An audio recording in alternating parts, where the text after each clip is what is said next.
Back and enjoy the final in the company of Hazel Irvine. Hello. Hello, John. Yes, I'm looking forward to get back out on Ski Sunday, get some fresh air after what has been a very intense week indoors here at the Barbican Centre in York. It's been thoroughly enjoyable, though. We've had black ball finishes, we've had one or two total drubbings, and I reckon we're in for a fascinating final in this Powerhouse UK Championship. Now, apart from the Worlds, this is without doubt the most prestigious title in snooker, and it'll be claimed this afternoon by either Ireland's crafty Ken Doherty or the man they call the Welsh potting machine, Mark Williams.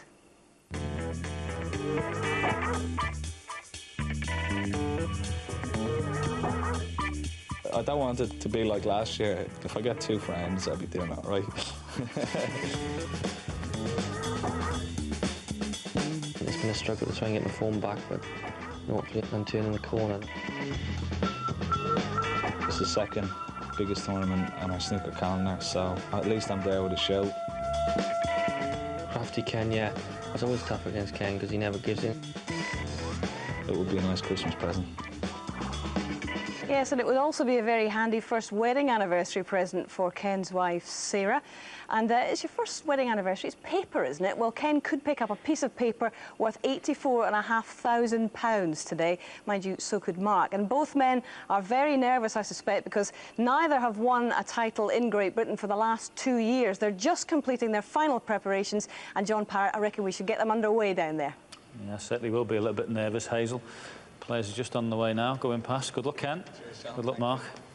All the best to you. Ken's been in fantastic match play form this week. Victories over Stephen Maguire, Paul Hunter. Probably the best result was John Higgins in the quarter-final, a player he hadn't beat since 1997, and of course Drew Henry. And Mark has basically steamrolled everyone. He's actually reached this UK final, losing the least amount of frames all the way up to the final. Fantastic form. 9-2 over Stephen Hendry, 9-3 over Peter Ebdon, the world champion. Let's try and analyse why we're in for a great final. Both players are in form, that's for sure, and both are fast, fluent, attacking break builders, but they have different styles about them. Mark Williams' his big strength, he's unorthodox but clever positional play and shot selection, and the ability to pot the big ball under pressure. Ken Doherty's big strength, his wiliness and tactical knowledge around the table, especially sensing danger when it gets close. Their weaknesses? They have none, forget it. This is the final. Over to our MC, Mr. Alan Hughes. Ladies and gentlemen, let's welcome our finalists. And first, a tremendous player with a rock-solid game and the only player to win world titles as a junior, amateur and professional. And the darling of Dublin is playing in his second consecutive United Kingdom final. Let's welcome into the Powerhouse final the 1997 Embassy World Champion, Ken Doherty.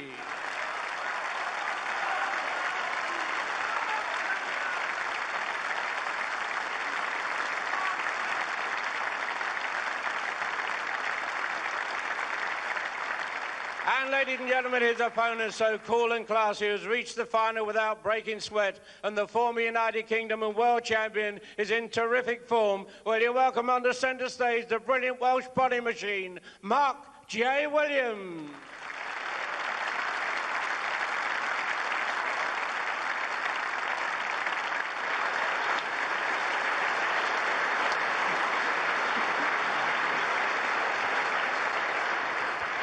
Ken looking very relaxed backstage, sharing a joke with Steve. Serious stuff starts now. This final's the best of 19. They play 9 frames this afternoon, with the rest to come in this evening's session. Taking the first stint of this final in the commentary box, Willie Thorne and Dennis Taylor.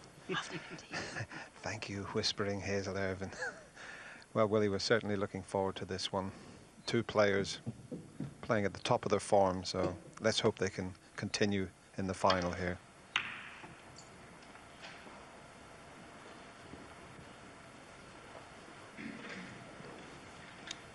Not quite a snooker behind the green, and you may see Ken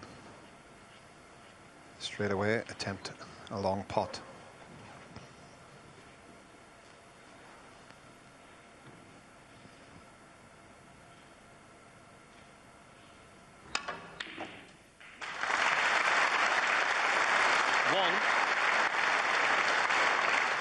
That's the sort of start you want.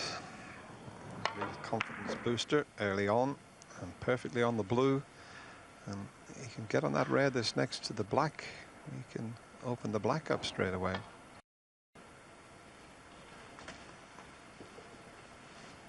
Maybe one at the back of the pack will also go, but 6.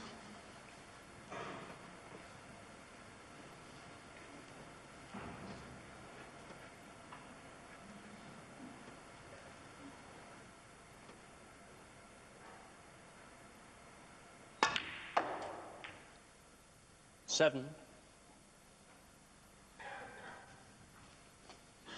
I think that previous attempt, he did try and get on that red that's on the black spot. He just under-hit it.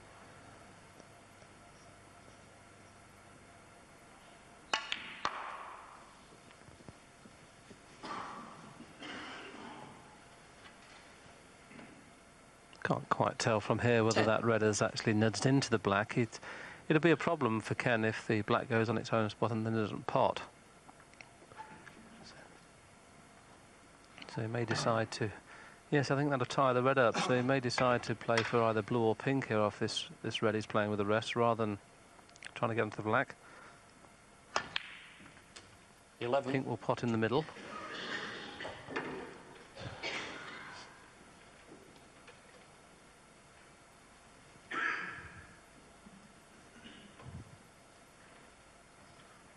Ken, I think, has already decided that the pink won't go into its own spot either, so he's got to be a little careful here. He doesn't want it to go on. I think the black spot is half covered, as we showed you last time. He's going to hope that both pink and black spot are covered now, so the pink will go behind the pack. 2 seconds again.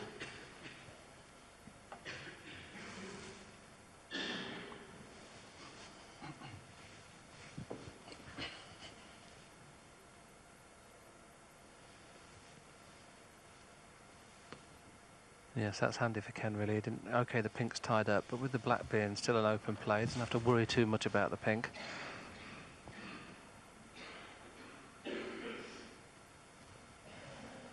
$70.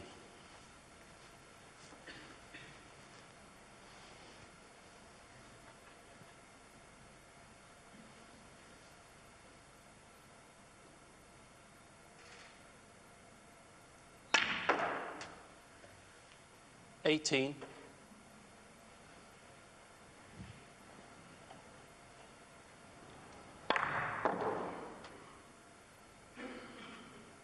That certainly opened a few of the reds up. He hasn't dropped nicely onto the blue.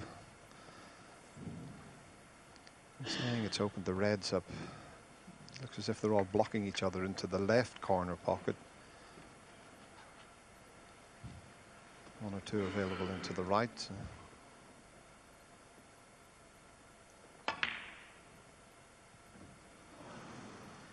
Ken Doherty, 18.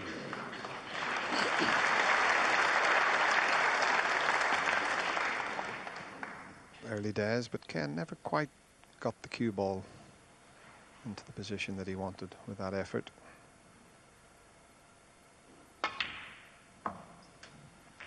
One.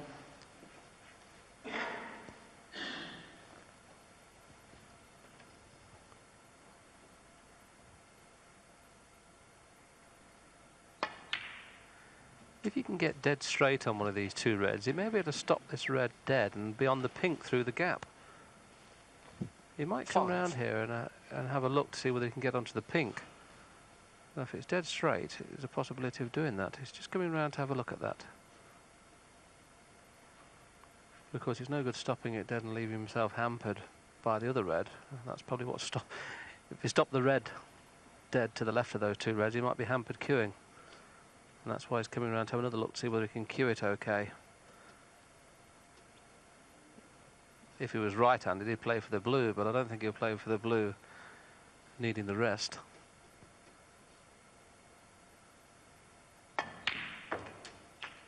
$6. Blue is played for, and it's not good, it's dead straight.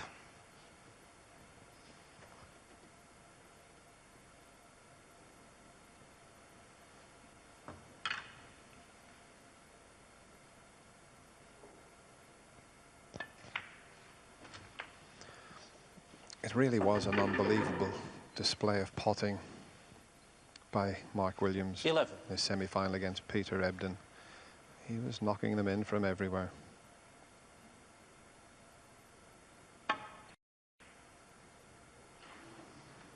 But but that was Mark awkward. Williams, 11. White almost tight on the cushion.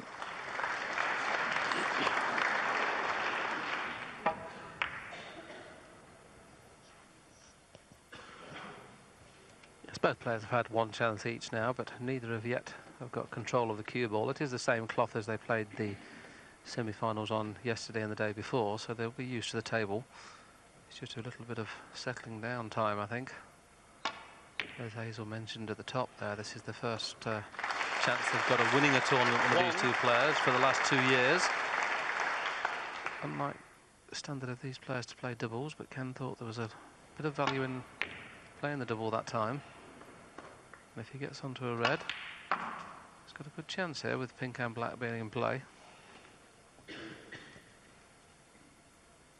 4. Well, they'll certainly be in play after this next pot. Just a little nudge onto the black here. 5. Still not straightforward by any means just yet.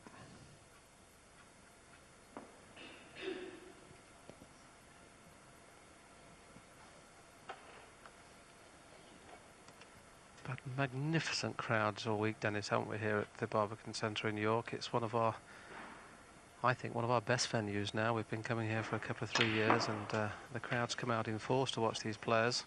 Wonderful city, wonderful venue. 12.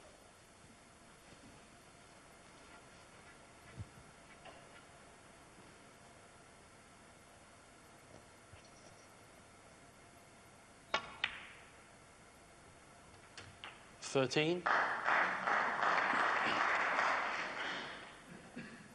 Okay, just a little bit harder there than he wanted, but he's still okay.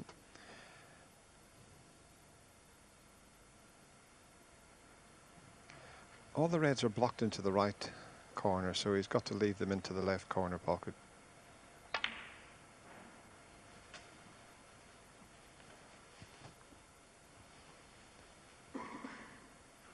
$17. Of course, this is the snooker player's dream now, playing with a one table situation. No distractions from the other table.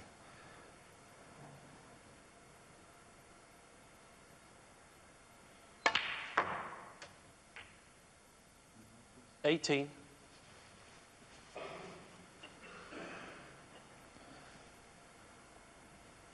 Stuart Bennett, our referee for the final of this UK Championship, and it's his first major final on BBC television. Very competent referee.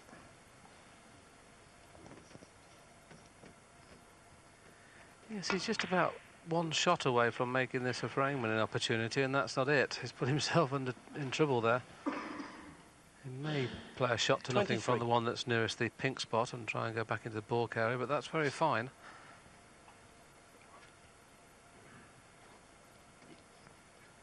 If there's no pot on, it'd be time to get a red safe if you can.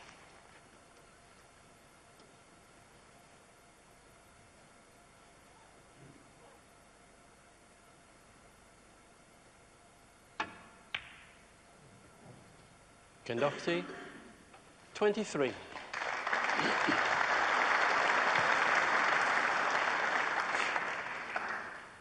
course, it's the first player to 10 that wins this final.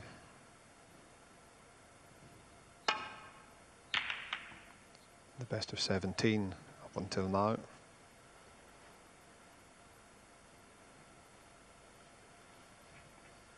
And once again, Mark Williams just showing us what a good safety player he can be when he wants.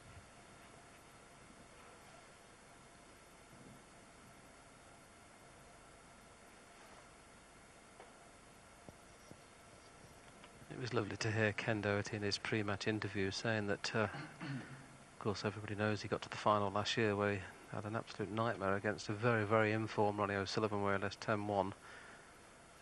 And he joked and said, well, if I get 2 frames, it's 100% improvement. That was definitely tongue-in-cheek because the way he's played this week, he's got every chance of winning this match.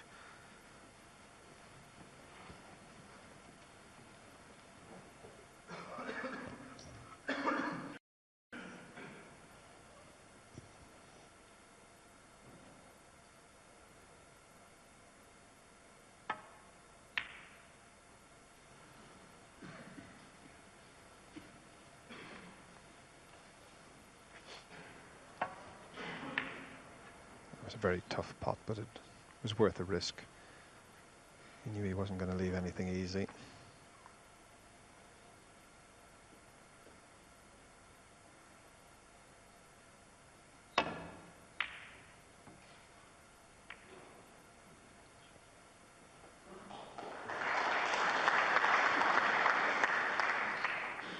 Round of applause for that safety shot, but not exactly where Ken wanted. Mark can have a go at this one into the right corner.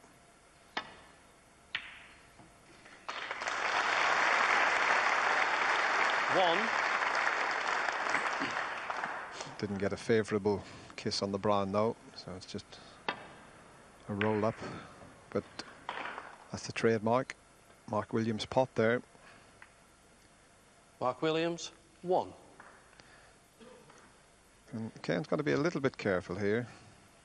If he comes off the side cushion and just nestles onto this red to the left, he doesn't want to hit it too hard, just gently onto it.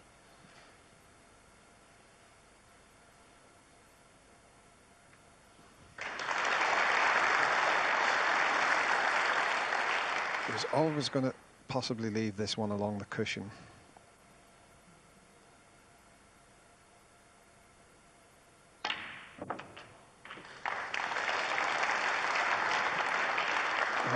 He only needs half a chance, this Welsh potting machine, as we call them.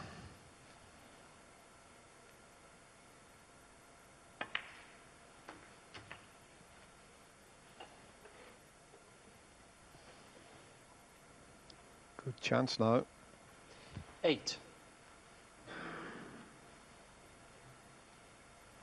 Yes, that pink's been the problem ball all this frame, and he might be able to get rid of it here.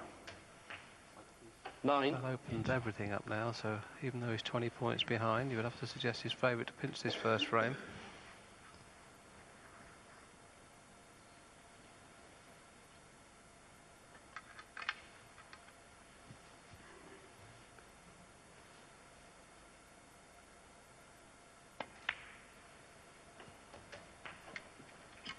And one thing that Mark has cut out in this game, I've noticed, he used to, 50. all of a sudden he'd miss an easy pot.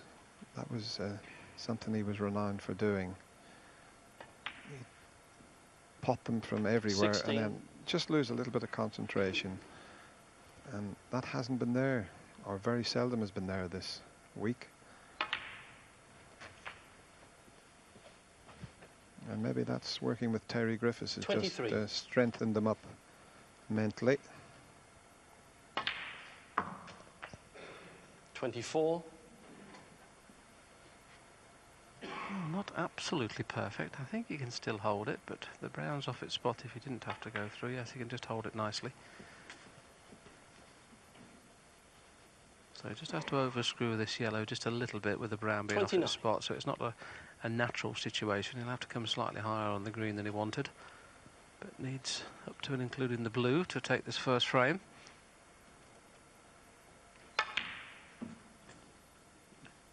31.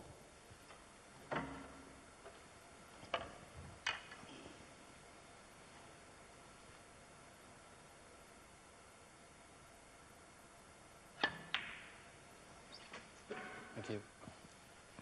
34. Just a bit closer to the cushion than he would have liked, but should be okay.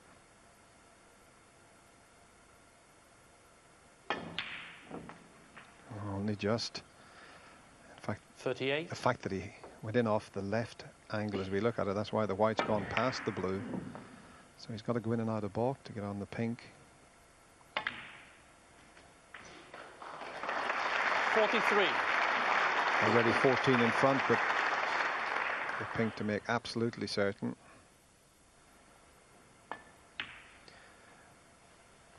49.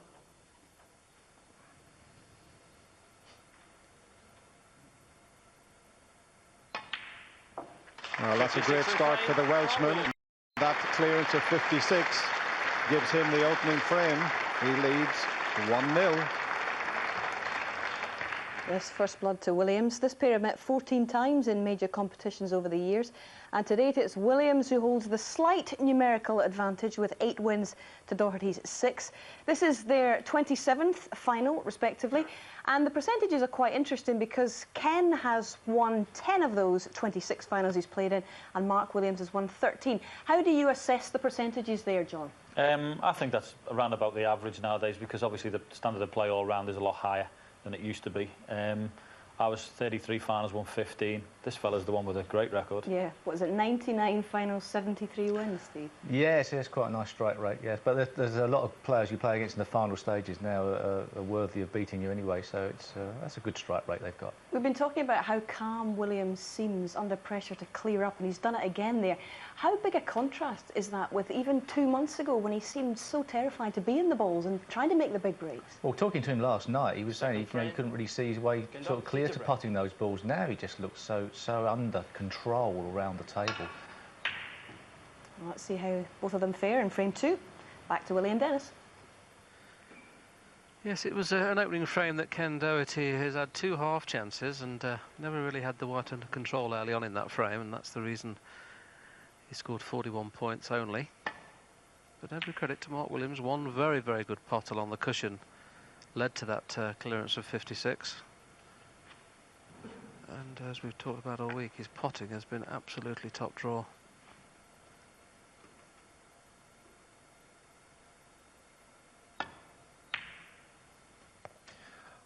I just noticed off camera when Mark Williams went back to his seat, he wasn't very pleased with himself. That was a careless safety shot to leave this opportunity. The last thing you want to do is when you win a frame with a clearance is to leave your opponent straight in the next frame. 9. This is a bit of a chance for a response from Ken Doherty. Oh,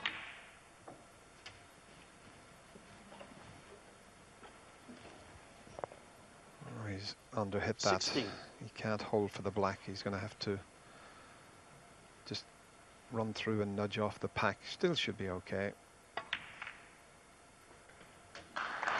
17.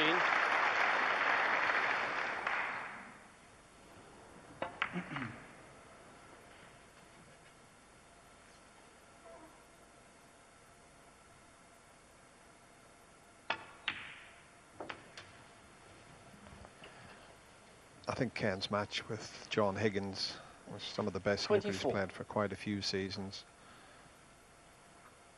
He really did come good, because in the evening session John Higgins threw everything at him and he come back very strong indeed to win that match.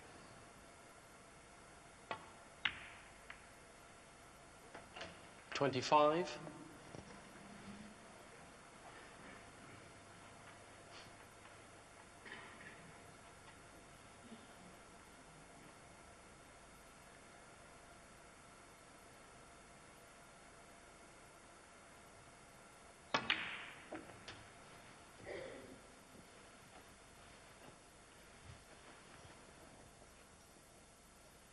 $32. Just underhit it again, so he'll have to head up towards the blue. They should be okay. If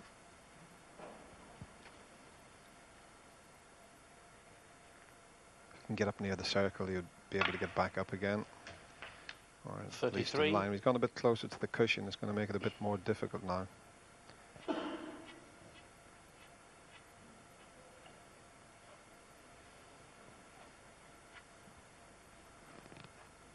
That was a little bit careless from Ken over in the cue ball by that 2.5 to 3 feet. And that's forced a mistake. The red's still possible in the middle though, but the draw has actually did him a favour. It's brought the white slightly off the cushion to make this red a little easier. But he's yet to get control of the cue ball this afternoon, Ken.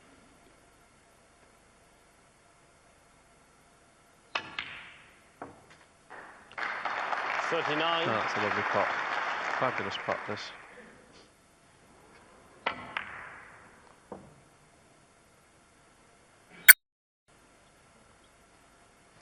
He's got an angle if he wants to pot the yellow and try and get into the pink and reds. That would certainly open the frame up. He might just have a go at this here.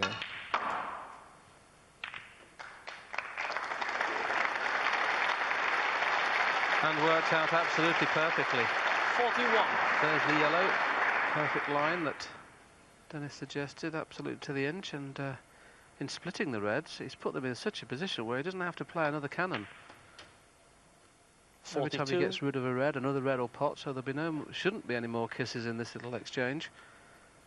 Could win the frame by just keeping the cue ball in play without risking going into them. Oh dear. Oh dear. Yes, he potted that. You could tell he didn't 49. get that into the middle of the pocket, and that's the reason he hasn't dropped over behind the red. So this is a difficult one he's looking at, to the middle pocket. In fact, he's 49 in front. It's quite an important pot.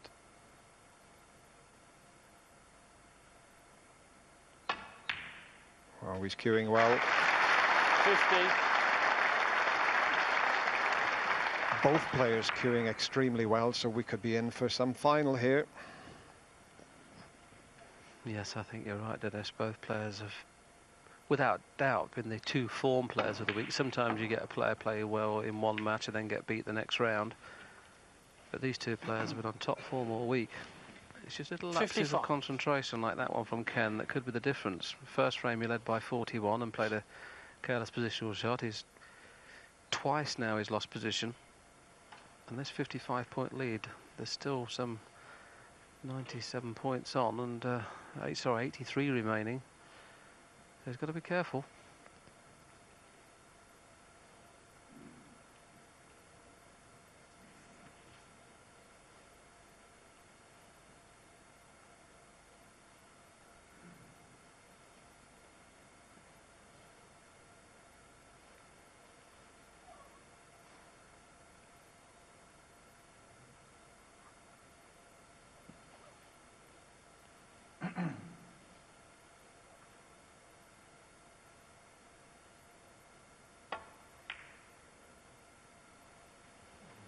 Doherty, 55.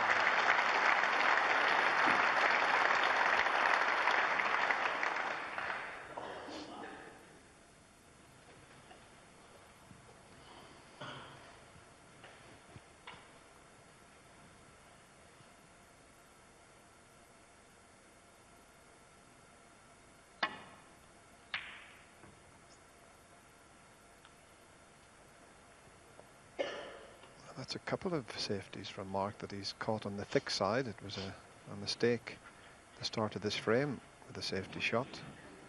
So he's just hitting the object ball a bit thicker than he wants.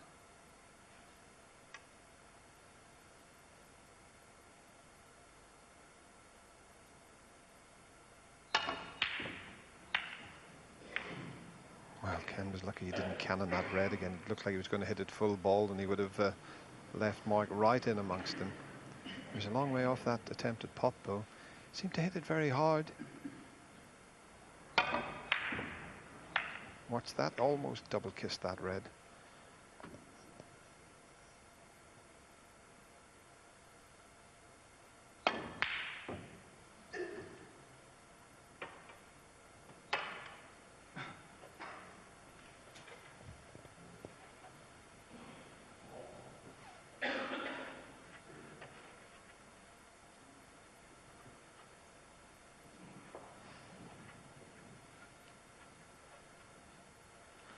Well, this 55-point lead, if Ken can snick this red in the middle and avoid the cannon on the blue. Should probably avoid the blue. It's just a case where he avoids the brown. Yes, he's done that. One.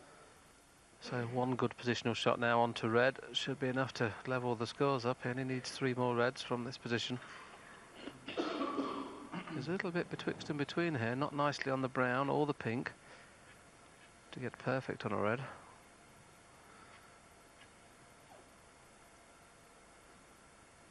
He's looking at the slightly more difficult green. At least if he does play the green, coming round 2 cushions, he's got a chance of being on a couple of reds. A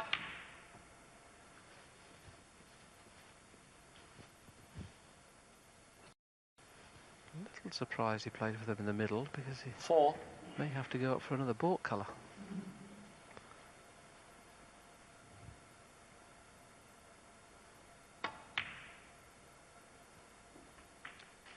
Five. Still a possible 67 points on the table, but Ken's just having a quick glance at the scoreboard. Just needs the brown and one more red. So it's a longish one. You always like them a little bit easier than this.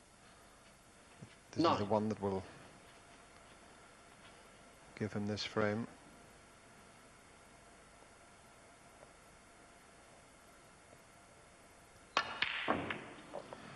And he hit that once again very hard. He didn't need to hit it at that pace. 9. Unfortunately, that red's gone safe, but there's a bit of a chance. But really did give that a good old thump.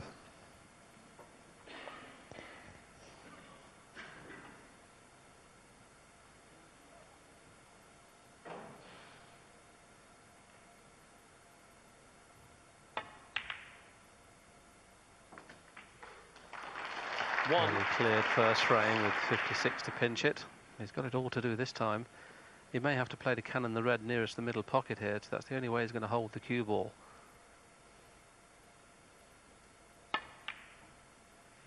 Now has he knocked it into a potable position? Not quite. 8. So there's 59 left on, so he can afford to take at least one pink. I think he'll probably play safe here, though. I can't see him being able to pot this and get onto the black. So a good safety shot, but still be in the frame. Don't know whether he can hit it thin enough on the left-hand side to sneak in behind the yellow and blue. That would be as good a choice as any. He's hit it extremely fine. Mark Williams, he's hit it just too fine.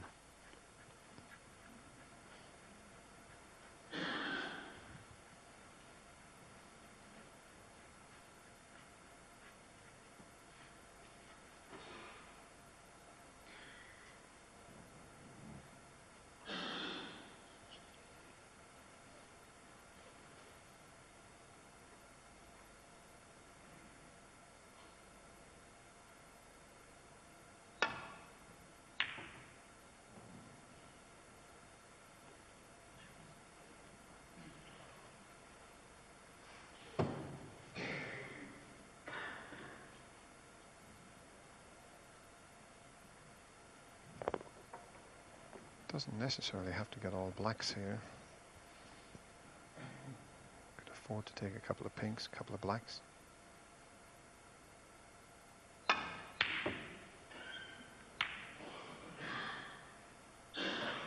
he didn't get anywhere near that one.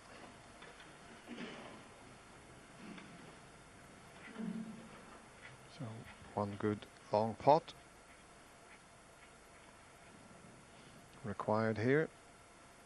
It's not straightforward. He's close to the cushion. He knows if he misses it, he's going to leave that one near the middle pocket. So frame ball if it goes in.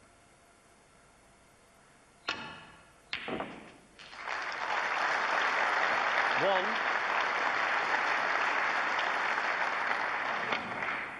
Yes, the red looked very easy, but with the cue ball being very close to the cushion, had to be very careful.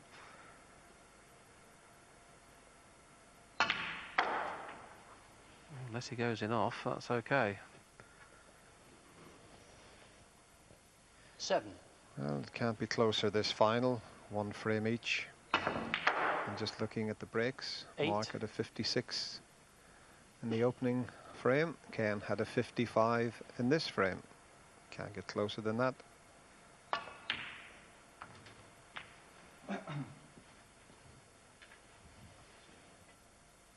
14.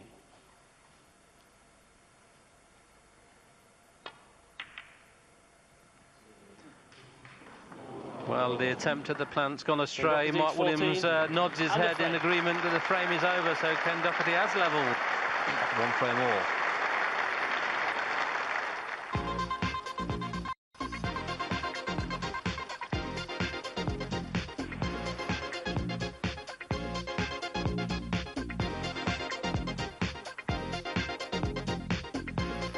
When I won the World Championship in 1997, I became only the second overseas winner of the event. The other was Canada's Cliff Tolburn in 1980.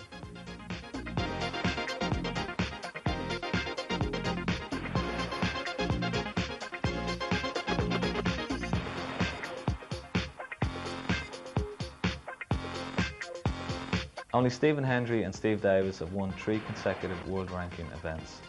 I nearly joined them in 2001 when I won the Welsh Open and the Thailand Masters, but eventually lost in the final of the Scottish Open.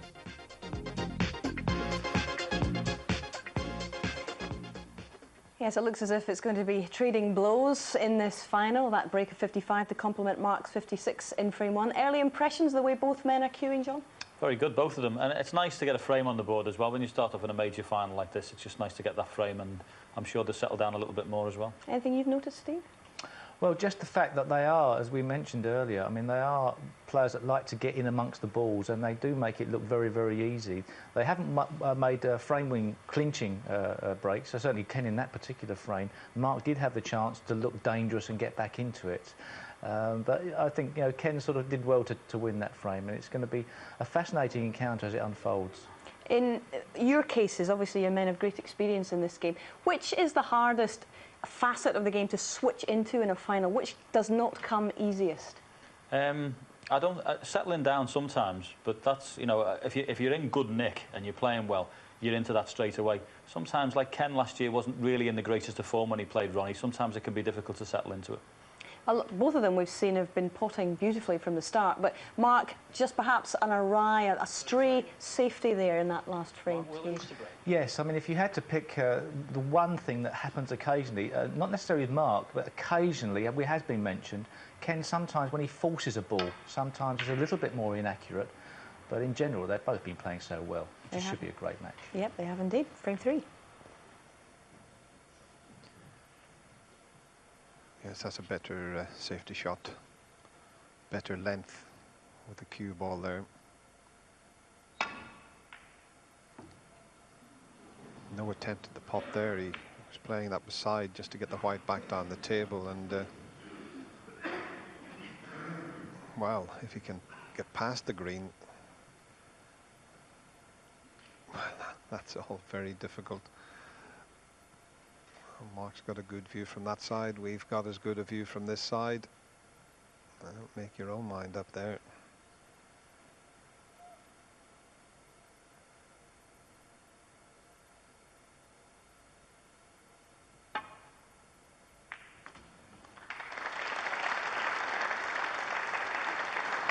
One. Well, it was a good pot to knock the red in, and it was a nice little flick on the pink also.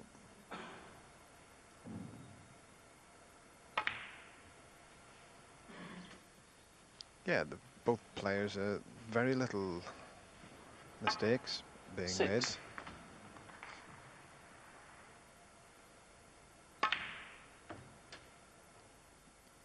Seven. The only thing we could see was a couple of loose safety shots from Mark, and Ken hit a few balls just that little bit too hard.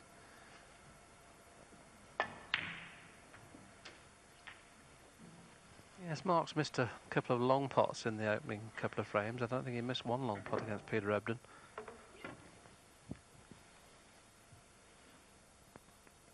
Positional shot 13. Not quite perfect. He's going to have to probably play through the gap of the pack. He may try and kiss the red just to the left of the black to hold for the black, but this is a tough shot to play. This would be a shot if this comes right. Yeah, played the nudge into the black instead. 14. Still well controlled.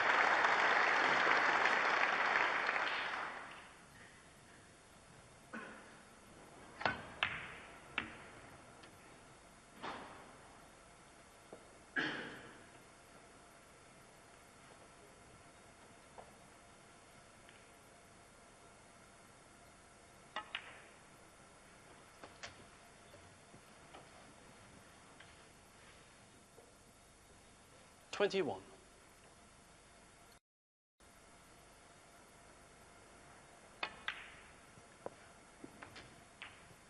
22. Just that red to the left of the black, a bit of a problem, but if he pots the blue and heads up towards the red to the right. Even if he cannons that, he'll be on that red.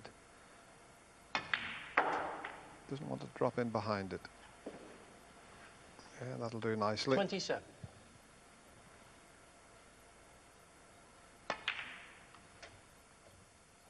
28. Got a bit of angle to work with. I think he can maneuver the white in behind the other red.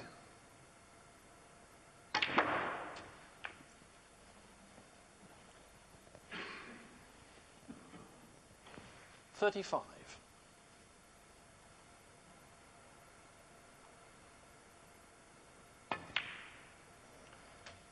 Well, has he gone far enough? He's got plenty of cue power. Just watch what happens to the white here when going into the reds.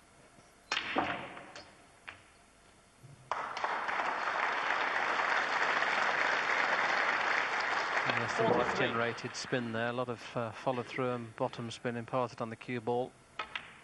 And the fact that the pack wasn't flat, it was able to 44. force its way through the reds.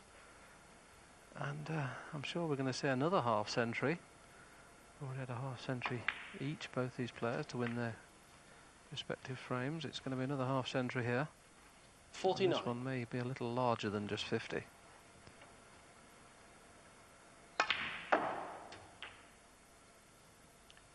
$50.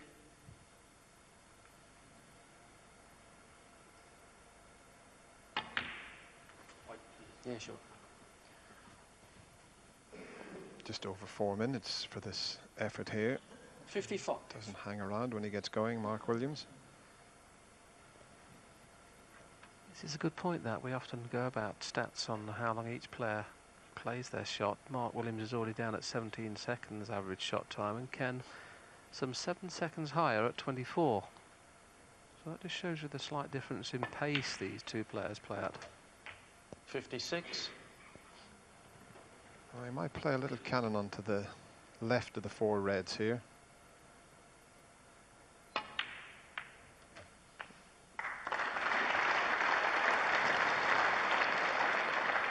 $63.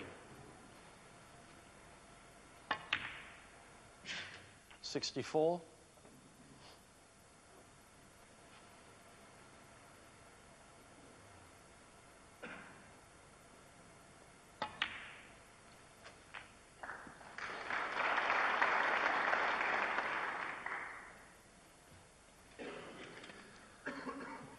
71. Now made 140 centuries in his professional career in tournament play.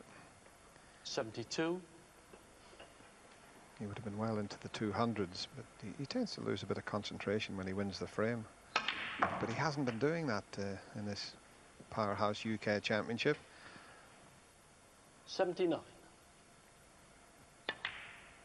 But this is very 80. fluent stuff from the Welshman here.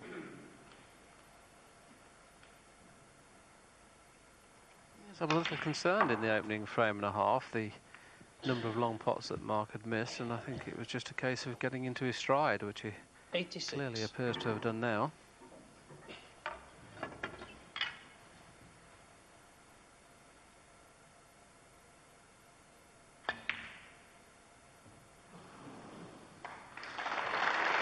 Well, no century break, but that was a terrific effort of 86 from Mark Williams, and it gives him the frame. He leads 2 frames to 1. And it really is turning out to be a terrific final. We expected it, as we mentioned earlier. Both players have been playing at the top of the form, and Mark and Ken, very good break builders. And there was one instance in that frame there towards the end of the break, just one subtle little shot that Mark Williams played, and he's so good. Just a delicate little cannon onto the left of the 4 reds, and he knew if he got this right, he was going to open the frame up and clinch it. And just look, played to perfection. Okay, he didn't go on to clear, but hard to call this one the way they're both playing, Willie. Yes, I think so. I think it's a case of who actually scores the most. We all know that they're both in great form this week. I mean, they've both had superb matches. I think Mark Williams against Ebden was fantastic. As John and Steve in the studio have mentioned to Hazel, the match between Doherty and Johnny was probably joint match of the week. And It sounds a little bit silly to say, but the one who makes less mistakes, I think, is going to win this match, because when they get in the balls, they're going to score very, very heavily, as we've already seen this afternoon.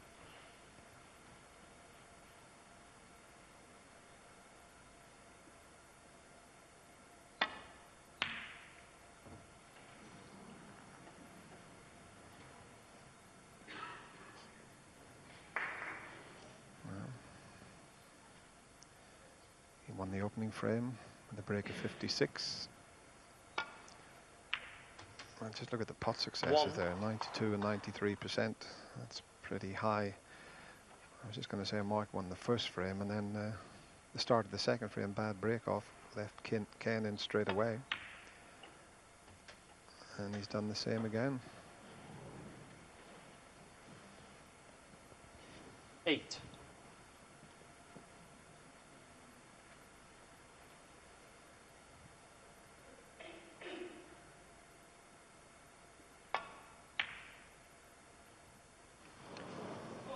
Well, that never Doherty, looked in. It 8. almost sneaked in the back door there, but that was a slip up from Ken there.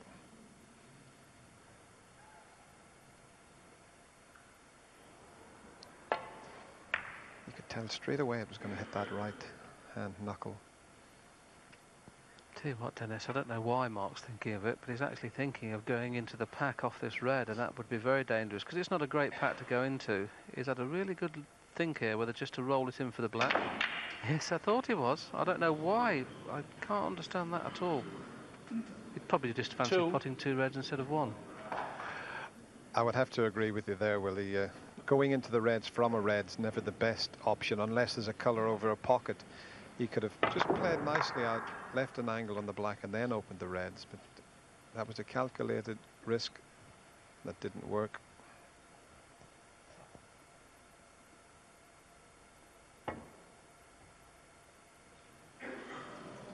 It'll have to be called a miss, of course, now, the fact that the Mark black's Williams on. 2, Ken Doherty 7. So I think Ken's got a bit of value in here, and let him play it again, purely because if he hits the black full ball, it's an easy safety shot. And when you're getting 7 points per foul, it doesn't take too long to get to 30 or 40 in front. I think he'll hit it this time, though.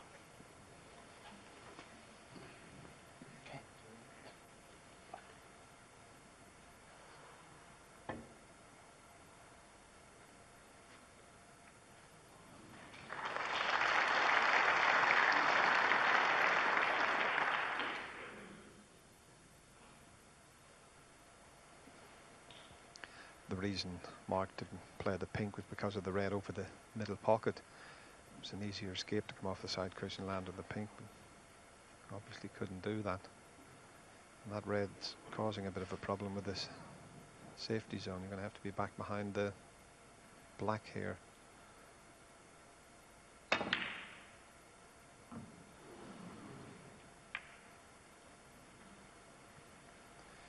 So it's going to take a little bit of sorting out this one.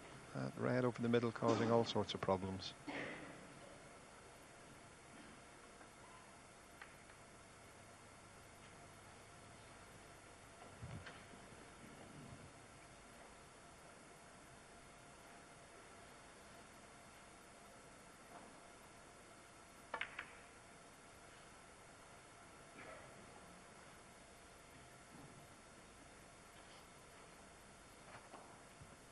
Yes, we've not yet had a frame above 15.5 minutes, I think, with this little bit of bout of safety. It's the first one who makes a careless safety shot here to leave some sort of pot on, and I don't think that'll happen for a while.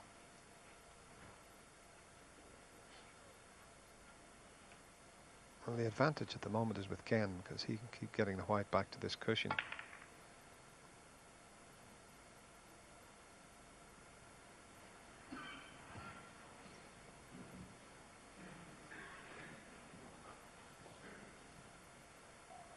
Is he taking this on? I don't think that was the right choice of shot there. He's got himself 2-1 in front, and he's just, well, handed a gift to Ken. I mean, he may be the best single ball potter in the world, but you can't knock that type of shot in with any regularity. It's like a maybe You get 2 out of 10, 3 out of 10, if that. Yeah, I agree, Dennis. And the fact that if the red wasn't sitting over the middle pocket, which takes a little bit of pressure away from the pot, I think it might have gone up to 4 or 5 out of 10. But the fact that he knew whatever happened, he was bound to be sticking that red on, made that shot very, very dangerous indeed.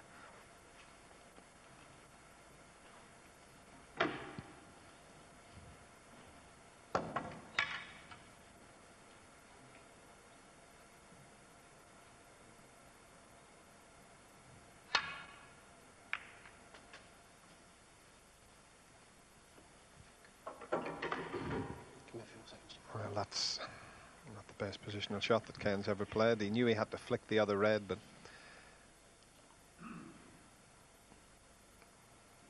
the way the green and brown was situated there, it was always going to be difficult to drop on that red, but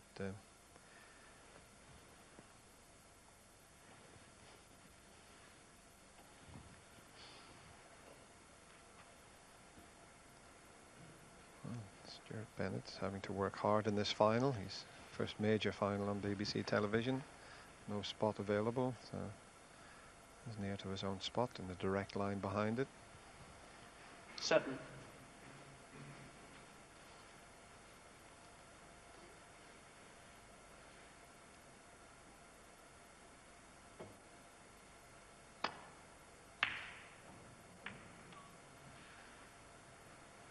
Well, this is a little bit Ken easier Doherty, into the middle 7. pocket. A careless one from Ken there to double kiss the white.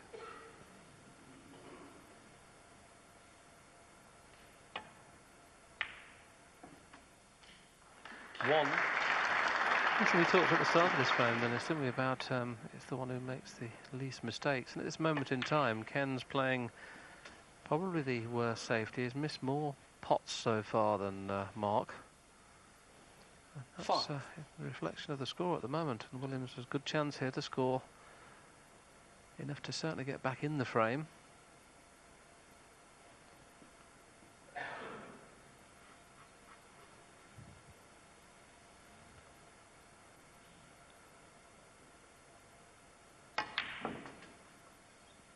No, he's got the perfect angle on the blue here. He doesn't have to go into them at pace. He might even play the yellow first and get rid of the red into balk in the balk area. He's got 3 or 4 loose reds, so it's no real need to go into them at all at the moment.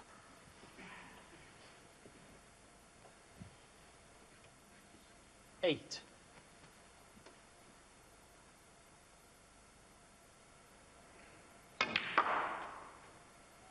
Nine.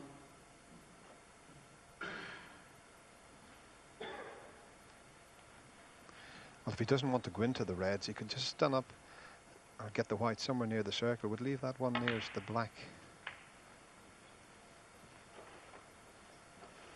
Yeah, he's in a direct line with 14. it, so he's fine there.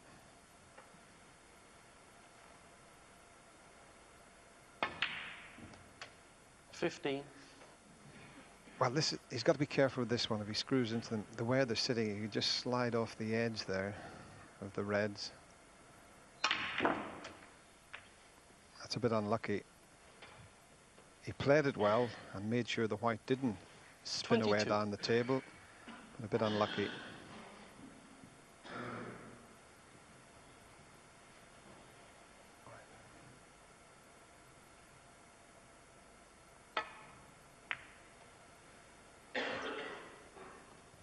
Mark Williams. Yes, that 22. wasn't careless from Mark. It was a little bit unfortunate. He actually hit the pack nicely, pulled 2 reds out. You know, the cue ball there, he arced the cue ball round the pink, you see, to make sure that he wasn't kissing the pink full ball. And the 2 reds that are nearest the pink spot is a little bit unlucky to have covered those up. So there's nothing wrong with the choice of shot, and nothing wrong with the pace, just a little unfortunate at that time. But Ken's going to have to tighten his safety up, Dennis, isn't he? He's just played a couple of lap safety shots.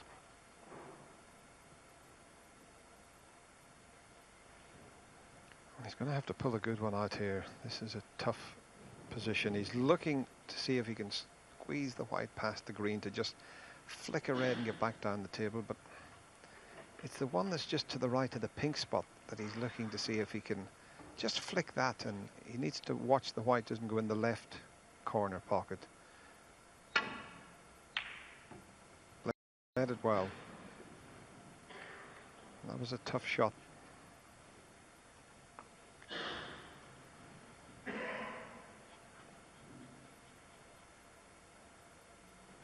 Yes, these two players are really great to watch. They very rarely attempt the wrong shot when they're break building.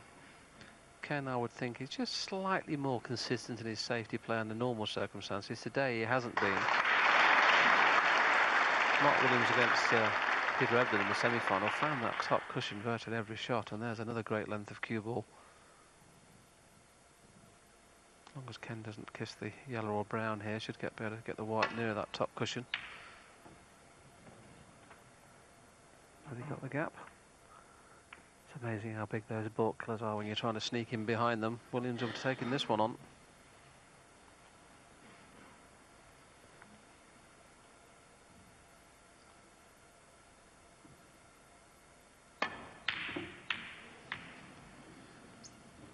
Once again, he seemed to hit that a lot harder than he needed, and well, he missed it by a long way.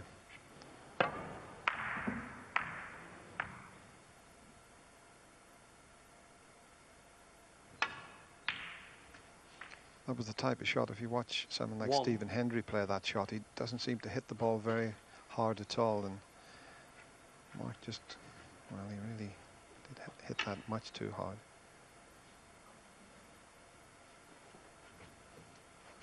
Yes, and having watched him all week, Dennis, I think it's only in this final, whether he's a little bit anxious at the moment. He's been stroking them in all week. It's only he's missed 3 or 4 of those now at pace. 8. Probably that's something that Terry will work on with him at the interval. Just practice hitting them a little bit softer.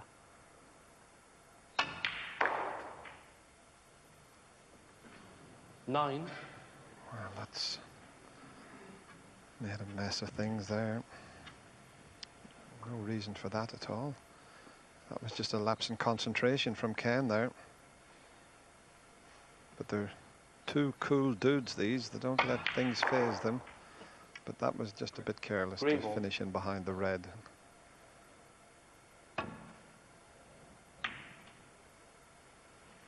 Just trying to work out what a dude is, Dennis. I think I must have heard that in a film, you know, a couple of cool dudes. You never heard that, Willie?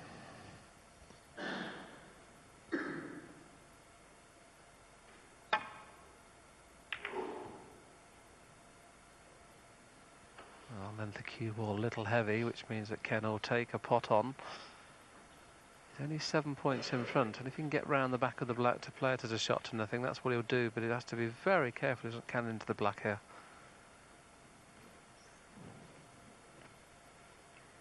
Both reds either side the pink spot area are both potable, but both appear to be heading towards the black.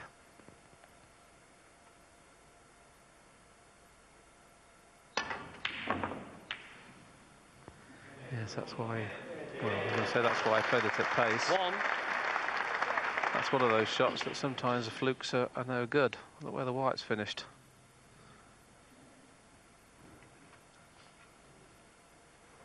But this is a delicate little one he's faced with, just to land on the yellow. Look at that. You're trying to get... Foul. Doherty 1. Well, it forces a little smile, but he knew Williams he couldn't move the yellow too far, otherwise he wouldn't get the snooker, and it's amazing that can happen. Well, I'm surprised Mark's putting him back in from there. Would he not have been better putting him back from where the white was on the cushion? No, because then, of course, he'd have to roll up to the yellow again, wouldn't he, and snooker him. But, you know, I hear what you're saying, Dennis. It was a relatively straightforward safety shot.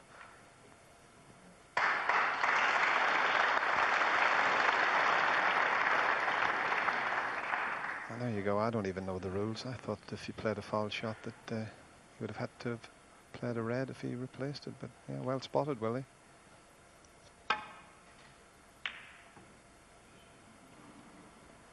That's a lot better length of cue ball this time. Absolutely perfect. It's amazing how many times this week that young Mark Williams has found that top cushion. That's one of the reasons in the final his safety's been superb all week. Yes, I mentioned on commentary a few moments ago when Ken fluked that red, I just said it's one of the times when the fluke could go against him, and it certainly did, because he didn't reach the yellow. And now he's certainly on the back foot in the safety exchange. Just playing a little negative safety shot here, which means that Mark should be able to put him back in trouble again.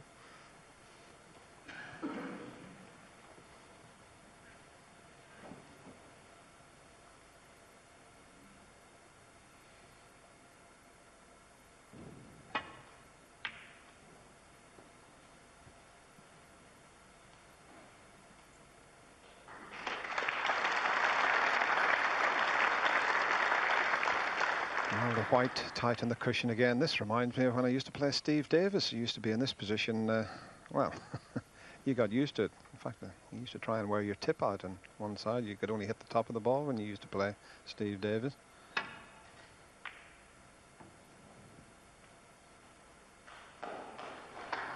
Well, this has been a lovely exchange of safety. Mark will be trying exactly the same shot here, playing the cross double and trying to get the cue ball hidden behind the brown. He's got to be a little careful he doesn't catch the black on the way back. Yes, just missed the black. Has he got the pace of the cue ball? Wow, that's terrible, isn't it? He's a foot away this time, doesn't he? He's got tight 3 on the trot. And he's left a possible pot to Ken.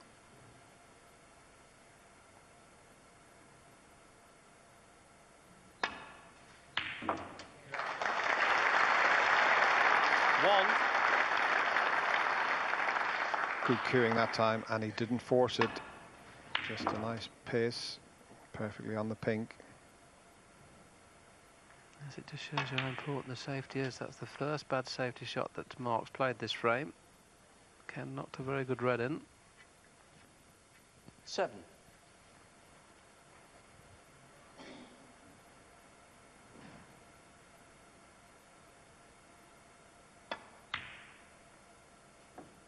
Eight.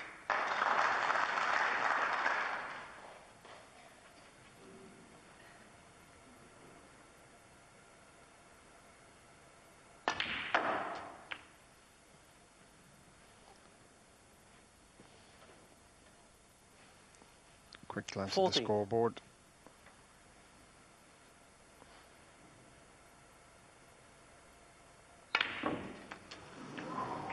That 15. Yes, that wobbled a few times before it dropped in, so he needs the pink and one more red. Let's have a look at this one. He had to force it. Well, at least 6 wobbles in the pocket there. You need another colour with that last red to make sure.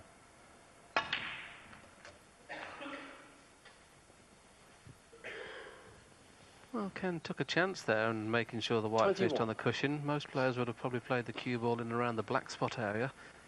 He could have finished straight playing it that way, but he's okay. There's the angle. 22.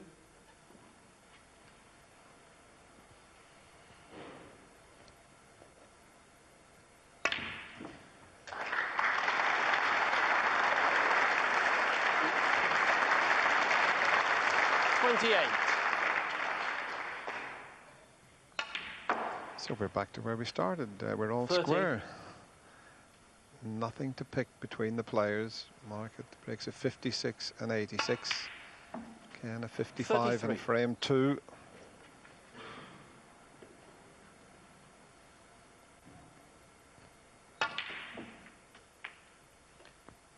$37.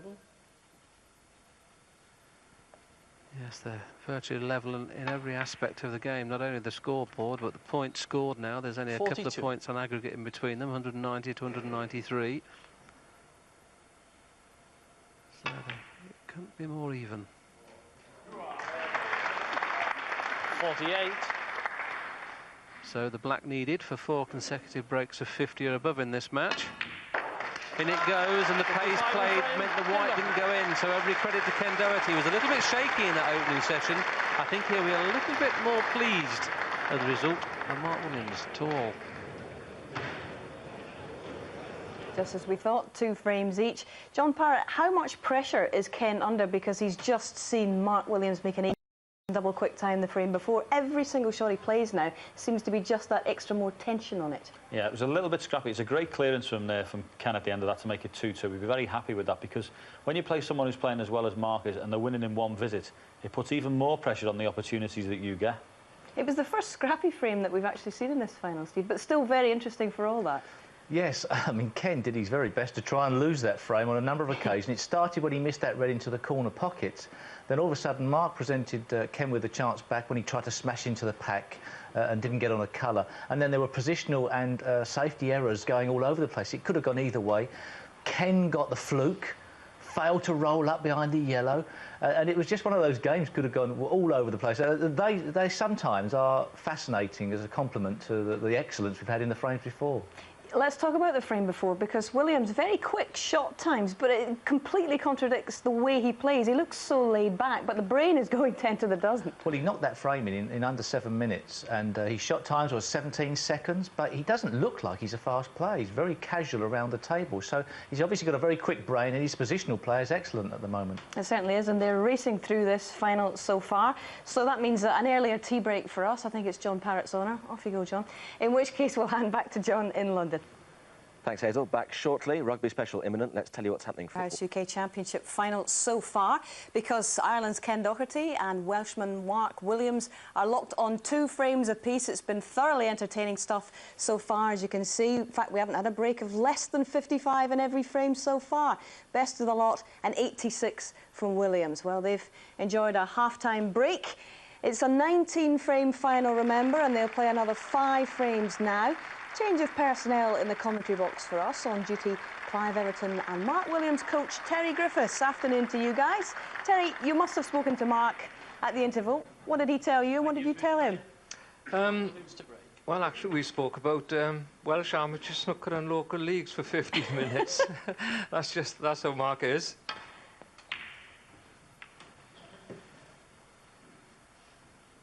Williams is a man who likes to stay close to his roots. He's practiced at the same club, the Emporium in Bargoed, since he first started to play the game when he was 11. And he's a great supporter of Welsh sport generally.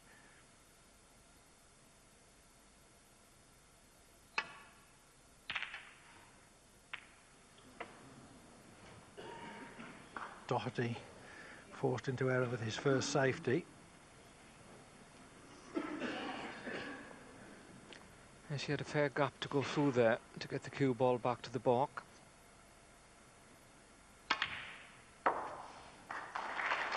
One.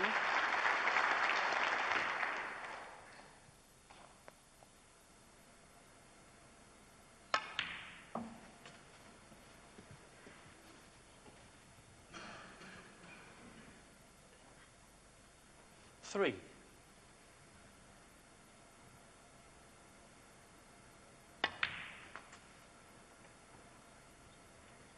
4. Those 2 reds with the black spot are not as bad as they seem. If Mark can get on them, could clear up the pocket quickly.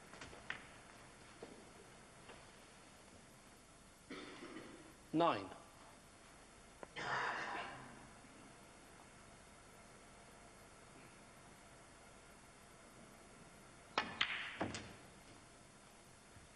10.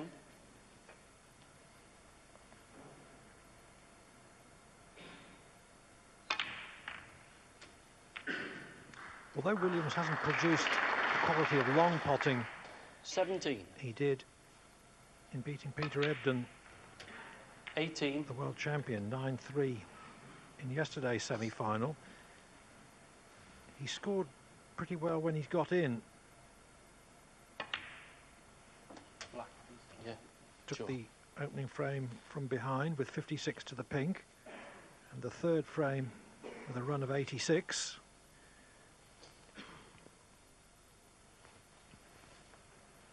$25.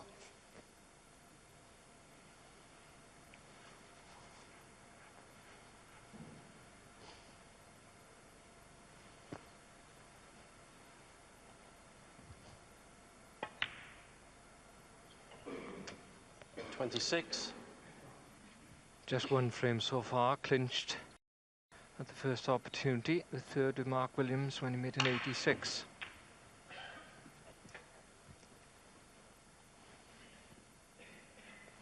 Just to overrun 33. that red.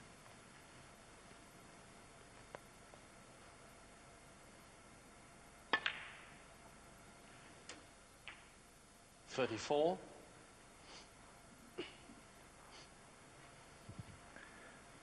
Perfectly controlled for blue.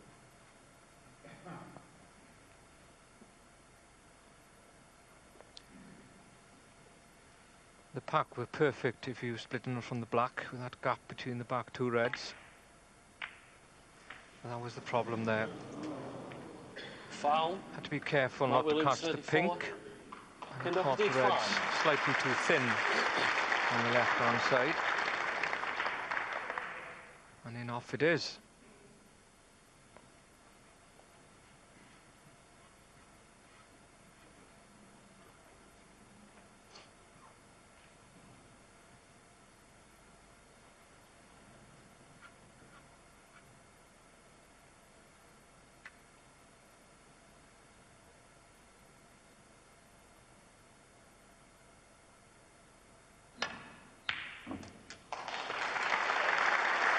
One.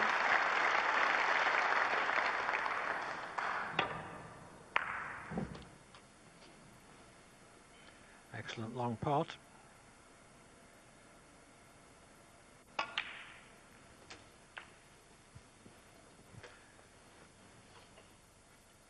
Eight. So far this afternoon, Doherty's chief problem has been a tendency to lose position.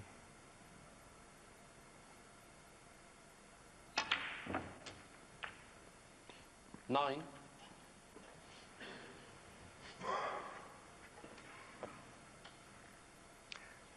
I think he's got enough angle here to hold the cue ball into the pack. Can catch those two in the centre there. Well, he may be on one at the back of the pack. 16. He's having a look there. Didn't quite hit the reds as full as you would have liked.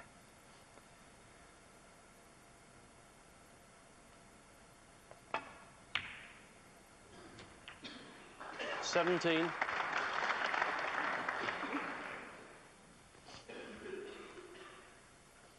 For a second time, he gets a little lower on the black than he would like.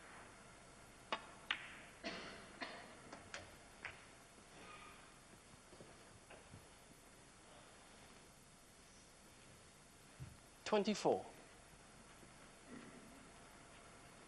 Played to leave the red next to the blue straighter to the right corner.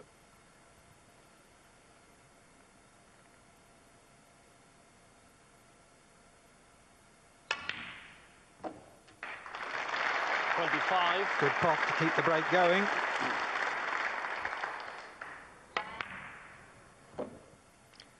Held it well for the pink as well. That was unlucky.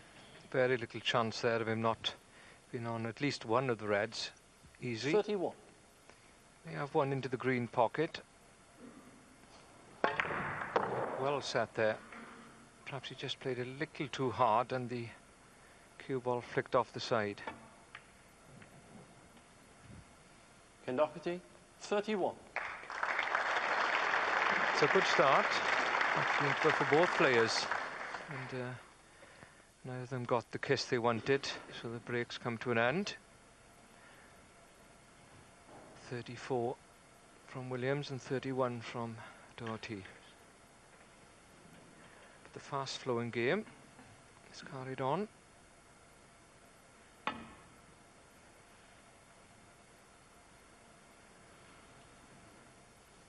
Foul 4 and a miss. That was never a miss. Ken Doherty. He was only 6 inches out from that red, wasn't he?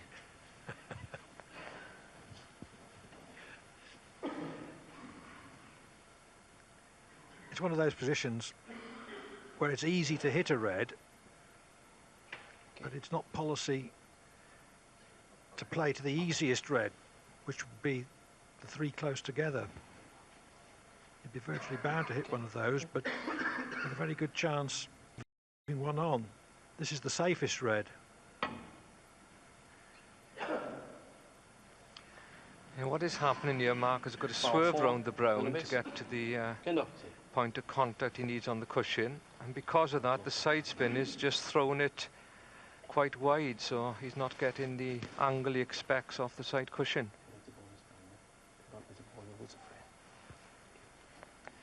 The referee, Stuart Bennett, has warned Williams that he must hit a red this time or he will forfeit the frame. That's because he has a direct shot at a red.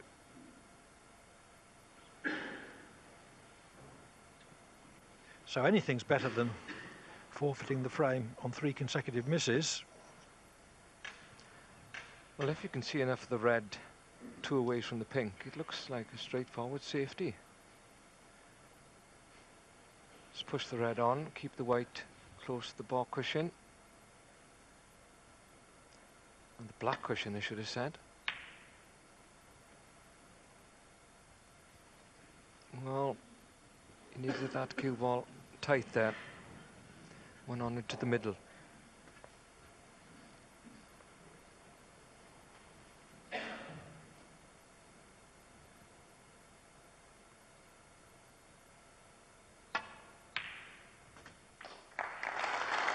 One.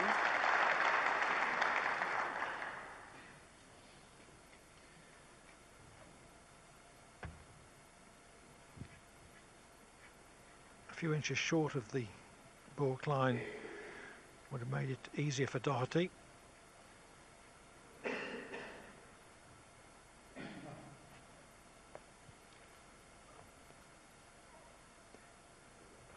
And he's taken the yellow on. Quite right as well. Got a natural angle to come round. It's perfect. Well, just clipped the red, but he's okay. 3.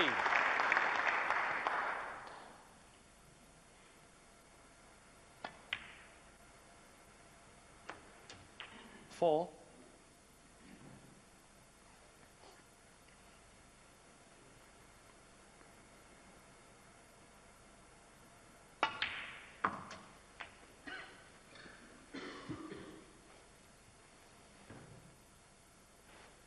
Ten.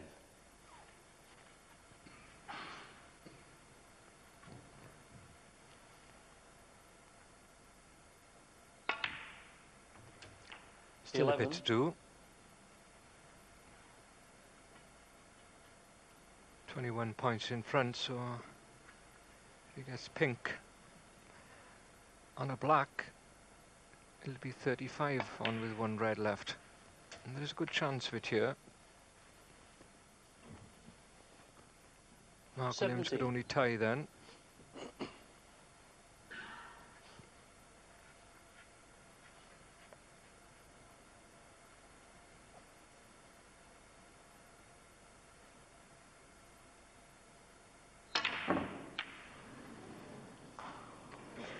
Doherty, 17.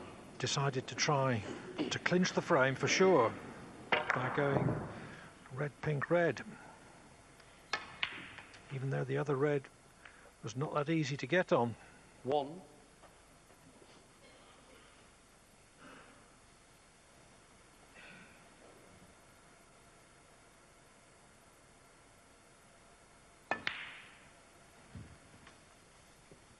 Slightly awkward bridge in there for Mark Williams on the blue, but in it's gone. And should he get 6. This last red in? And pretty well placed.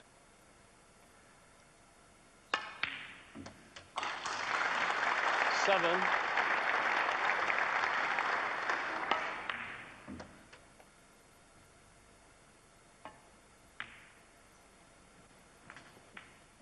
Screwed back too far, if anything, from the red. 12. And therefore, in potting the blue, had to go away from the yellow rather than towards it.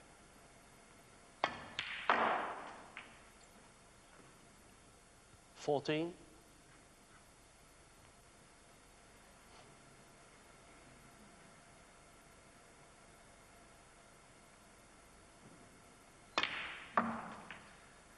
Had to go the scenic route for position.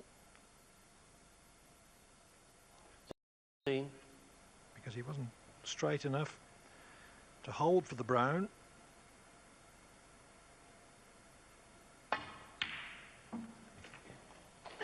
What a shot that was. Anybody who plays the game will know how tough that brown is. It just seems to knock them in as if they're on the hole. 26. Just needs to go a bit. Needs pink and black.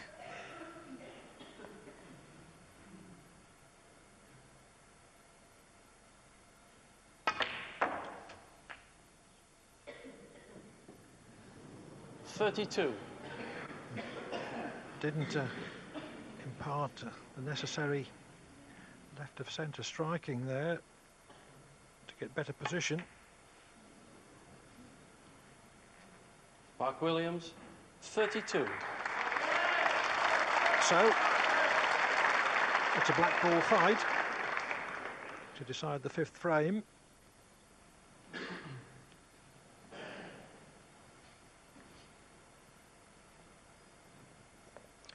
And Kent's had a look here. He may think of taking this on.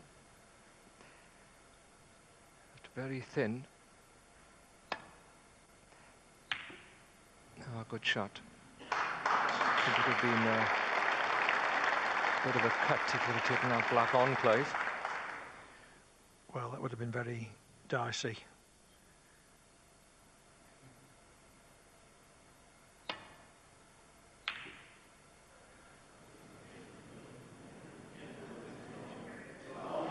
Didn't mean to have the black anywhere near there.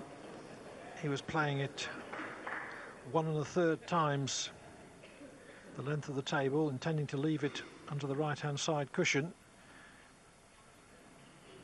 But it appears that the black has finished tight on the cushion. Well, you can take these on, but the problem is if you miss them, they're almost certainly going to stay in the pocket. The safety isn't easy either. That's why Ken's given it a second look. If it's tight on the cushion, it would make it slightly easier. If it hit cushion and black at the same time, it'll go in for certain then. But it's just a gap look, and that makes it a bit tougher.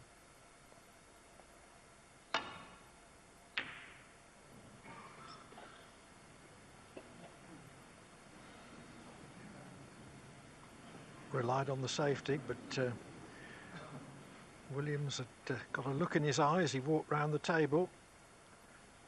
He's certainly thinking about taking this on.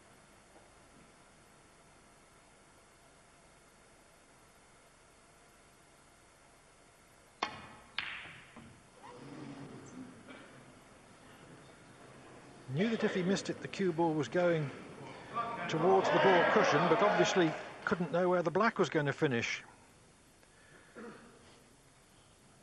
This looks easier than in fact it is at that distance.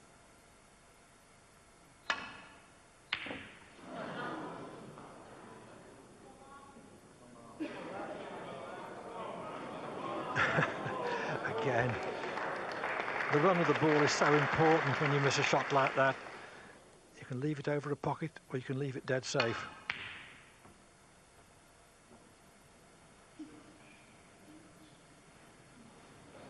Not a good safety from Williams, though. He was trying to leave the black in the middle of the baulk cushion. This for a 3-2 lead.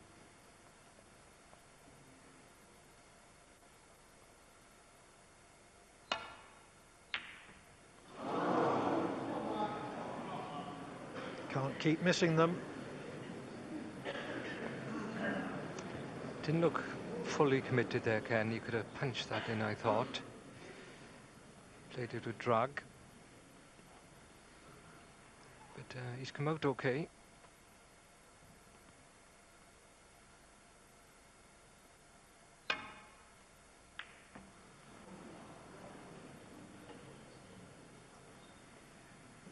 Well, poor shot from Mark Williams. He went to pot the black, and that's 3 on the spin he's left on for Ken. and just got a feeling could make this one, though it's not that easy, Clive, is it? And having his 2 previous chances, it won't feel any easier either. In it goes, though. So having twice fallen a frame behind, Ken Doherty has the lead for the first time at 3-2. Doherty appearing in his 3rd UK final and determined at least to do better than he did last year when he was hammered 10-1 by Ronnie O'Sullivan. It's 21 months since Doherty has won a major title. He won the Welsh Open and Thailand Masters back-to-back in the season before last, but he seemed to lose his ability to score heavily last season, although he's always got a very reliable safety game to underpin his performance, hasn't he, Terry? Yes, he does score well at times, but he's not an O'Sullivan, a Hendry or a Higgins, but they are exceptional scorers. But yes, his all-round game is very good. And his position play is normally very good, but it hasn't been at his best today, which is unusual for Ken. Once he gets in, keeps the cue ball very close to the object ball, which helps, of course, under pressure. But that was a great black then. When they showed it the second time, it is a very tough pot. Looked a lot easier from the commentary box. Don't they always?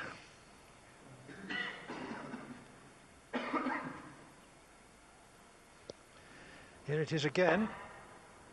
Certainly didn't look easy from behind his arm.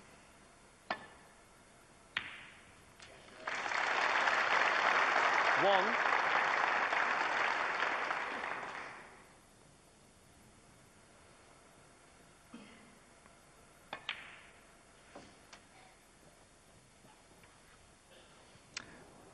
What a pot this was.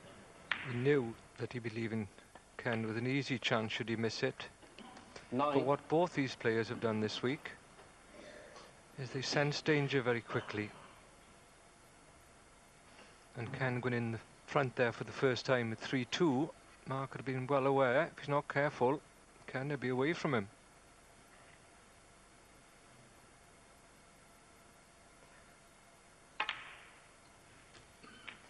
Still a lot to do to win the frame at this visit. 16.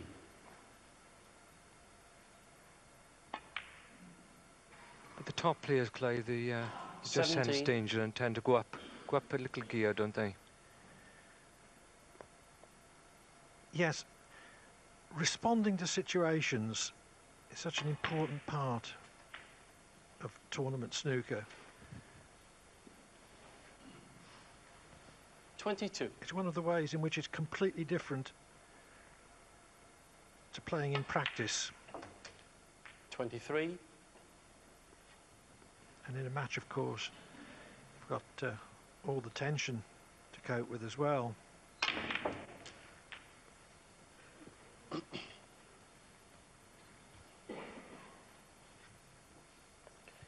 30. Well, he caught the wrong red. He needs to go into the meat to them there. So once again, a good opening red, with just 30 points to show for it. 30.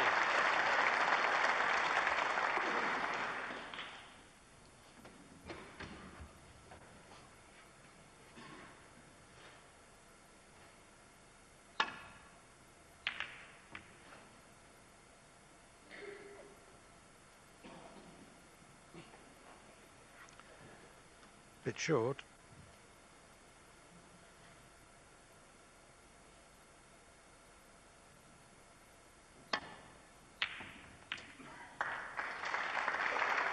Williams just concentrated on potting the red there. He couldn't be sure where the cue ball was going to finish because it was bound to cannon a second ball.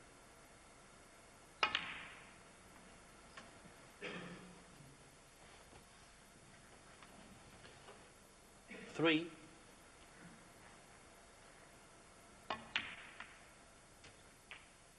4.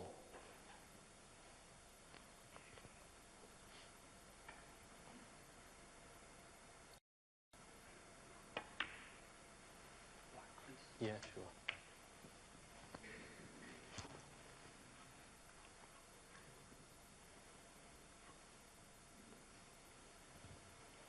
$11, 12.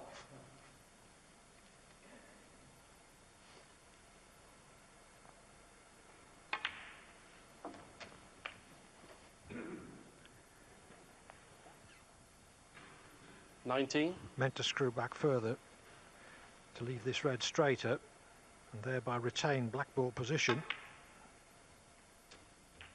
20.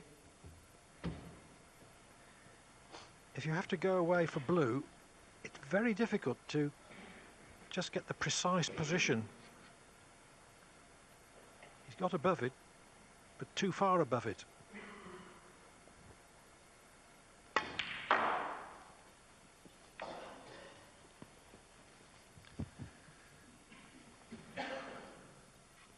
$22.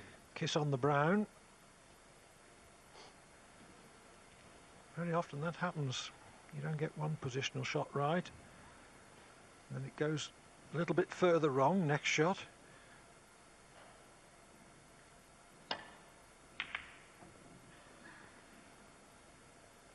Mark Williams, 22. Well, hasn't clinched it, but he did turn down a red there, which shows he's thinking clearly anyway. It's a risky red, and to be fair, at 52 points in front, the way the reds were spread, safety first I think was the best option.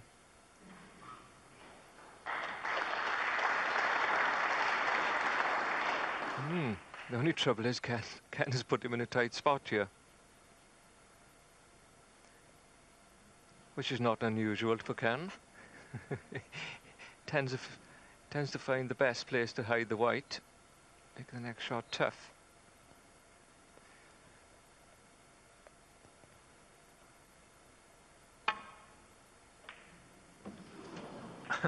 Well, Foul 4. Ken Doherty. he wasn't attempting to do that, but at least the in-off leaves Doherty at distance. He was attempting side cushion, top cushion, and then between the blue and the right-hand middle pocket and back to balk. Caught it too thin.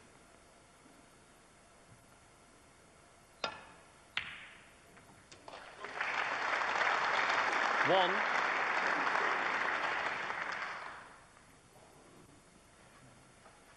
Ken is very good at these shots. When the cue ball is going back down with plain ball striking, gets a high percentage of those. Oh, well, he's slipped out of position as well. Never certain of the ball colours to get back down for the reds. But at least he's got a red to go at.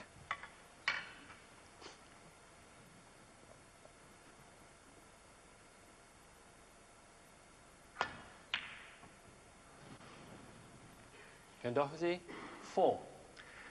Nevertheless, he'll be disappointed to have missed that red.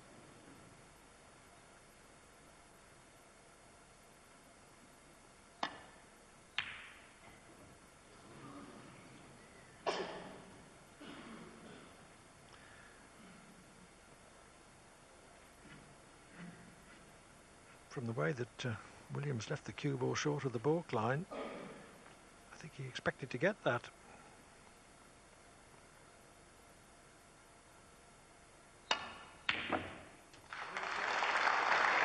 One. Once again, left a perfect angle there for Ken to stun off the cushion, come out for the black, and it was the only red he could have left, and Ken plays those shots well, and he knows that if he gets it, there's a great chance to clear up.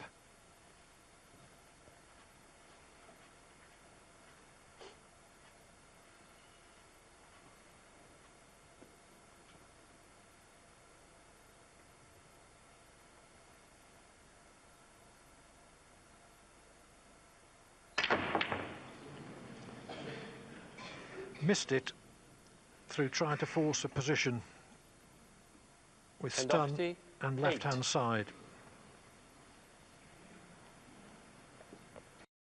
Could have taken the easier red, but wanted to stay down on the black, which I think was the right decision. Just didn't execute the shot correctly. And he missed one like that in the last frame as well, forcing into that corner. But he's come out good. Mark would normally take that pot on, but the way the reds were set, with one being on up with the brown there and one on the left corner, safety was the only option he had. Those reds that Ken played then, when he tried to power them in, if you hit slightly down on the cue ball, Clive, it lifts and the red then bounces into the corner pocket, and I think that's what happened.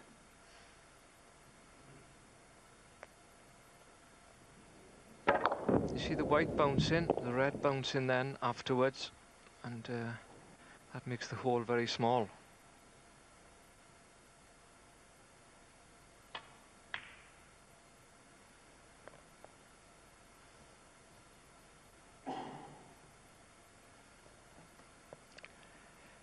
Big frame this now for both players, because Mark's had 2 good chances.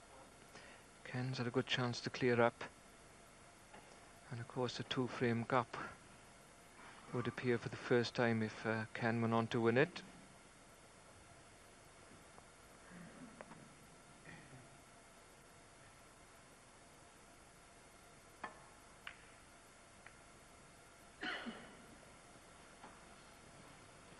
Good safety shot. Danger all over them. Didn't want to leave this one on to the left corner, which is covered with the yellow.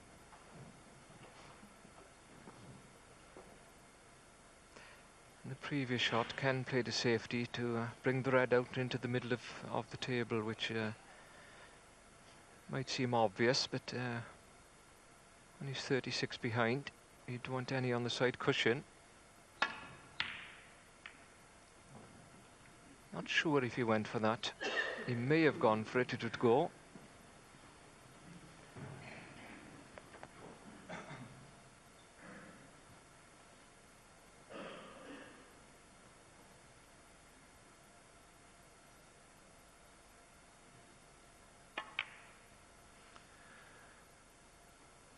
Overcut it.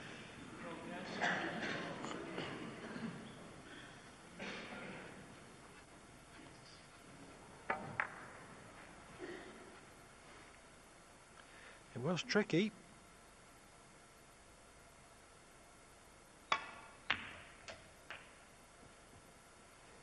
One. Good shot. I wasn't certain to get on the black there. That red that Mark took on then, it was all or nothing. He knew it to be on the hole should he miss it, but he didn't expect to miss him, obviously. Did look as if you could lay an easy snooker behind the black, though, in the previous shot, but 8. it's his choice. We always criticise these players, but when they're out there, it's their choice whether they go with them or not. There's no such thing as a right and wrong shot, only what they think is the best. I think Williams goes for any reasonable chance, and quite a few that are unreasonable. And pots quite a few of them.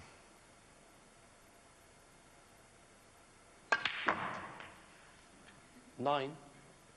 I was thinking in particular of his shot of the tournament against Peter Ebden yesterday. A wonderful green from distance down the side cushion at speed.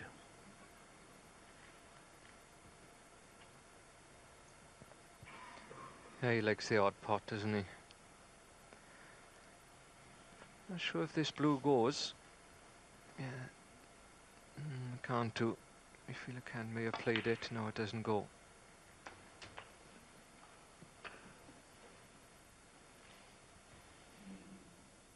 No, it doesn't slip 50. past, otherwise he would have played it in the previous shot and brought the reds out. But he's still in good position here.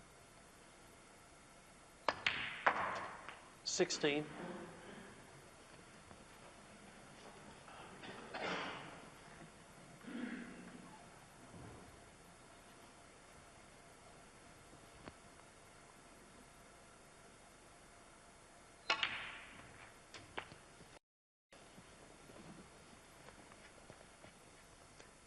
23. Looks good here.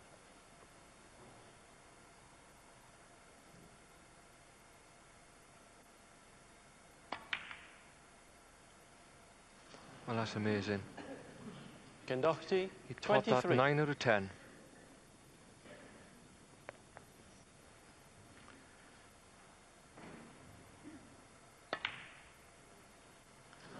Well, you would think that Williams would pot that 10 out of 10. But maybe it wasn't the cleanest of contacts. The referee, Stuart Bennett, has come forward to clean the cue ball.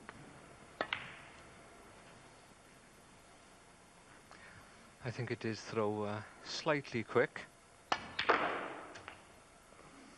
That's history now. Chance gone for both players.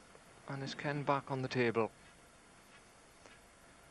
And this time, if he plays a good position shot to the Ras red, looks like black.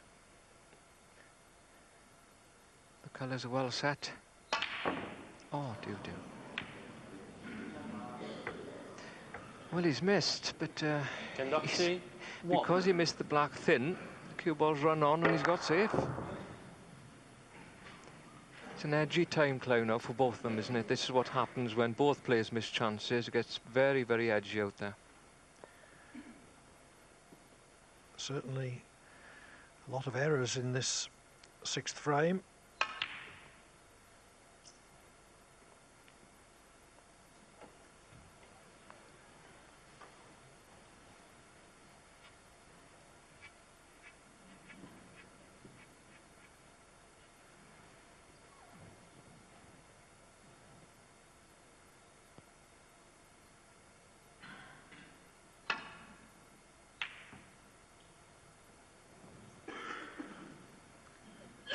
If he was going to miss it, it was good to miss it on the thin side.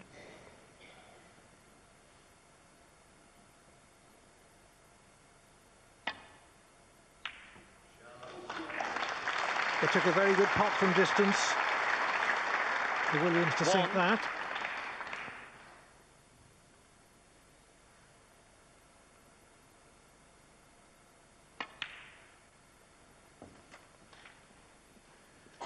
And should win the frame now. 3. Green just a little tricky, being tight on the cushion. 5. But it's near the pocket, and the cue ball is near the green.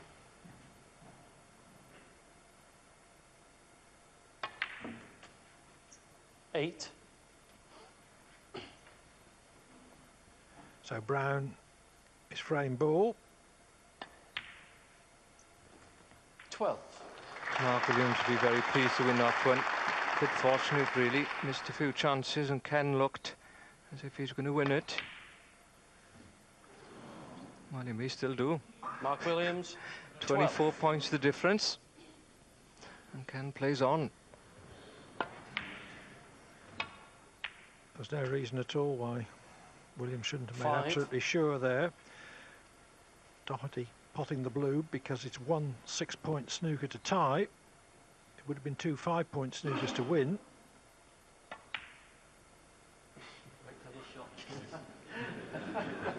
Halfway for boys.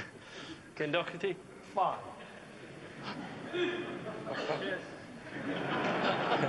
They're both having a laugh out there because Ken had to roll it tight to the black, to be fair, and it's a very awkward shot. It's good to see them have a joke.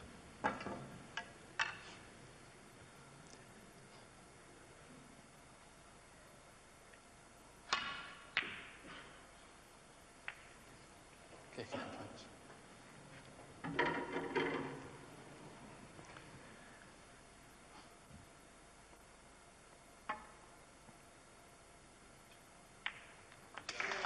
So Williams wins the frame. Williams. An edgy frame with lots of mistakes on both sides, but levels at 3-all. Phew, it's sweaty palms time already in this final, and it's very early for that to be the case. There's without doubt quite a lot of twitching going on, Steve. Yes, it is early as far as you say there's a long way to go, but of course everybody wants to get that advantage and come out of the session in front, and so one mistake does tend to sort of set the other one off, and it so often happens that all of a sudden you get from absolute brilliance become shots you can't believe the players are missing, and they do feed off each other in both respects. It has been so fluent in the first 4 frames of this match. Was it almost inevitable, John, that this would start to become a lot cagier? Once again, it's the tension factor. I mean, the big thing here is come out of this session, you know, in front. If you can win this first session, great coming out tonight. And both players have had the interval to think about it, and they've come back out, and it's obviously the game's changed. Are you surprised that they can actually have a laugh about it out there, because it is very tense? Well, I think you saw how much tension there was. I mean, Ken was a foot or a foot and a half away from the snooker there, and he just burst out laughing himself because he realised that much tension there just made him do it. I think the frame before the one we just saw really sums up perhaps what we thought was going to happen in this match. It is too close to call. That black ball frame just summed it up. It certainly did. And how many chances each did they have at it? They had about 4 or 5 goes at it before eventually it got potted. But you don't, when it's like this and both players are missing, it just needs one of them just to settle down a little bit more than the other one. Well, I know that Terry Griffiths is in the commentary box. He is, of course, Mark Williams' coach. Terry, it's tense for the players. How are you doing down there? Hold on a minute, I'm on the floor, yeah? I'll get up now and have a word with you in a minute. Well, I don't like to see that, whoever's playing, because when there's mistakes on both sides, I know the way the players feel about that, and it gets a little bit embarrassing for them sometimes, you know, but, I mean, they come out now and they may do 100, either of them, and that's how it is. OK, well, the players are still out, so let's just look further ahead. We have 3 more frames in this afternoon session to go. I know it's too close to call, but if you were Mark Williams, what would you be trying to do to try and calm yourself down in this final now? Well, Mark's not that type of player to sort of try things. He just goes for his shots. He's very aggressive. I would be worried from one respect is that Ken's not playing very well, and all of a sudden he's still 3-all. And that's the clever part about Ken's game. He's able to play and steal frames. Mark wants to try and win them in style in a way in one visit. If that doesn't go right, then frustration can creep in. OK, well, Crafty Ken to play now. He was joking yesterday that he likes Crafty Ken as a nickname. It's better than Clueless. He's certainly not that today.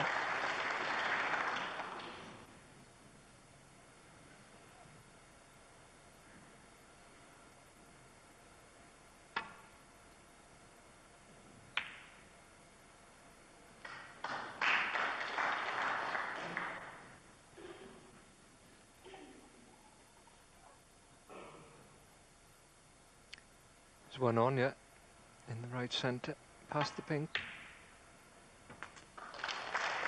You really have to be careful, Clive, don't you, when you play that type of safety that Ken plays. If there's anything out, the players today are so good in the middle pockets.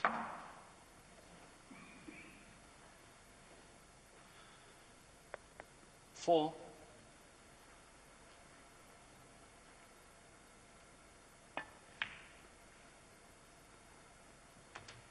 Five.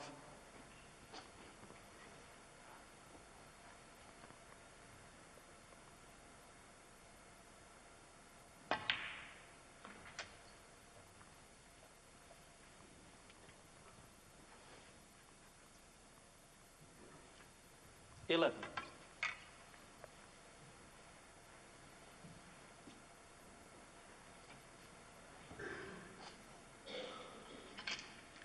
Bit more length needed on the cue so that he can get properly through the ball.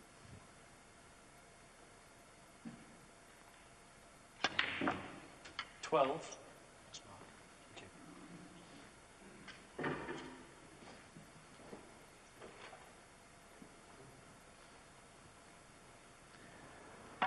The excellent opening red in this contribution from Mark Williams, virtually tight on the rail, but picked one out to the middle pocket.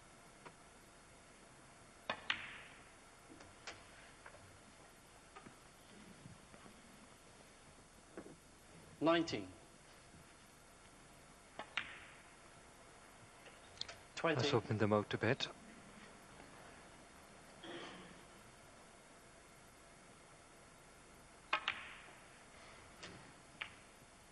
A few more reds to go at, but if the 27. pattern follows the last few frames, both players are breaking down in the 30s. 28.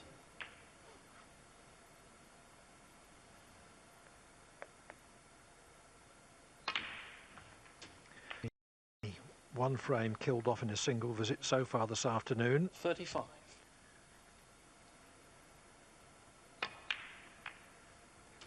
$36. Williams making 86 to lead 2-1.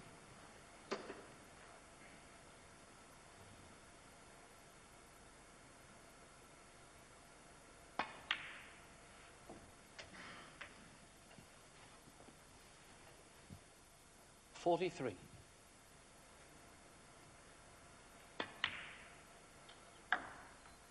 $44. Going well here, but as usual, the crucial shot will be when he goes into those reds.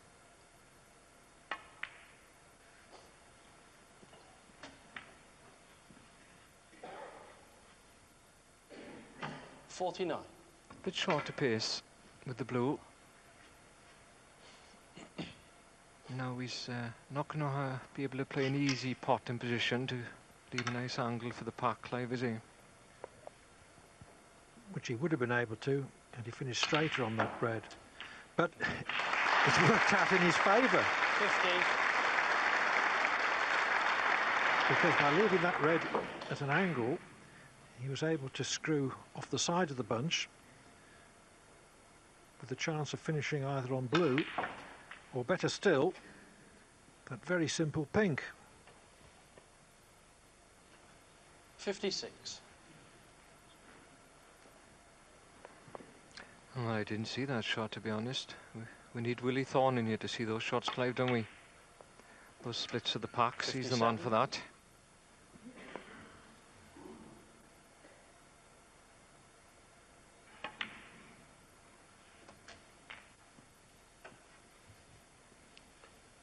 $64.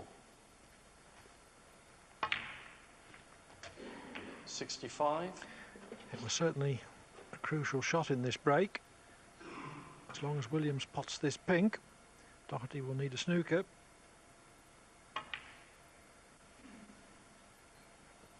Overcut it. Mark Williams, 65. Frame not over yet.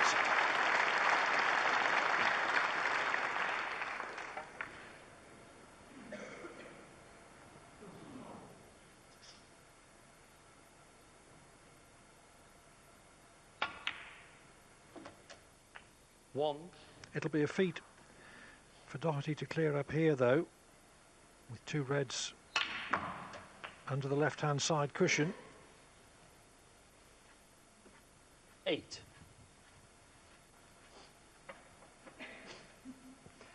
Could bring one of those awkward reds into play here because he's guaranteed to have the pink on in the centre. Well, he's made a mess of that. Took a while to decide what shot to play and then tended to rush it a bit. Missed it by quite a bit, that red.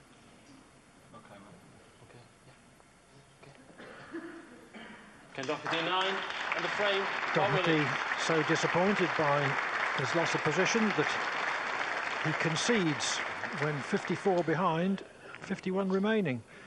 Williams leads by 4 frames to 3.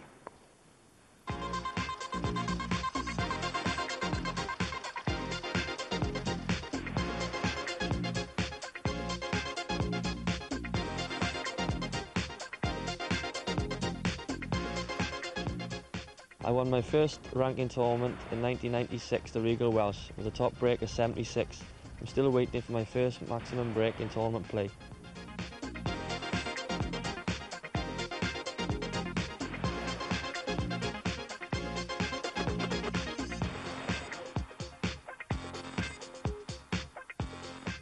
When I won my first world title in 2000, I was the first Welshman to win at the Crucible since 1979. It was Grandpa Griffiths.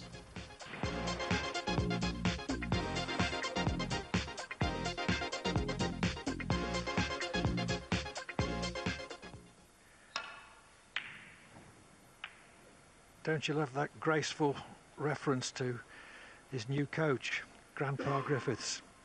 But I think he's made a difference.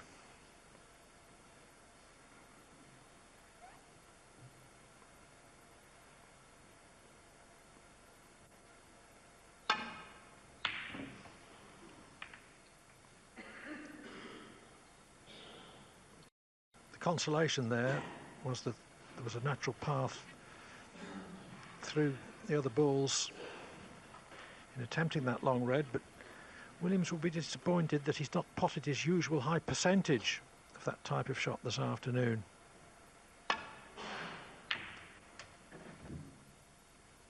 One.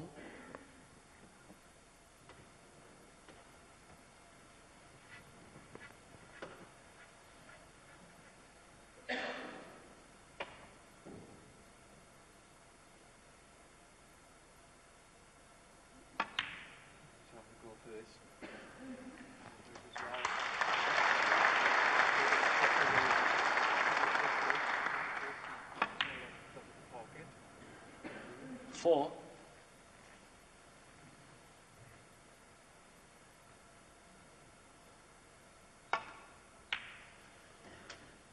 Five.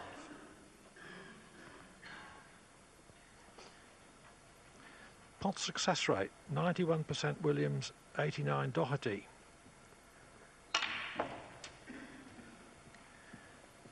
Good, but not outstanding. 12. Well, everybody's entitled to their opinion, Clive. For me, that would have been very 13. good. No, they haven't been at their best this afternoon so far, either player, to be fair. A lot of good stuff. A little bit of scrappy stuff thrown in the middle. But this is a good response here from Ken, because 20. he would have been very disappointed at his last visit in the previous frame when he had a sniff at clearing up. And these players know what it means after Mark Williams had done a 65 break. If Ken could have cleared up from there, 21. it would have hurt Mark Williams.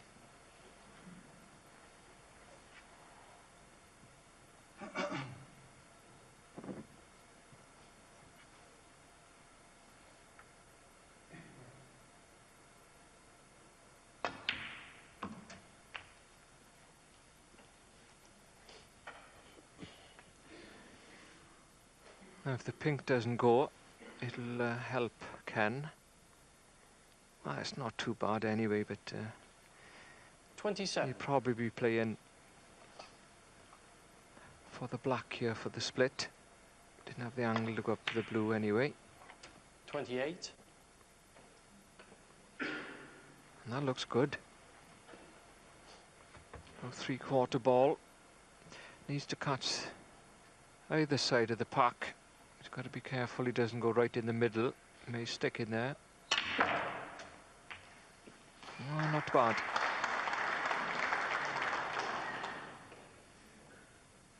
$35. He went into the meat of them here, but he had enough spin on and just flicked one out for the left centre.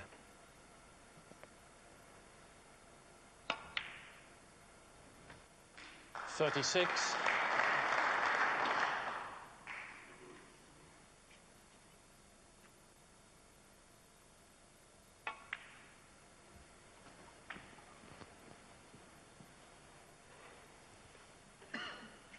$41.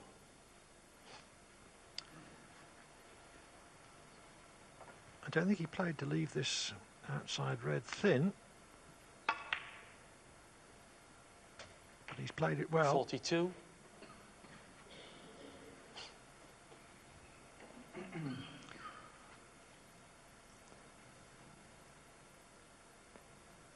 got reds to go at. Well, he had a bit of a bad bounce off that cushion. I seemed to go quickly off 44. the left side cushion after pot in the yellow. And now he's in a dreadful spot.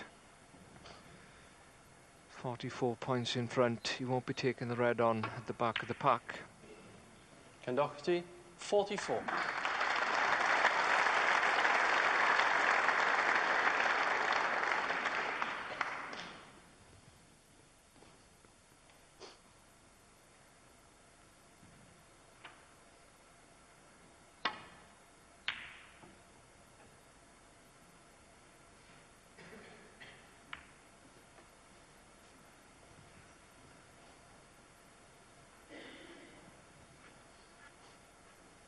What a difference those little kisses have on the when you catch the ball colours.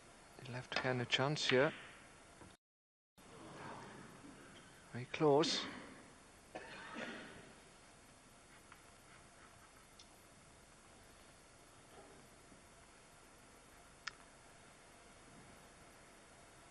Awkward queuing, except for the most awkward red.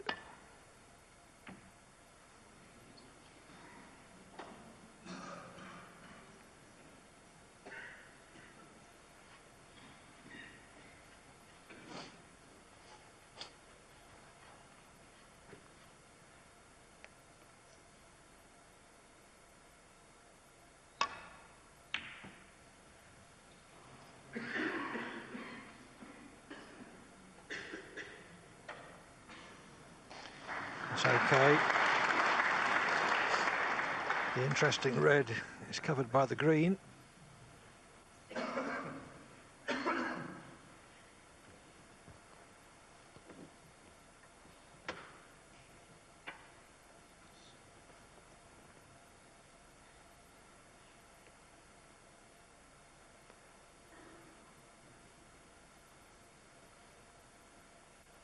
Hello, what's happening here?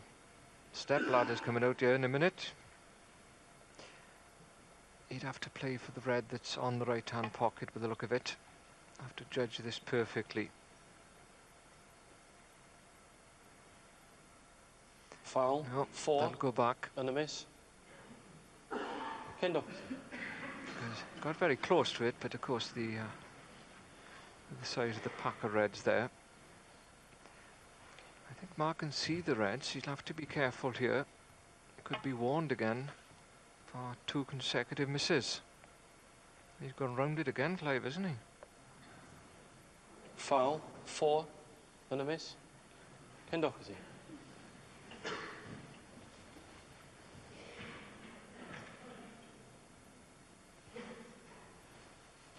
Okay, Mark, we'll put it a ball again this time, okay?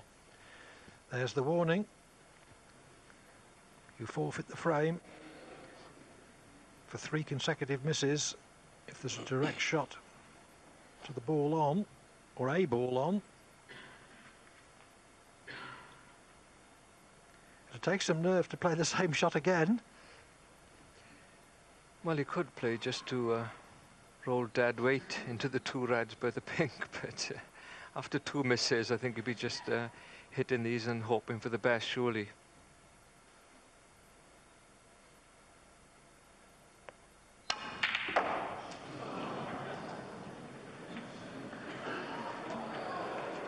That looked like a pool break-off. Ken Doherty. Settle down, please. The only thing that didn't move then was the commentary box. Oh, it's an incredible shot. They're still moving. Amidst all that, he put the black safe, but not the pink. And Doherty's still got a knock in his initial red.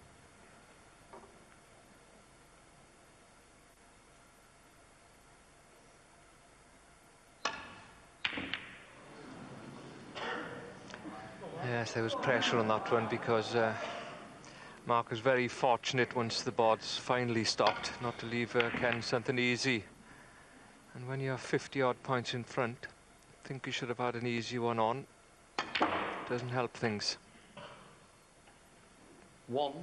I'd say Ken would have made that no more than 5 out of 10, Clive, in the circumstances. And if he was 56 behind, he'd probably put it 8 or 9 out of 10. It's amazing, you know, that's how the game is, isn't it? It's all about what's in the mind. Yes, your key phrase there was 7. In the circumstances. 8. Set it up in practice, and it would be 8 or 9 out of 10, maybe 10.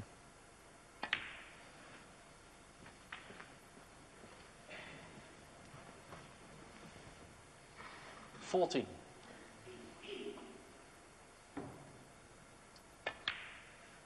15.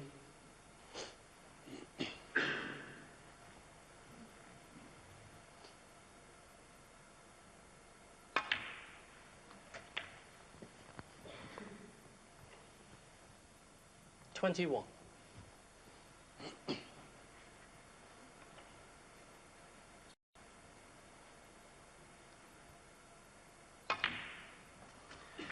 had there been a different result to Williams's enforced indiscriminate lash out a few shots ago,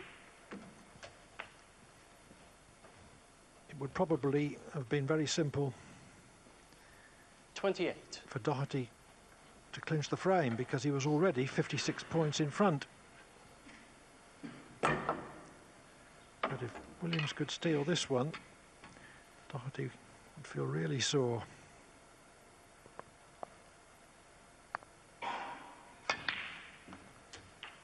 $29. Still a lot to do with this red on the back cushion, but he's played for it this time. With the black being off its spot, it makes this red obviously a little difficult, 35. more difficult, because he's got to hit it harder and come up for a colour. But this is quite thin.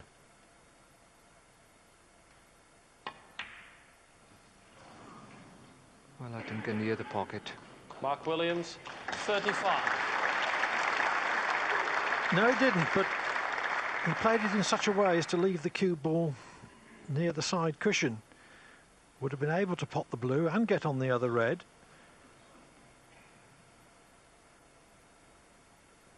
But from that position, Doherty couldn't really attempt that red even.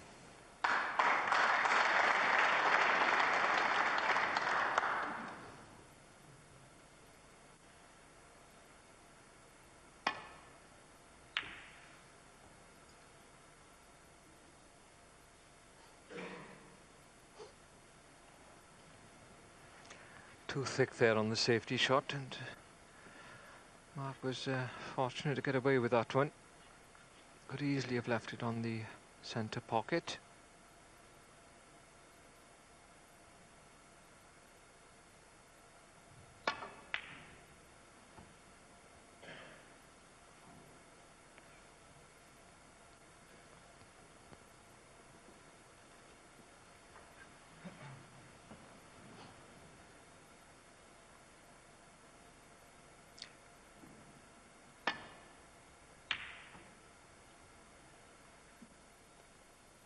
Well, he potted one of those earlier on, but safety was always the main objective there.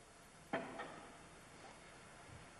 now he's forced Ken here with that good safety to possibly bring the awkward red out to the side of the black there.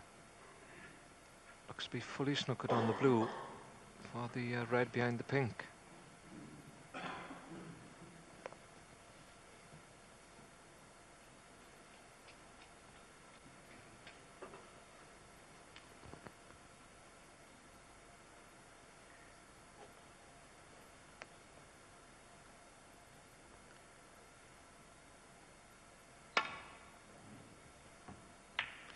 Leading by 21, he decided to leave the awkward red where it was.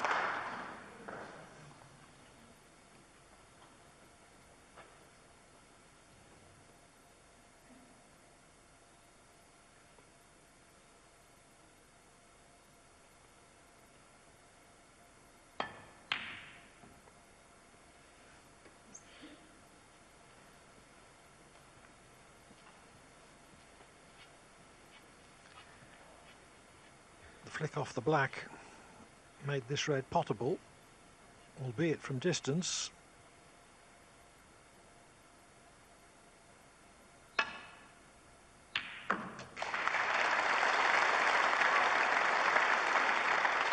Still a good pot, but he's been very unfortunate there, Clive. One. Had to leave himself an angle and some colour to dislodge the last red, but he hit this perfect right in the middle of the pocket.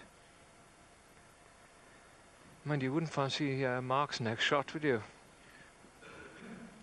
Well, time for plan B, I think. A nasty snooker on the last red. Rumble.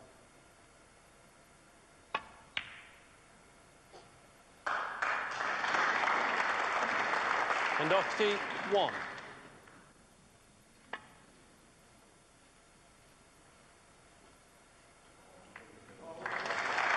Had the necessary ride on, but can expect to be playing from behind the black again in a few seconds.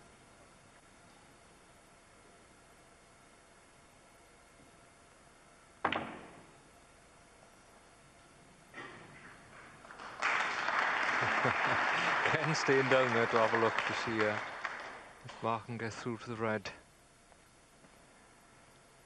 It wasn't a certain snooker because the black is so close to the cushion.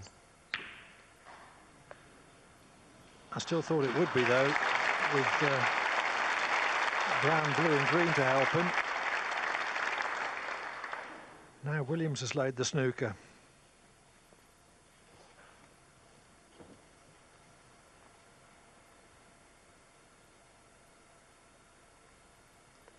You'd like to catch this from the back.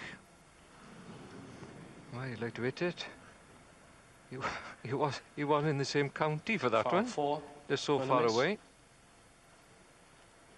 Very surprising for Ken. He's such a good good knowledge of the angles and getting out of these tight snookers.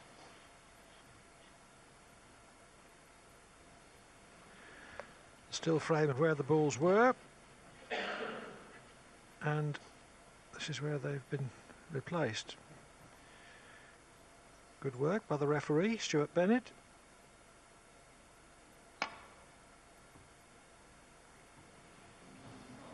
Well, I'm not sure he's trying to flick that red because he's that's a long way out of two cushions. It's not that complicated. Is the referee allowed to give Ken a smack if he misses it by a lot, or is he just got to call a miss?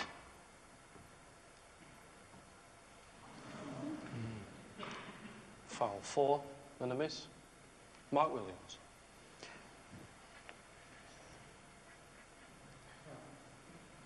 "12 points in penalties has reduced Doherty's lead to 10.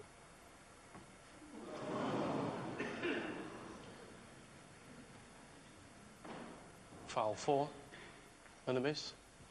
Mark Williams. Free ball. No good there, the free ball. Nothing to go at.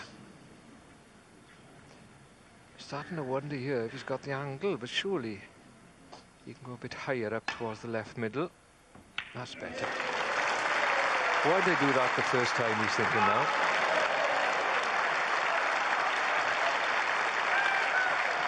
The great escapologist at his 5th attempt.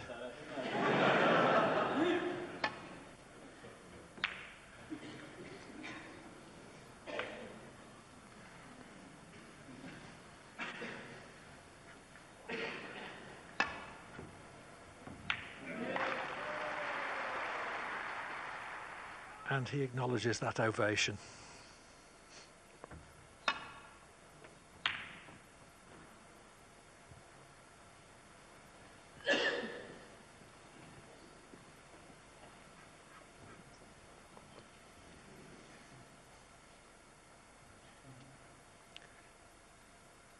We play safe here.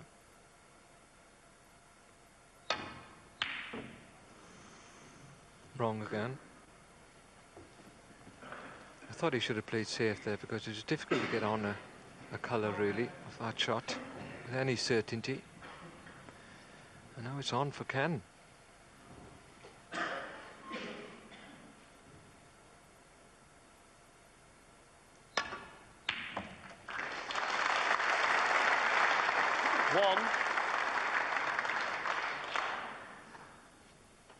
I remember Williams saying that he found one of the hardest things to learn was to hold back from attempting a potable ball, any potable ball.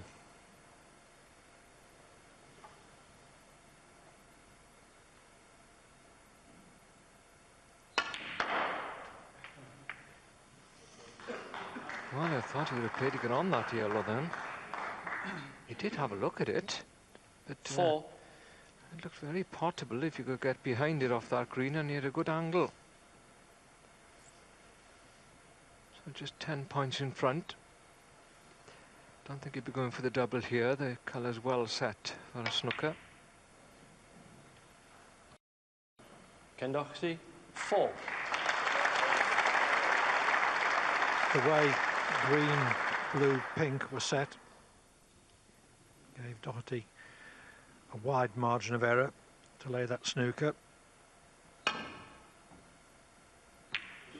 Oh, caught the escape perfectly.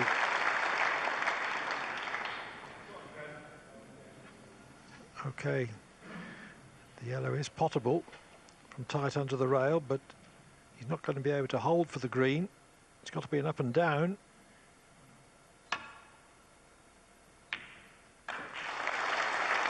Concentrated 100% on potting the ball. Probably the wise choice in that situation, Terry. Well, yes, if you'd have hit it a lot harder, tried to come in and out of balk and down past the other colours, anything could have happened. And it would have made the pot harder. So you can play a good solid safety here, or even a pot into the yellow pocket. Worth a go. And Doherty, 2. No, I think he played the snooker. And these last, what, 4 frames, Clive, could have gone either way, really, couldn't they? Both players had good chances to win practically every one, even if they lost it, and could well have been somebody a long way in front. Oh, well, it's Mark Williams' turn to have a little bit of fortune then. He was leaving that green on. Played the safety bar, didn't he? Just flicked it and it's gone safe. It's all going on. Well, I like these dueling frames, particularly with such a lot at stake. I like a mixture of this sort of competitive frame and maybe a few single visit frame winners thrown in.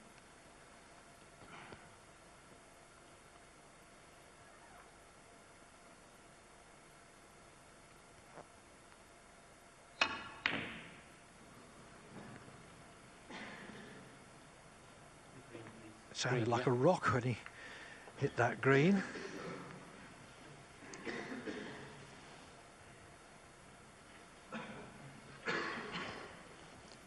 Doherty 12 in front in this tactical finish to the 8th frame, trying not to go 2 frames behind.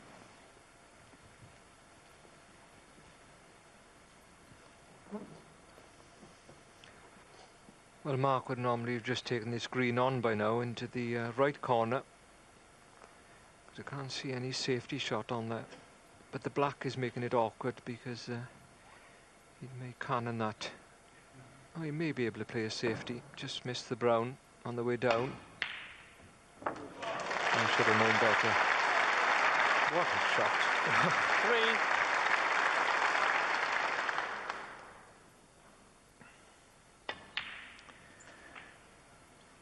Seven. Well, green is Williams' colour, I think. Wonderful green against Peter Ebdon yesterday. 12. And that one almost as good. 18. Set up his chance to put Doherty 2 frames behind. 25 in the frame. A wonderful green and a clearance to the black. That's that wonderful pot. It paved the way for Williams to lead by 5 frames to 3.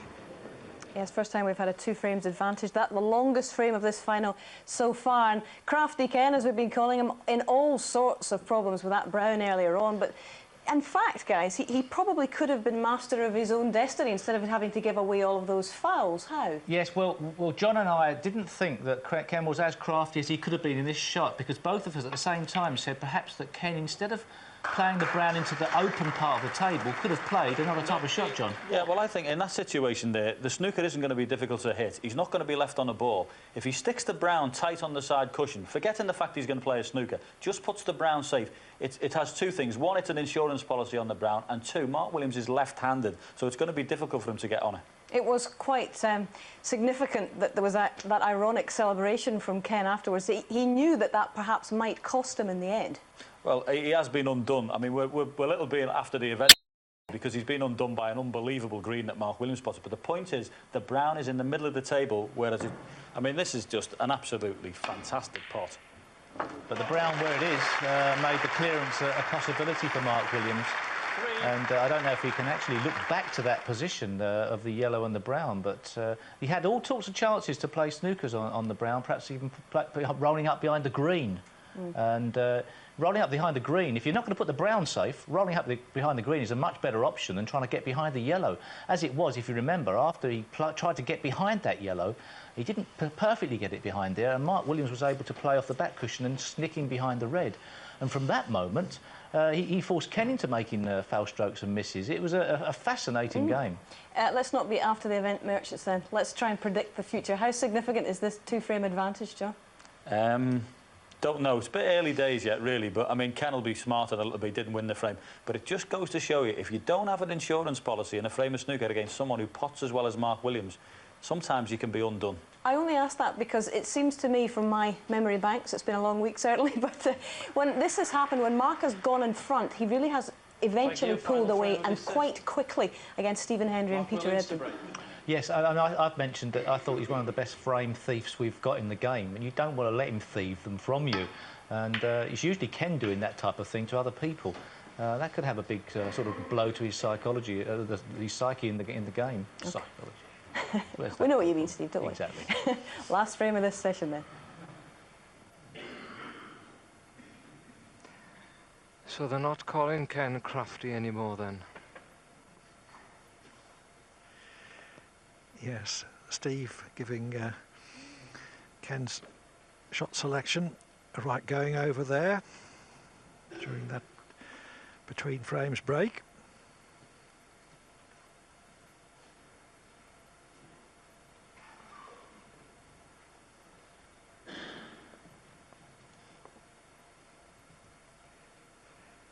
Nobody plays the right shot all the time. Hasn't been born the man that can do that. Never will be. Oh, great shot. That was awkward. Didn't have a good safety and had to make the red. Brown ball. He did indeed. Williams would have had a red to left corner had it not dropped. Doherty, 1. Very important frame, this. Doherty has to win it to restrict his arrears to a single frame going into this evening's final session. Williams would like to win it to go 3 clear.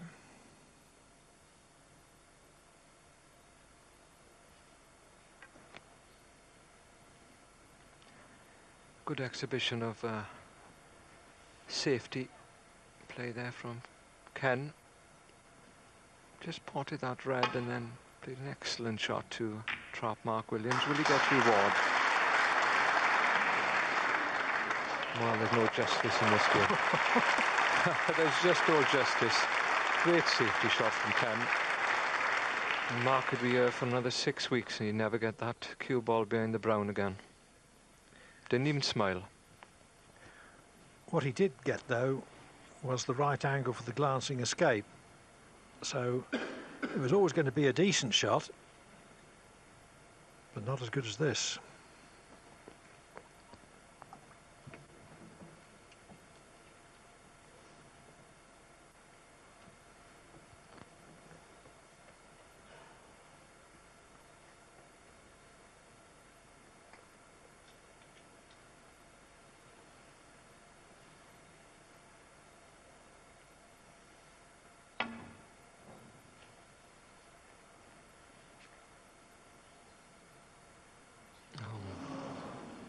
Foul 4 and a miss. Well, he'd give a miss, but that was an excellent attempt. I understand he should be hitting reds, but that is such a skillful shot, playing for that red to the left of the black.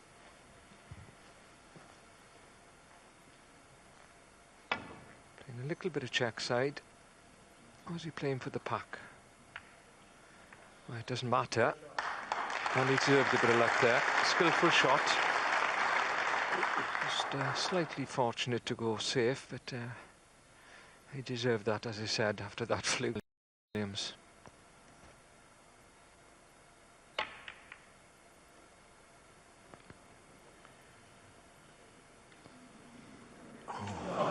Tried to get him in behind the brown Foul again, for Ken Doherty. but found the pocket.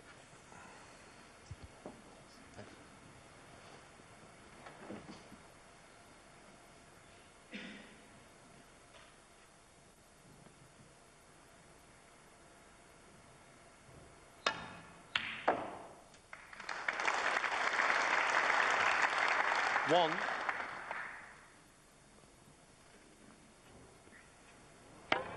Nice solid pot. Natural angle to miss other balls.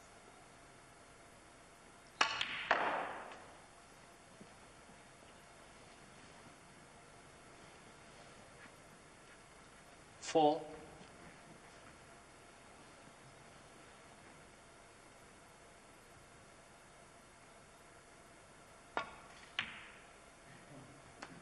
Five.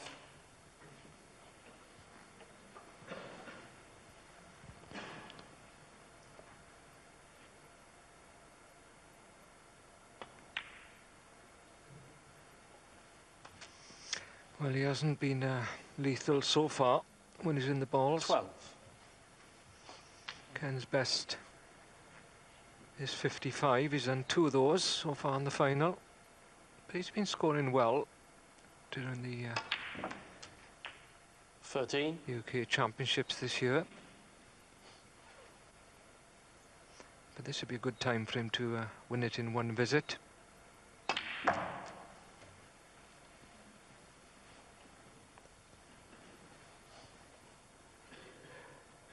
20.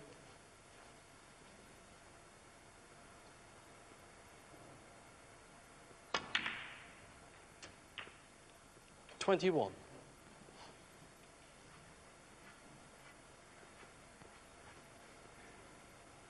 Not quite. Played for the pink. But he hasn't got a great angle now. Not sure if he can hold. Well, he's having a bash. May play a cannon. No, well played. Really good contact then. Let's see, been out of position on that red. 27.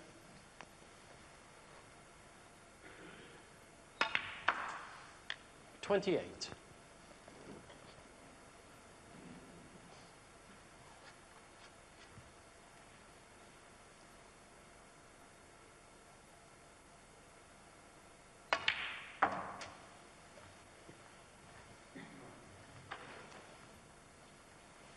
34.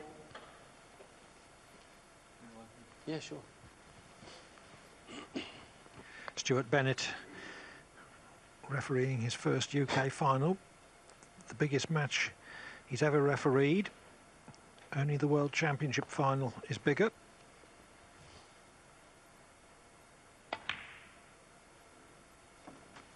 $35.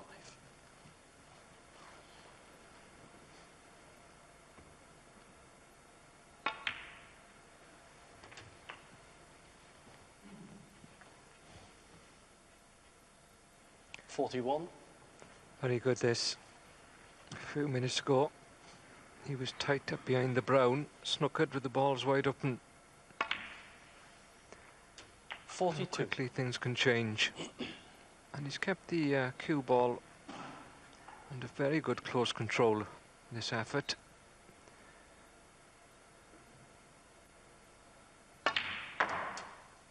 Now, didn't chance the cannon into the reds there. They've gone wrong a 48. few times for both players today. 49.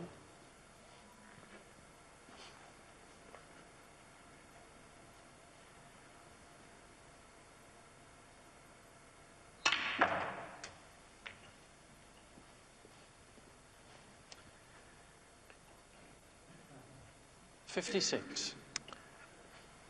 Needs a long red now to keep this going. It was only a 4-ball cluster that he went into. He was expecting something easier than this.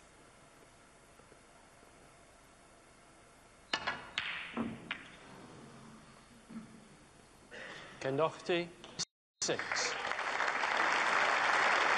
Useful, Station. but not decisive.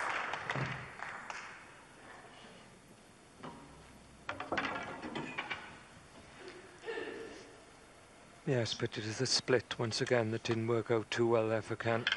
It looked a certainty to get on those reds after potting that black, but Mark Williams got a chance now. 1.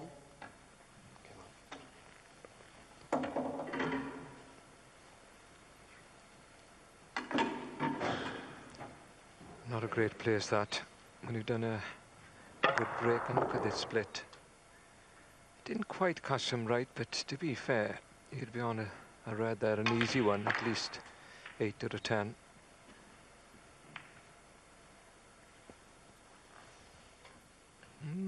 It's gone wrong if you can't get past the pink. I think he played to split the other two reds there. The two behind the pink.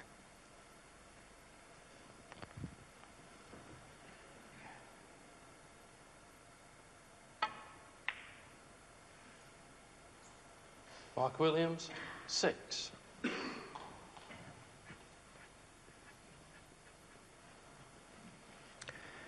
Here's the attempted split.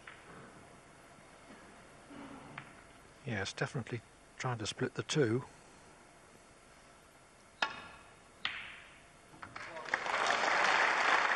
Very good red from distance from Doherty. 1.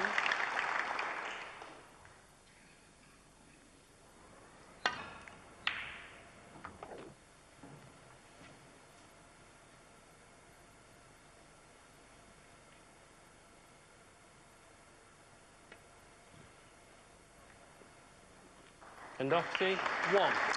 Well, he had a chance there, once again, to put the colours safe. Let's see if it'll work out for him this time, because Steve and John were saying about that in the previous frame.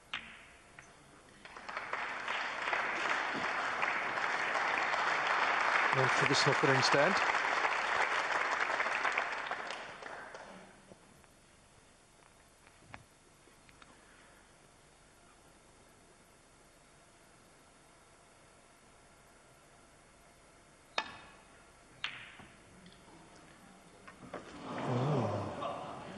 Well, the red would have been Mark Williams. The red would have been frame ball, barring snookers.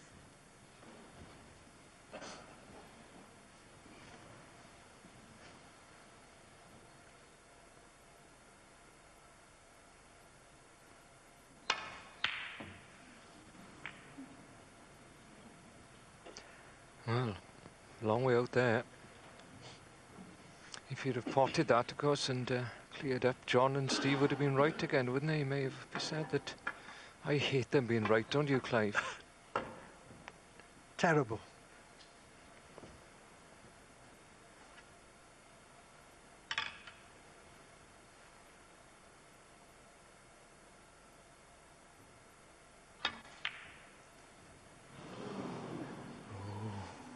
Could regret that.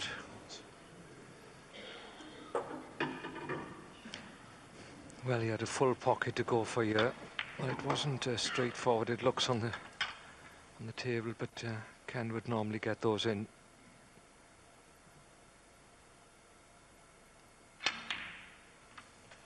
One. Thank you. Nothing worse than playing a player who keeps clearing the table up, and Mark William hasn't done it today, but I'm sure when you're defending a lead against him. Well. Mark Williams, 1. Well, he's conceded. Frame Ken Doherty. Thanks. He conceded. Thanks, Mark. Without even asking Doherty to pop the ball, which would have left him needing snookers. So Williams leads only by 5 frames to 4 going into this evening's final session. And indeed, how relieved will Ken Doherty be about that chap, Steve?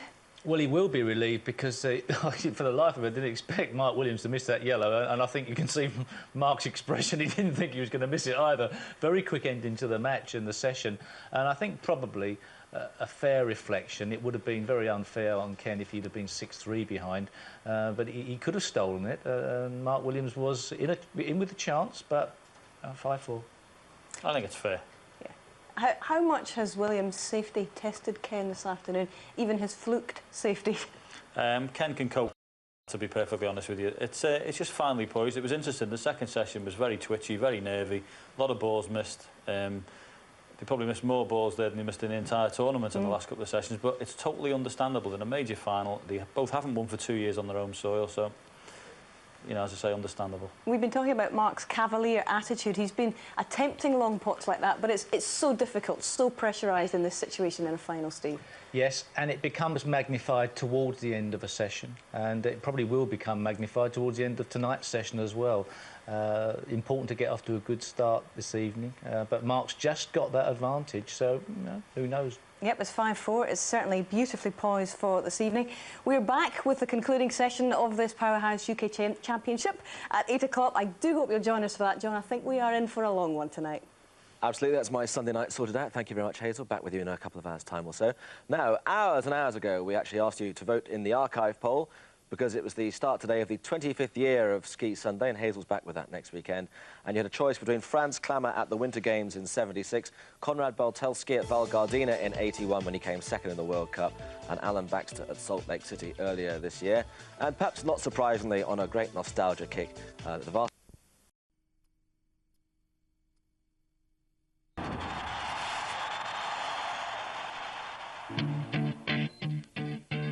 Look, if you had one shot, one opportunity to seize everything you ever wanted, one moment that you captured, just let it slip. Yo.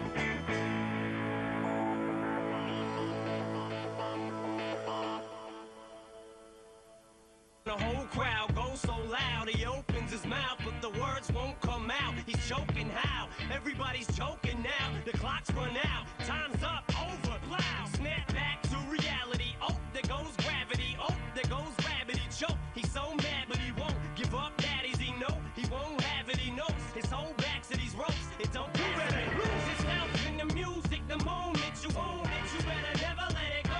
You only get one shot. Do not miss your chance to blow. This opportunity comes once in a lifetime. You better. You can do anything you set your mind to, man. Good evening. Who holds the key to success in the final of this Powerhouse UK Championship? Welshman Mark Williams has unlocked the UK trophy cabinet once before, but for Dublin's Ken Doherty, it has remained firmly shut. Now, crafty Ken has twice been a runner-up in this championship, and there are a fair number of his fans in a packed Barbican Centre arena here in York who are hoping that it's third time lucky for the Irishman. But after this afternoon's session, it's too close to call.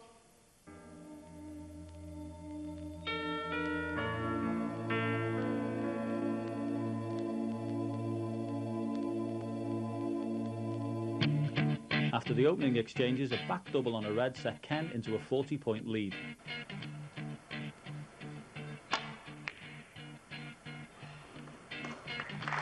But a great red along the top cushion enabled Mark to counter with a 56 break and take a 1-0 lead. The high standard continued in frame 2 with Ken Doherty quickly amongst the balls. He scored 55 before losing position. Mark tried to get back into the frame, but was forced to take risks. He soon came unstuck, and it was Ken who levelled at one frame all. Into frame 3, and a thin clip on the red set Mark on his way. Some excellent break building saw Mark dominate the frame with a contribution of 86 and go into a 2-1 lead. Frame 4 broke the mould, with both players making potting and positional errors. It looked like at one stage Ken was trying hard to lose the frame. But eventually he knocked in a quality long red, and not too long after, Ken had levelled once again at 2-all. When the Irishman missed the red along the top rail, It looked like being a clearance from Mark Williams, but a loss of position on the final black saw both players have chances and the tension was obvious. But eventually Ken held himself together to lead 3-2. Williams didn't seem fazed by falling behind for the first time in the match. His first opportunity was a beauty, but he failed to develop it past 30 points. Then a catalogue of errors from both players before finally Mark delivered the telling blow. 3-all. An excellent middle pot saw the fluency return to the Welshman's cueing. But even though he missed this tricky pink on 65, it was enough to secure the lead at 4-3. Ken was first on the board in frame 8, and later he had Mark in all sorts of trouble. Mark had already been called a miss twice. Another miss, there's the warning. And he would have lost the frame.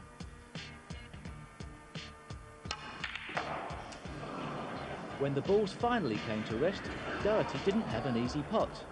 And after many twists and turns, Mark potted an incredible green and cleared up to extend his lead to 2 frames. The final frame of the session saw the smooth long red from the Dubliner, who went on to compile a break of 55. And when Mark missed this straightforward yellow off the spot in an attempt to counter-attack, it was shake hands and a 5-4 lead going into tonight's session.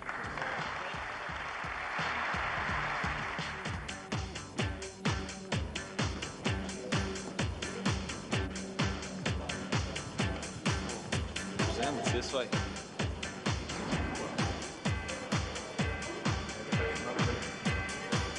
Ladies and gentlemen, here they come. Will you welcome our 2 finalists, Ireland's crafty Ken Doherty and the Welsh potting machine, Mark Williams.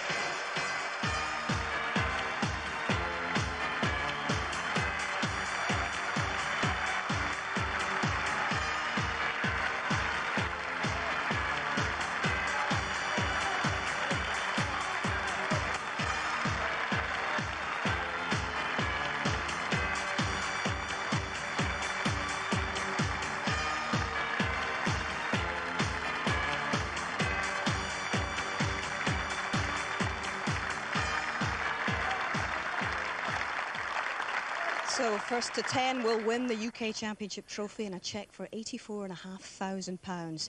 Taking the first stint in the commentary box tonight, Willie Thorne has been joined by Mark Williams' coach, Terry Griffiths. Are you sitting comfortably, Terry? Yes, best seat in the house. Looks like a wonderful night at snooker. Very close, and William himself are looking forward to it. Yes, it couldn't be better, could it? Both these players have definitely played without doubt the best snooker of the week so far. That's not always the case. Sometimes you get somebody get to the final just purely because they've been a bit fortunate on the way. But both these 2 players have played almost to the best of their ability this tournament. I was very, very impressed with Doherty against John Higgins, and very, very impressed with Mark Williams against Peter Ebdon. Those who had the pleasure of just watching the afternoon session was a little bit shaky towards the end, but I think now we're getting nearer to the winning line. I'm sure we're in for an excellent encounter.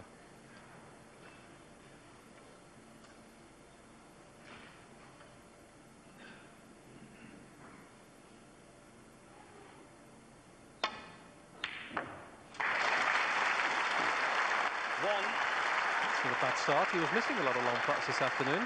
It was more like the way he played against Ebdon. Hardly missed a long shot.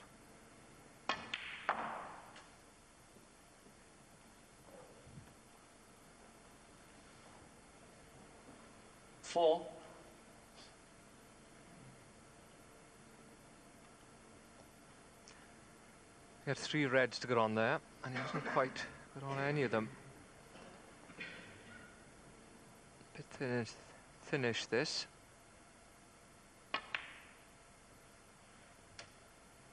Doesn't seem to make much difference to these players. And then 2 reds to get on to the right of the pink.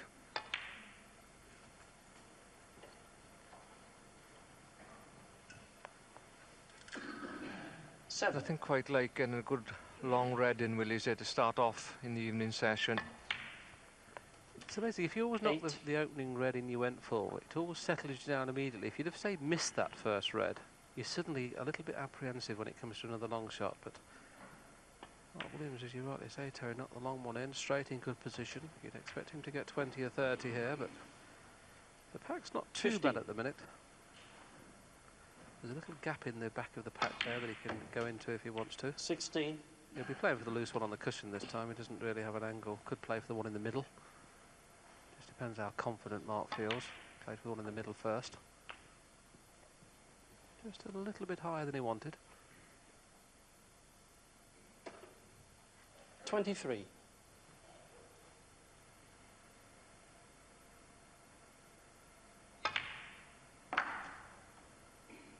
$24. Mark's just had a quick glance at the pack, whether there was a plant there that we haven't spotted. Well, there must be, because there's certainly nothing on at first glance. There's certainly a plant somewhere. 31. Is it that one? It certainly is. It's a certainty. 32.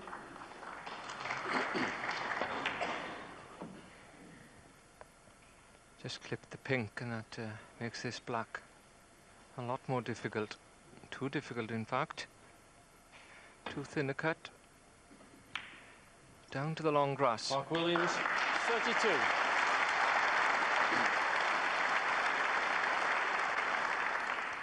Yes, would have been a lot better. Another 2 inches to the right, but Ken's got a relatively easy safety shot, and it helps that the yellow's not on its spot now, because that's the path the cue ball will want to take. As it's a little bit thicker than that, but as long as he gets a good pace, he's no problem. Unfortunately, kissed the green. Now, is there a shot to nothing available? It looks very mixed up at this end. I don't think he can get round the back of the black. Yes, he's playing the shot to nothing off the ones below the pink.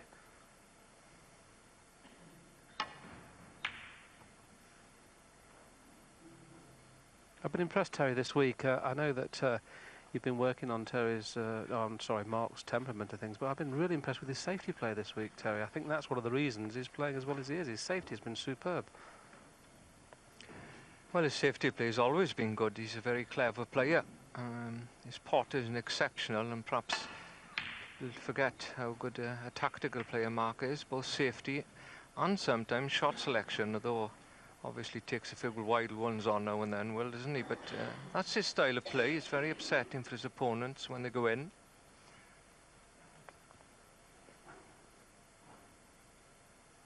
Bridging over what I'm sure he would consider his favourite ball this week. He's potted 3 greens, 2 in the semi-final and 1 this afternoon that went on to win frames at the end of all those 3 great pots. He won't be too pleased with that one, though. That safety's gone astray. So 1 good pot from Ken, can get back into it. 1.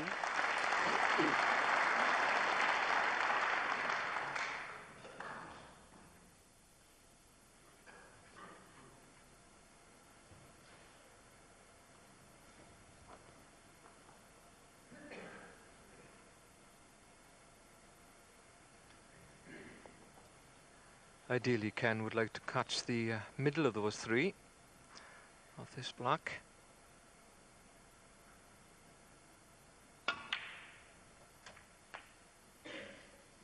Well, he's okay. Caught the outside one. 8. And this is a good chance. Probably better than the one Mark Williams had, because the reds are really well placed.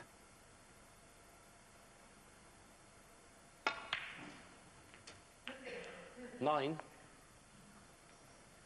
Yes, we talk about it a lot in commentary. The first 30 or 40 points is always a little more difficult than the middle part of a break. As you can see here, Ken came to table 32 behind. But you'd already have to consider himself being favourite to get in front in this frame at this visit. 15.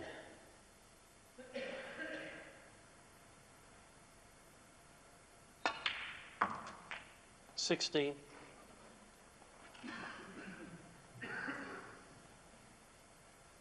Lovely set in here at the Barbican for this final. And lovely set of balls for Ken Doherty. 23. This clears the black into the right-hand corner as well. 24. Not sure about that red above the middle pocket, Willie. Do you think that's on?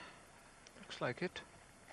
I think, in fairness, he's going to have to be very, very close to it to just drop in for the blue. He certainly couldn't play it at pace.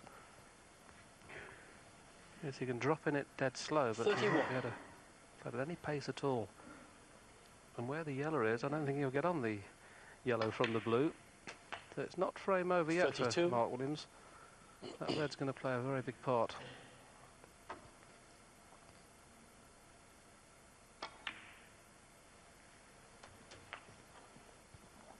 Thing is, though, of course, if he does go 3 reds, 3 blacks, red and blue, that's like 30 points in it with only 27 on. So Ken won't have to worry about playing that red too hard.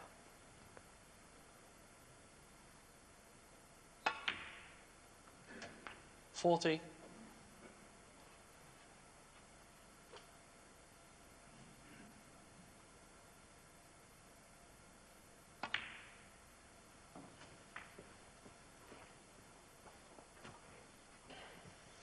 Very compact, Ken. 46. This cue action doesn't pull the cue back too far.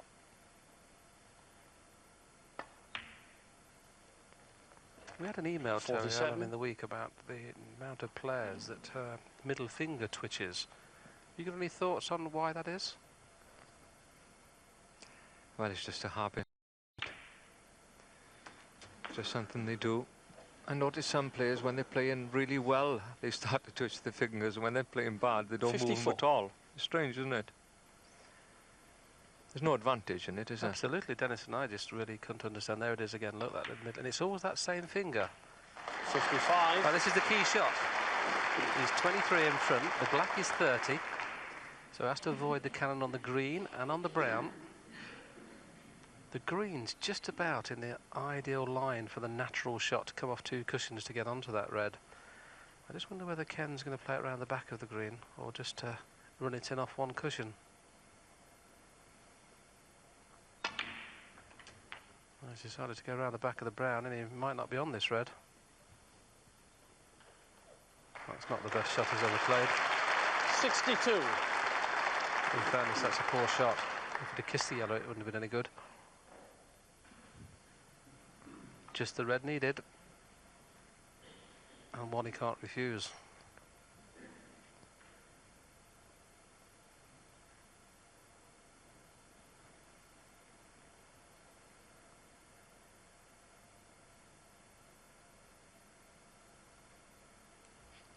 Well, this is one of those, Terry, isn't it? If you hit the near jaw, you can get away with it. If you hit the far jaw, you're going to stick it. Yeah, the players would prefer to cut it back the other way, and the yellow's making it awkward. Oh. Well, he turned it down and did a very 62. good safety. You can see it that'll pay benefits. Yes, every credit. 62. The red, in his opinion, was far too difficult to risk at this stage. But Mark can still win with any colour above the yellow. And he may not have covered this. This may be potable.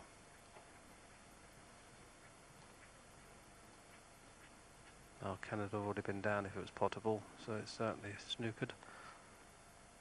He's hit it off 2 cushions, not 1.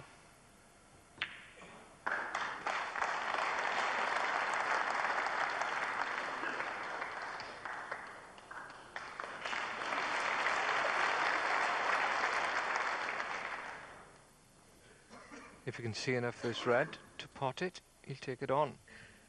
It looks tight. Certainly not a good safety shot on you.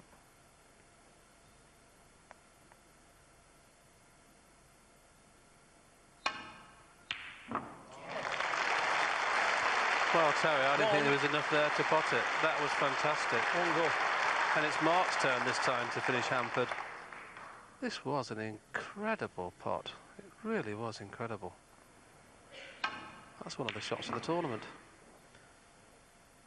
Do very well to get onto the yellow from hampered queuing, but he must pot a colour, of course, otherwise snooker is required.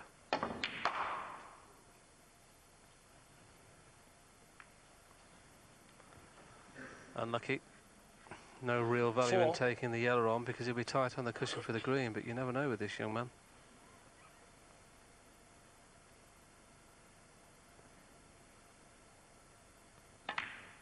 There's your answer. I'm surprised at the pace he played it. 26 behind. Got to hit it a bit harder to give the yellow a chance to get away from the jaws, because Ken only needs one ball. Well, that looked in. As you can pass the middle pocket at that speed. And he played in such a way that he could at least bridge by the middle pocket to the green. But Ken should be making this.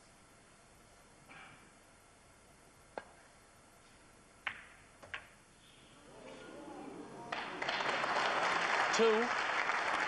Yes, no heroics from Ken. Just made sure of the yellow.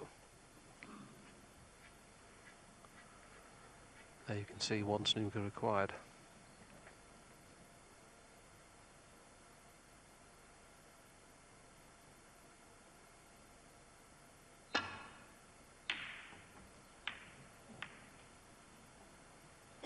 Ken Doherty, 2. Pink and black are in great position to try and get a snooker.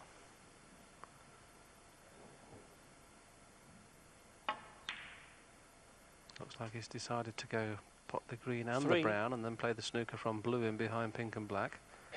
You could almost stop the white dead now and leave a half ball shot to get in behind the black. I don't think he'll be attempting to pot this blue. 7.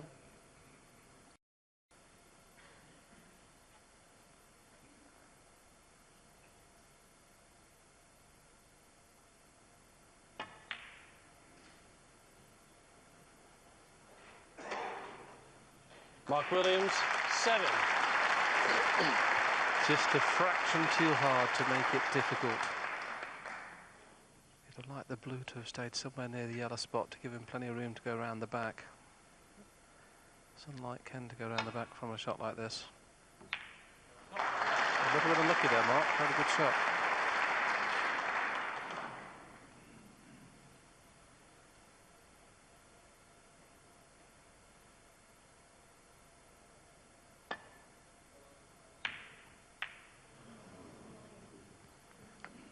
Well, Terry, I think you'd fancy a little snooker here. Yes, Mark didn't have a lot of room there to play the shot he tried behind the black. And that's where Mark Williams wanted the previous shot to go.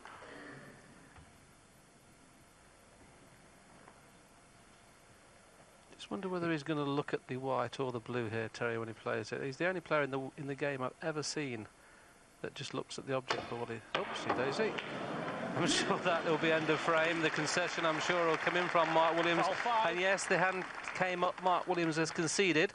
The audience not aware yet of that situation. They are now. So Ken Doherty, a very, very good 62 break, has done the important thing. He's levelled the match at 5-all. Yes, a dramatic end to that frame. It's all square in this final. And if there's anything that you'd like to pick us up on or chat further about from that frame or anything else in the match or even the championship, then get logged on and drop us a line, please, at snooker@bbc.co.uk. Or even easier, pick up your mobile phone and text us a message to 81222 and start your text with the word snooker. It will come through to us and not Tomorrow's World or something like that. So please, we'd love to hear from you, but let's hear from the two lads first of all. Early impressions first of all, JP. A very good start for Ken, just what he needed. Didn't need to lose the first frame this evening because then you're even more pressure for the frame after that. So great start, good 62, settled him down. 5-all, all to play for. An outrageous pot from Mark Williams early on, Steve. He was very unfortunate after putting a great green straight after that. That yellow was so close, and who knows if that had gone in.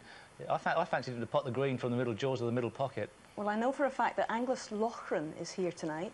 He's got his money on Crafty Ken. You never know. Back to Willie and Terry.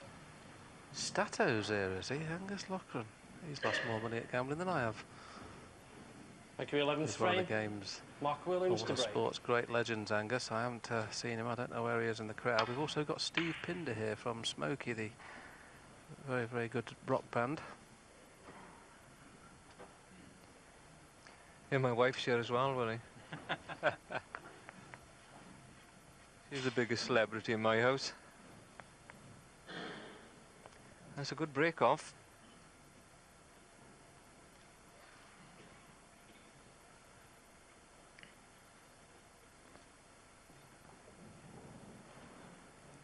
can see the reds, but can't get back down to bark. There's a fair pack to go at. He's looking at the gap here between blue and pink.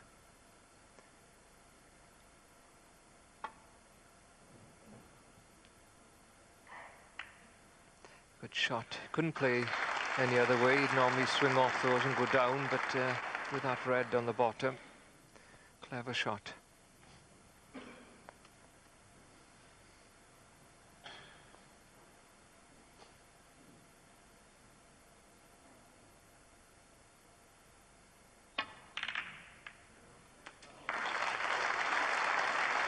He displays some brave shots. Maybe on the black or blue. Pink won't pot by the red. Well, he's a bit unfortunate here. A red came off the cushion. He would have been perfect on the black.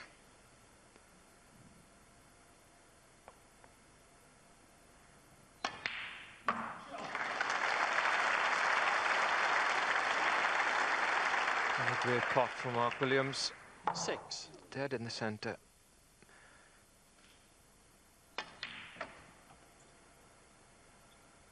Seven. First red is, in playing the pot, has brought another 5 or 6 reds out into open play, and it's very easy to get on choice of red. In that situation, you'd always be playing for 2 reds, either the one to the left or the one to the right. You've always got to give yourself options off a shot like that.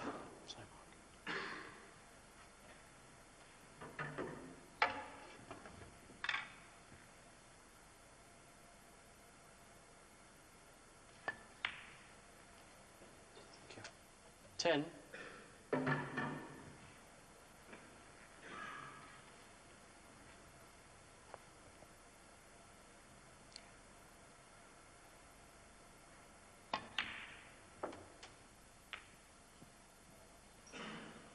Not perfect.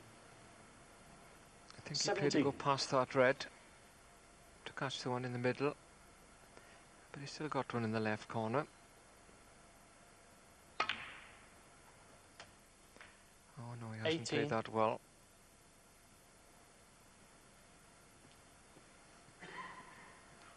Yeah, either over hit it or under hit it. He should have hit a bit slower. He'd have been on the yellow in the middle. Mark Williams, 18. So Mark Williams gets the first chance again. He just made 32 in the first frame this evening from a good chance, and this time 18.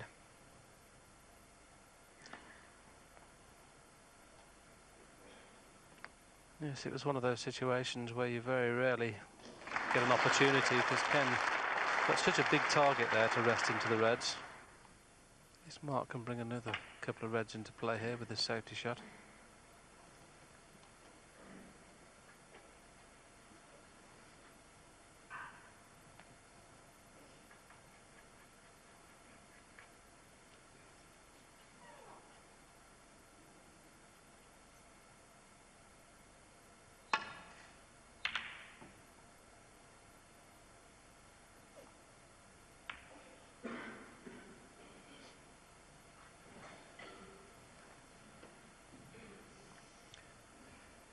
Off we go then. Another long one for Mark Williams.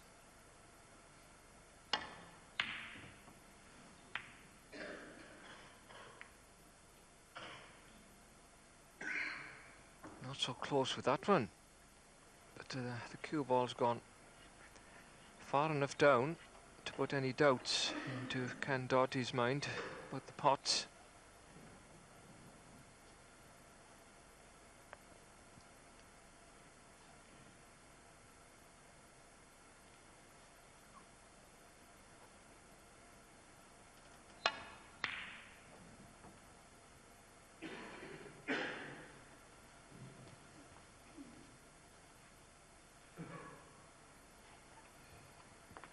This could be a little stalemate for a few moments now, as Mark will be playing the cue ball back into a similar position.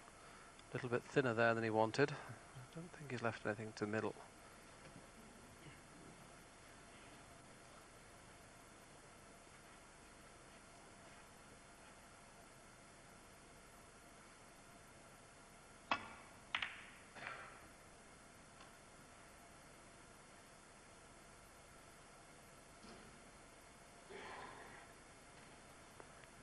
That's the most important thing when you're playing at this area. You see Mark's got no option now but just to rest into the pack. He can't play an aggressive safety shot.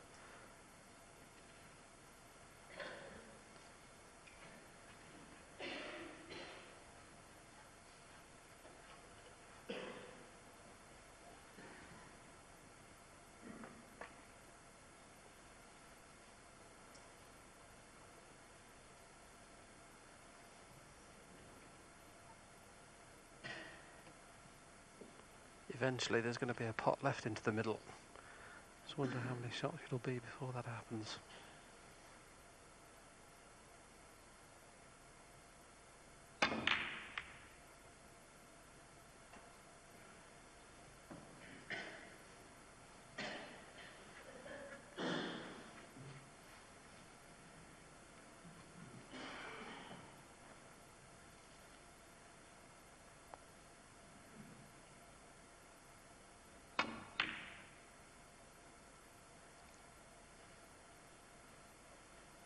Very tight. Nothing to go at. You just get a feeling that Ken is baiting Mark Williams here to have a go at a difficult one.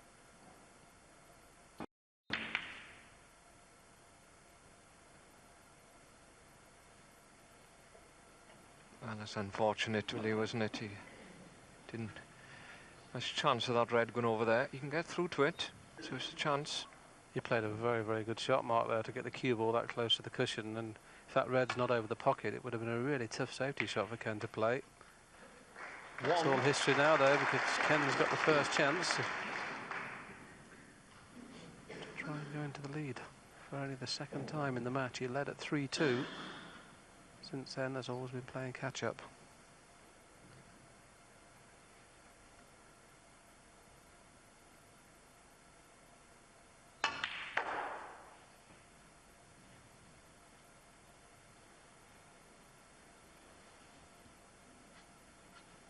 Six.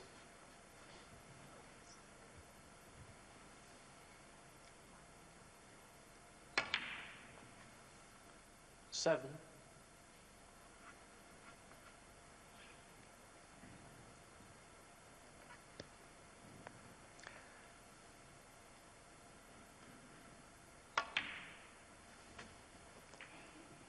Similar to the first frame, Mark got in first. Only this frame we've had a few safeties before the balls are really well spread. And this Ken gets the good opening.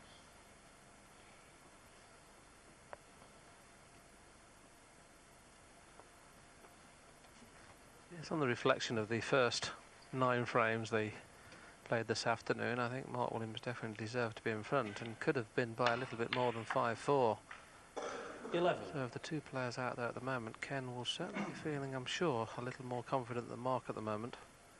Because Ken's not played great, he's just battled. Nothing like the form he showed in the semi-final. And against John Higgins, where he played as good as I've seen him play 17. Since he won the World Championship a few years ago. I thought he was sensational against John Higgins, because John Higgins played very well indeed. 18.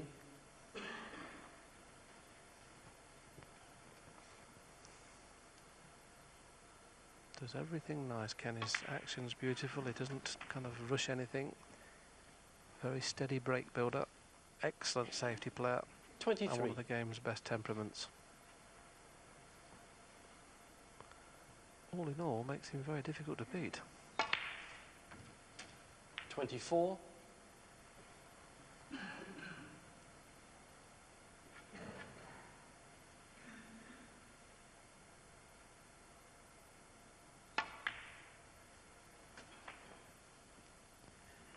And the work begins to start now. 29. That first 29 was relatively straightforward. 2 reds in baulk appear to be no problem. But the other 3 a little tougher.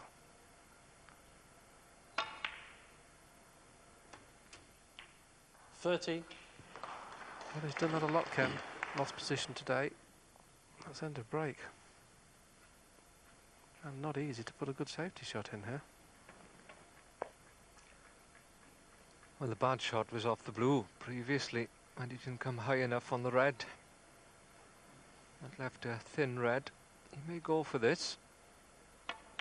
Maybe worth a bash. As Willie said, there wasn't a good safety on, so sometimes it's better to go for a difficult pot. 32. What a good pot it was. Excellent pot.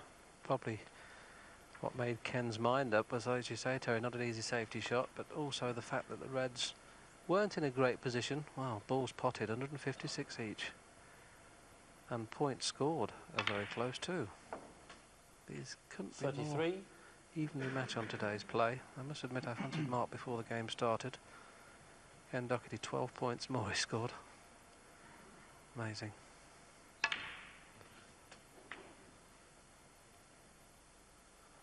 Really needs to get up on either pink or 35. black here to make it easier to get onto those two reds just to the right of the pink. Blue's not too bad, but he's got to drop in behind those two reds somehow. 36. Well, it's not easy now to get onto the red in the middle. We're going to have to play it very slowly.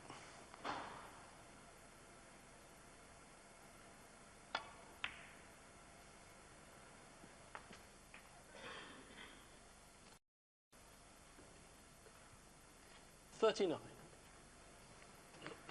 The break's just coming up to 5 minutes and he's only on 38. That's purely because it's been mainly bought colours.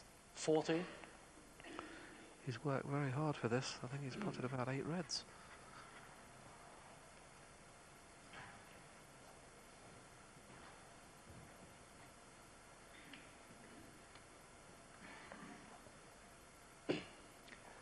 He's going to read both of the reds he's just looking at. Mainly because he potted a lot of low value colours in this break. And he's just come 45. in the middle of the two there. A little bit further, he had an easy red past the pink.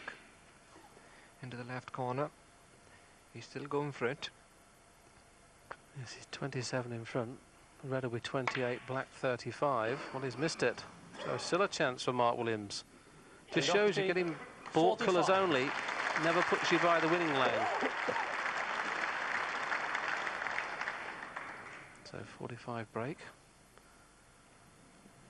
Chance of him behind the green. Williams is not out of this frame yet.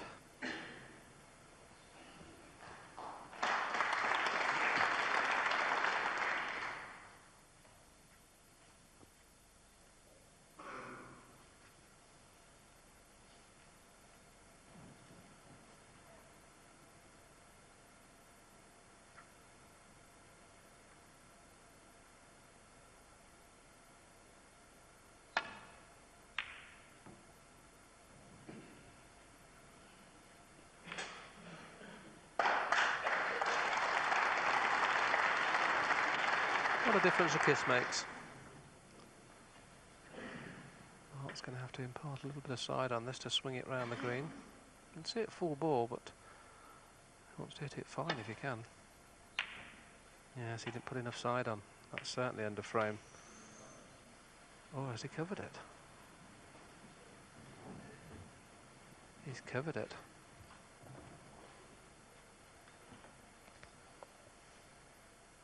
Yeah, the red goes though in the yellow. Pocket is comfortable. Well. Thought he would have stunned that across then.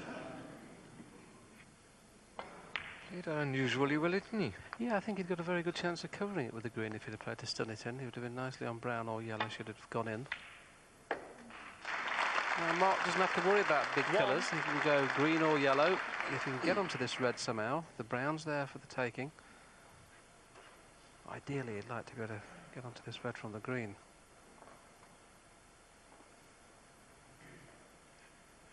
But he can certainly play a good snooker, Terry, can't he, if he can't get onto this red?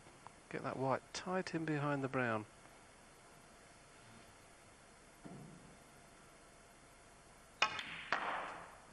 Decided to risk getting on it. Good effort. That's unlucky. So do you chip it in, or do you play the snooker? Look at this. Very, very unfortunate. If he could avoid the yellow, he would play the pot here, but I don't think he can avoid the yellow with the side, so he might play the snooker. That's what he's done. Mark Williams, 4.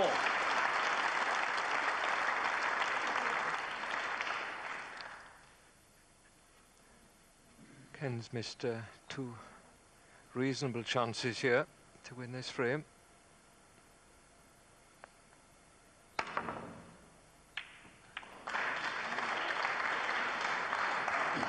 think he possibly played to hit that off the cushion first. And it just swerved a little bit too early for him. Very thin cut, I'm not sure whether it's on. Yes, it wasn't. And that's a little bit unlike Mark Williams there. I thought he'd definitely snoop him that time.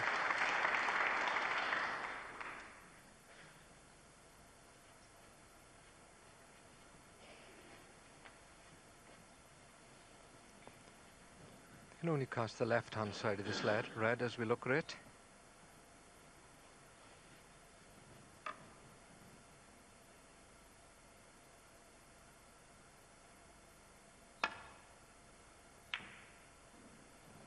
Yes, well played.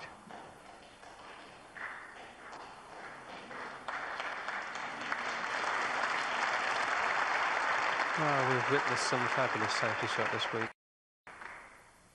No century in this match so far, but very good safety. He might be taking this on with the angle it looks like from here. No attempt there, just played the snooker. Played it perfectly this time. Great shot.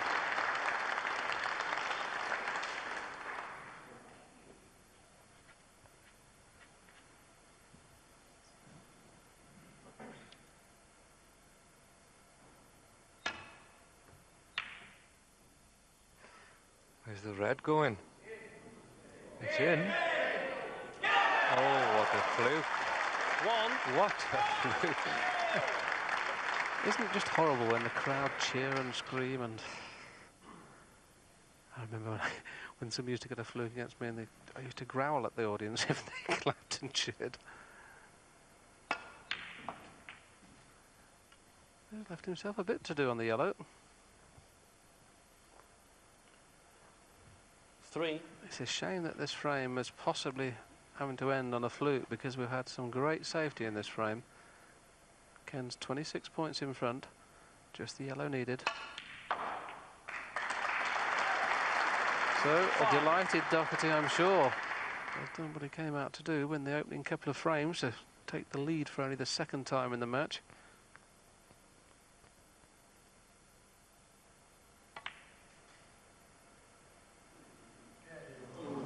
Oh, Mark will be carrying on. 28 in it with 29 on, just one snooker.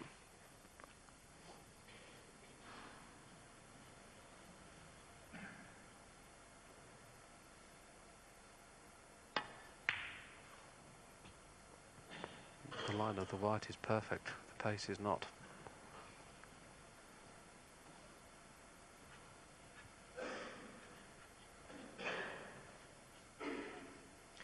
Well, he wouldn't say Ken didn't deserve to win this frame, because he's dominated the frame, really.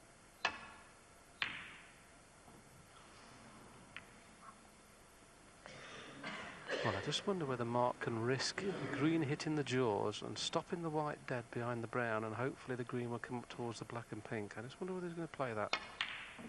Yes, that's exactly what he played and exactly what he got. What a very, very clever shot that was. Very clever shot.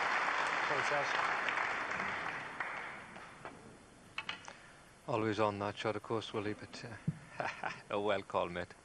Always on.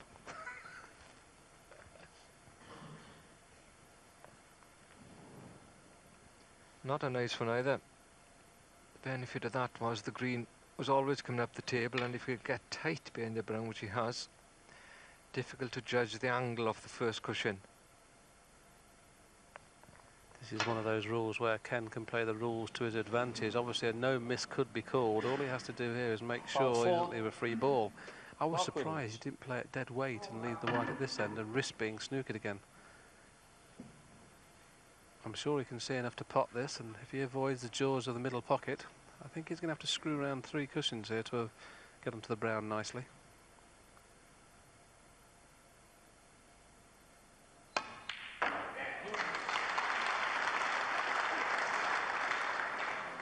only this fella learnt how to pot, Terry, he'd be a good player. 3. Another great pot. Well, he took on the pot he was always going to, but it's the positive manner in which he played it, swinging it round to come back inside the brown, and he just caught it. And now this brown's a little more difficult, Willie. It's a twitcher.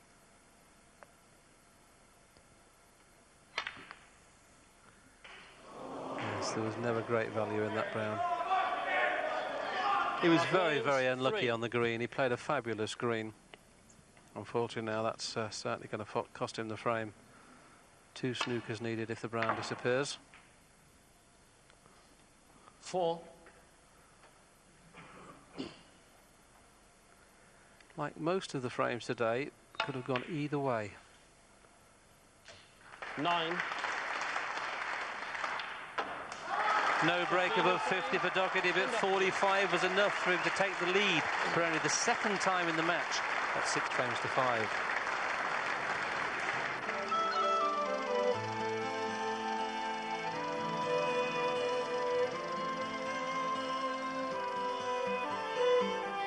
Now here you go again, you say you want your freedom. Well, who am I to keep you down? It's only right that you should play the way you feel it. But listen carefully to the sound of your loneliness, like a heartbeat drives you mad. In the stillness of remembering what you had and what you lost. Yeah, thunder only happens when it's raining, and players only love you when they're playing. Yes, for the 2nd time in this match, the Irishman is ahead. But it's a pattern that we've been noticing, Steve. Very few frames are being won with 1 visit now.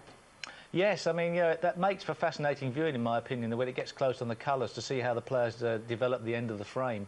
And it appears to me that Mark Williams is going for the throat, and he hasn't won a frame in 1 visit. And because of that, Ken's getting his chance to play the type of snooker that Ken likes to play as well. Yeah, let's just talk a little bit more about that, John, because we've christened him Crafty Ken, but what is it specifically about his game which has earned that nickname? Well, he's able to weigh up the situations. He knows his way around a snooker table very, very well, Hazel. So he's trying to put the percentages in his own favour.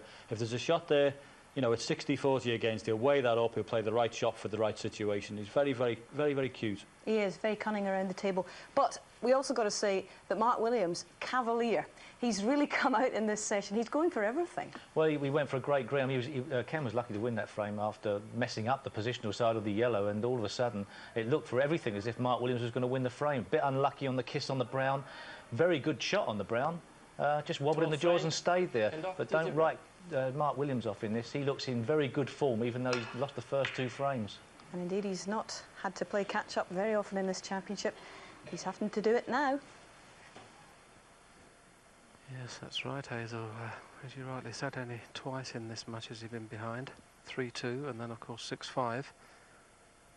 But I agree with Steve. It's just just needs to tighten up a little bit. I think he's potting so well that he's going to make chances, as he has done there.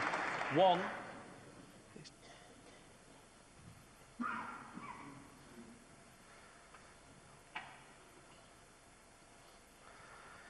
Now, playing the black, if he plays it slow, he should be able to kiss this red half ball just behind the black spot area, which means he'll hold the white. Well, he's played it at pace. That's surprising. I think if he played it slow, he could have held on that red. 8.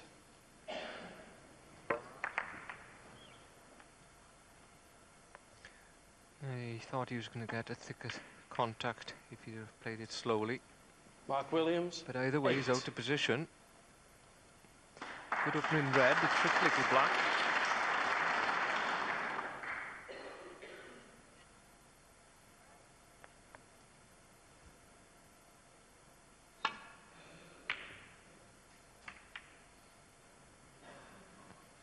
That's a little bit un-Doherty-like. Very poor safety for Ken's. Usually doesn't ever play into the pack to move balls over pockets. He has done that. Hampered queuing, but one that Mark's going to have to take on.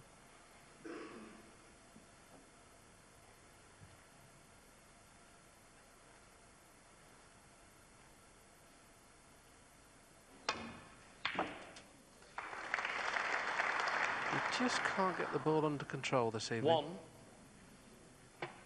Half an inch here or there, and Mark could have won the opening 2 frames, and it would have been nicely on the black there. He used to hit this very thin. Come on, good shot. Mark Williams, 1.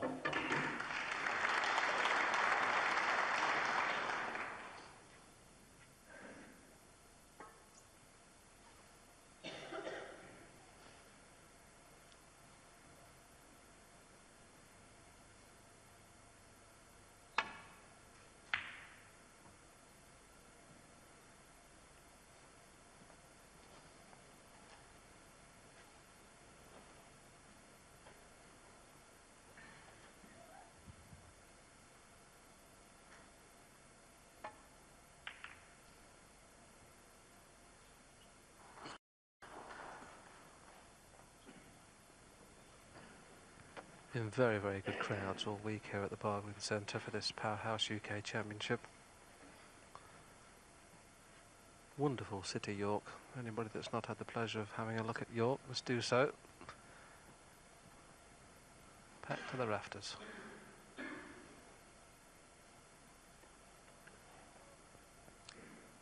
It's my first visit, and it's the only trouble is the shops are nice, aren't they? The ladies are out spending. It's a lovely centre.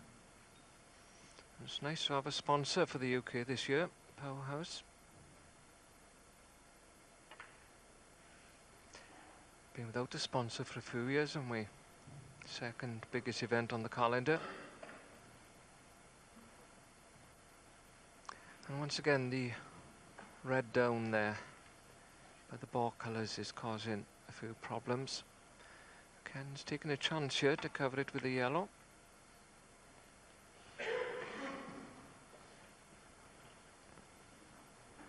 Chance has gone astray. Mark, usually a very accomplished middle pocket player. The fact that the cue ball's near the cushion makes this a tough one. Never going to be easy, but he played it in such a way. Like a shot to nothing. Even though Ken can't see the red at the other end, he may play it cushion first. There's the red, just a fraction too thick. So Ken snookered, but he's going to play cushion first and try and get in behind the back of that red. Well, that's not what the doctor ordered, so a pot will be taken on here from Mark.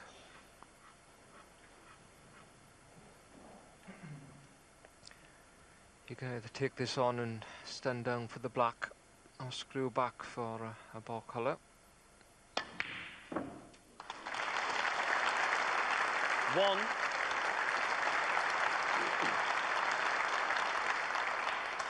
Cracking pot.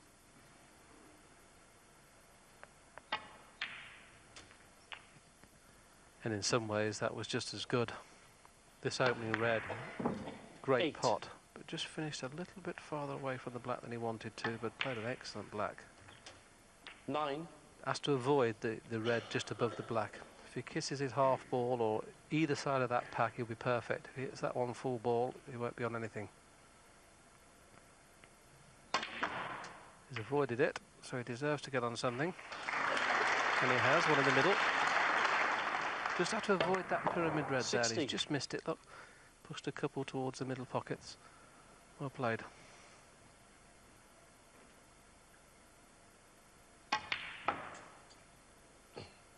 $17. Didn't have a good angle on that red to come back down for the black.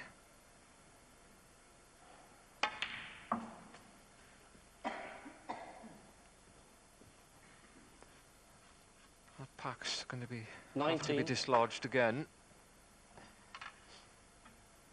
Didn't get much of a split last time.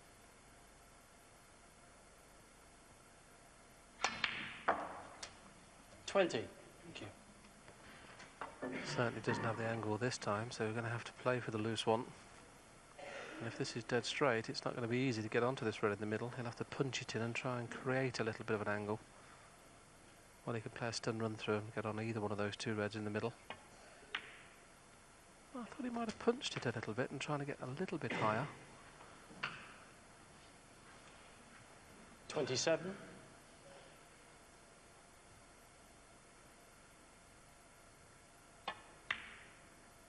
Pots, such a 28. majority of those pots in the middle. So the key shot is 2 shots away, the angle he has on the next black.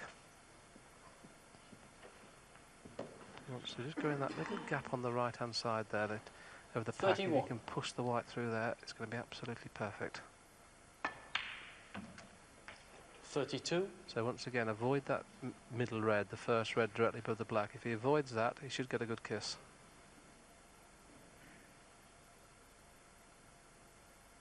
Oh, he hit it. Once he hit that red, he was relying on good fortune. He's got one though. 39. Had to put side spin on and didn't quite put enough on to go into the right hand side of the pack, but he's got a red out. And I think the bottom red of the pack will pot now, so he doesn't have to go into them this time. One will pot, I think, into the same pocket as the black.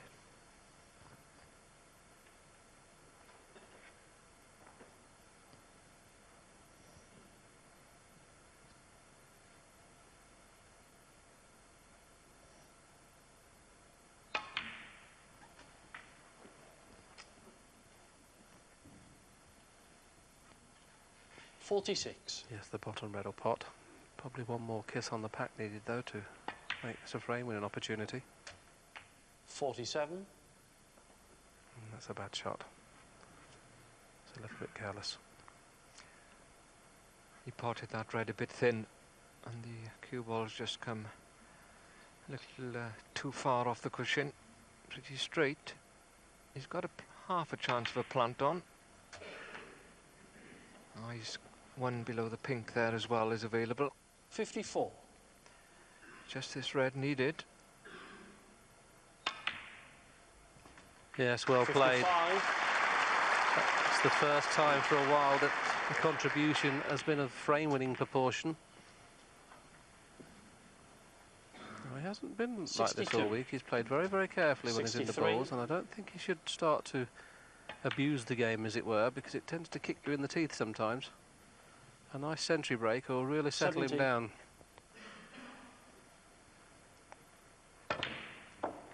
$71.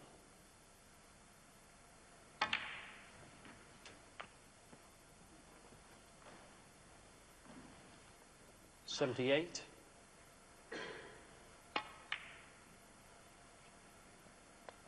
$79. And took a bit more care with that one.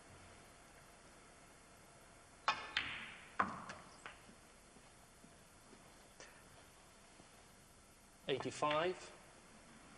Well, he is 86. a delightful player to watch when he's in flow, like most of the top professionals, but left-handers always look a bit smoother, Willie, don't they? Yes, he has got one of the game's great cue actions, in my opinion. 92.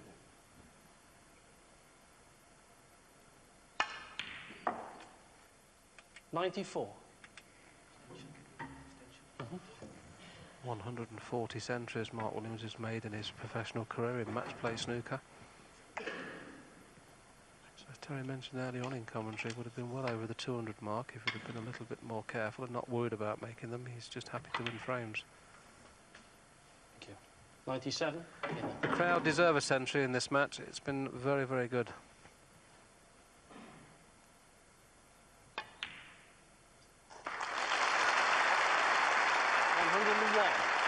Warmly appreciated from this very, very large crowd this evening. 106. Well, he's going to have a good cue action, Willie, if I'm his coach, isn't he? You had the worst cue action I've ever seen. 112. Used to play right-handed until I changed him round. This was a super break, Terry. It really was, and just what the doctor ordered this time. Played the slow double, trick shots. And it was a trick shot too, a very, very good break of 109 His back was against the wall. He was 6-5 behind, but 119 break levels things up once again at 6 frames all. Yep, the first century break of this final. Your emails and texts are pouring in. Thank you very much for those. I got one here from Ian from Worksop who says, Willie said in commentary that Mark looks at the object ball when he's playing. Can you please explain? Well, there's only one man that we can ask to do that, Stevie. Yes, the object, but it means the ball is going to pot. So, the problem for a snooker player, you've got two balls to hit. You've got the cue ball and the object ball. You've got to switch your eyes between the both of them. And it's how you do that that sometimes Willie was talking about. So, you're looking at the white ball to make sure it's in the middle, but also you've got to look at the blue because you've got to pot it. So, you're backwards and forwards like a yo-yo, trying to line and judge the cue line. And all of a sudden, at some stage, you've got to get your eyes to the blue before you hit it. You can either do it before you start to pull the cue back, during the way you pull the cue back, or after you've pulled it back. But at some stage, you want to be looking at the blue to then go. So keep your eyes on Mark Williams for the next couple of frames. See when he moves his eyes from the white ball to the blue ball, or to the object ball. Our mission is to explain. We've got another one here from Colin Craig from Ayr. Hiya, Colin, who says, I think it's turning out to be a cracking final. Colin, I think you're right.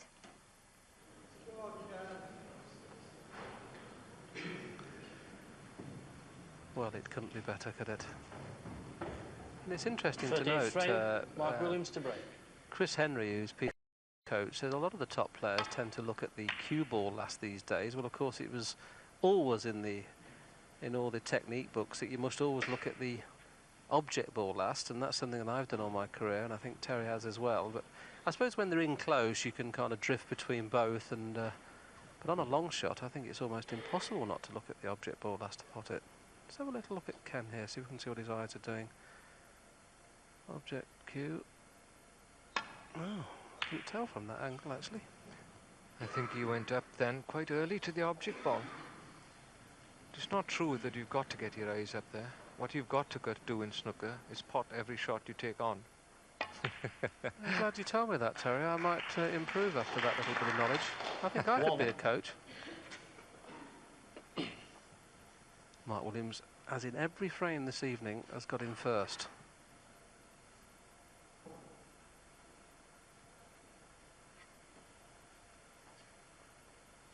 When they're close like this, it's very difficult to tell which way a player's eyes will go.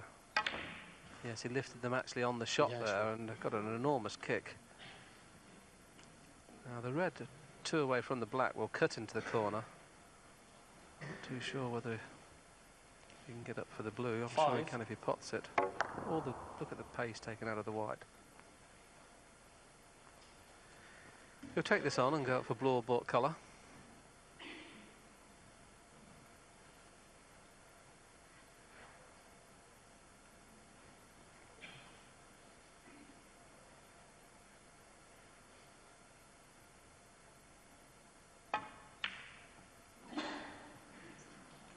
It's a little bit unfortunate there. Wouldn't have been on the cushion bar for that kick.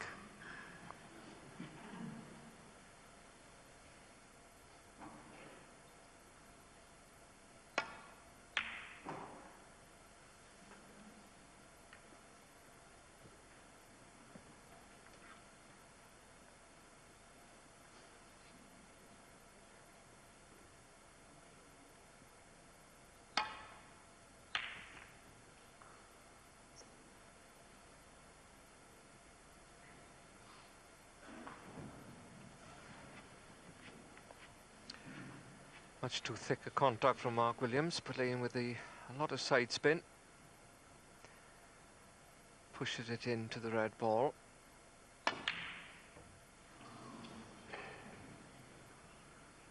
Well, it wasn't simple, but there's certainly a chance there for Ken Doherty. Didn't get to the scoreboard at all the last frame, of course, with that century from Mark Williams. Thank you. 1.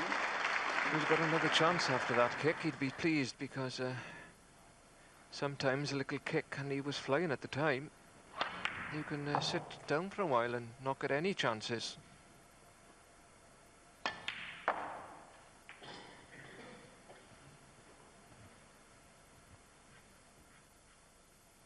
Four. Can't quite tell whether the black is available after potting this red. Well, it's certainly not. Now we can see that camera angle. And that's a very, very good effort. Unlucky. Only a safety to come. So that's 2 chances, and still only 10 points on the board. Mark Williams, 5.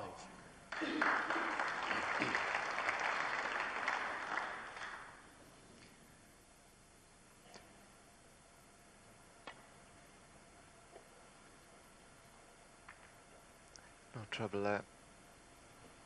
And Mark, he's a strange player. He's got his potting boots on all of a sudden, will he? And he needs to keep potting them.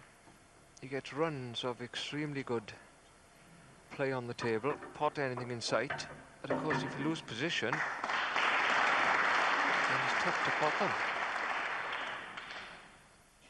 Yes, that's been the difference in this match from both these players, that today they've literally not made any 2 frames that we had a frame-winning break. Every other frame in the 12 we've had have always been 2 or 3 frame visits. Applause from the crowd, but big target for Mark to rest into the 2 just below the pink.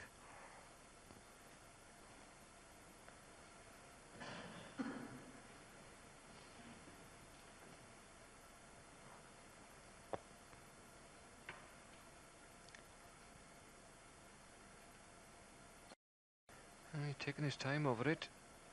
It's not straightforward.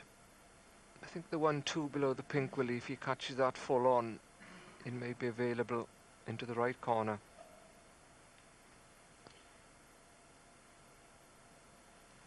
He probably pots something from here now.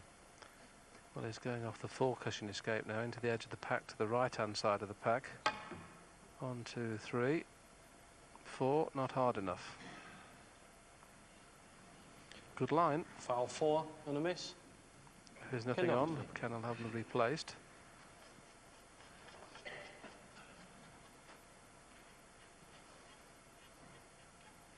Ken appears to have spotted something.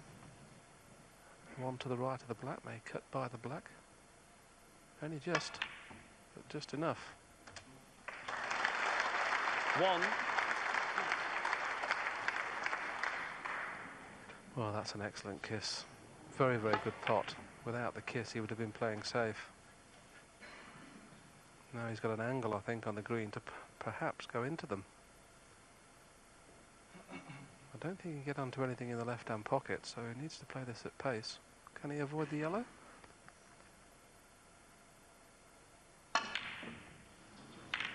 Well, he's put all his eggs in one basket there, decided to go for the cannon, and has left nothing easy. Ken Doherty, 1. Well, didn't get near the green, really, in that pocket. And though he's left a red on, I think Mark's disappointment is the way the black went safe. Considering red on, he just never seems to miss that pot, is he? Not the easiest shots in the world. Well, his pot success rate into the middle pockets must be higher than any other player, I think, especially this week. I don't think from the black spot area he's ever missed a pot into the middle pocket. And when you consider you can only see half a pocket unless you're on the dead straight pink in the middle. Anything below the pink spot area, you can only see half the pocket. He'll go up for the blue this time. I think the pink will pot into the middle pocket, but not into the corner. A slow cannon would be nice here, just not to kiss the pink, just to go into that little gap between the pink and the red. That will open everything up if he plays that. Well, he played into the pink, so once again relying on good fortune there. He didn't give him... Sometimes you've got to play in areas, and Mark didn't do that that time.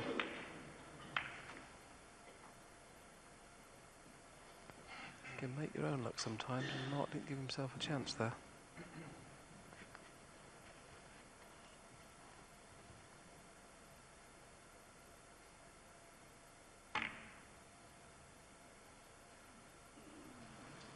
Mark Williams, 10. Well, he overcut it. Such a thin contact needed, and trying to hold the cue ball as well of the Reds. Overcut it by a while.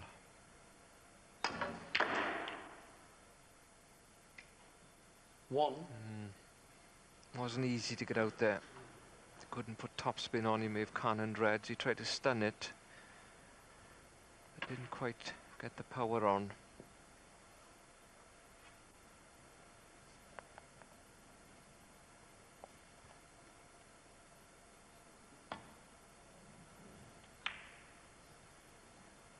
Doherty, 1.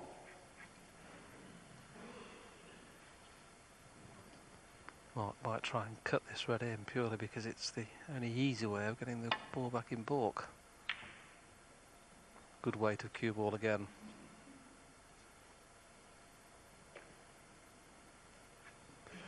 Ken can't avoid the 2 reds near the black if he plays the pot. That's why he's playing a cross double and white back in behind, possibly brown and yellow, or even the green, depends on which way he sees it. Yes, he played down behind the green.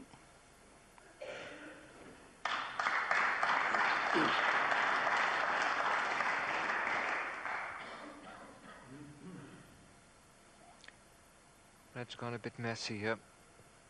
Now then, Mark's playing this with a lot of side to try and avoid that red.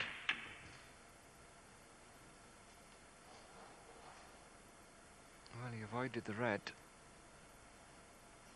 Actually played it quite well to get behind the brown, but the other red could have come up over that middle, but it's not available.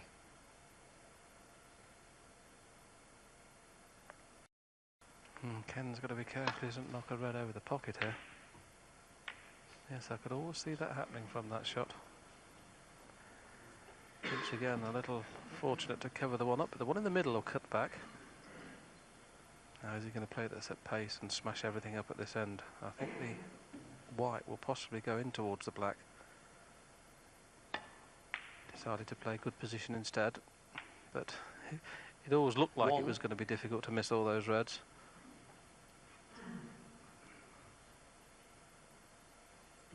Blue ball. No attempt at the pot here, just playing in behind brown and yellow. Very good. Mark Williams, excellent. 1.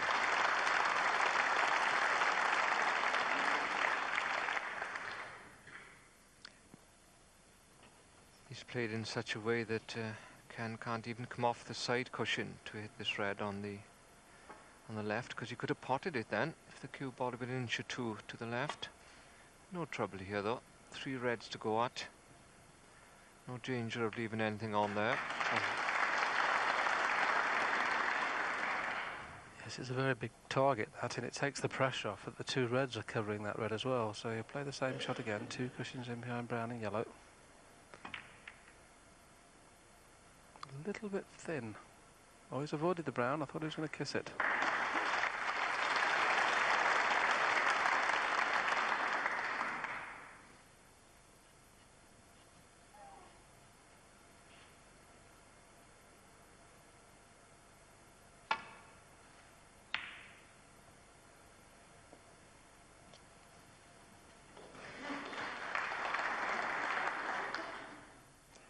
Good defensive safety.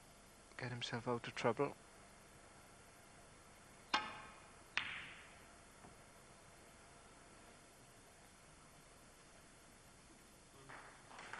Good shots from both players. Now then, Ken's having a look this time. He can possibly get to that point on the cushion. Cushion first then.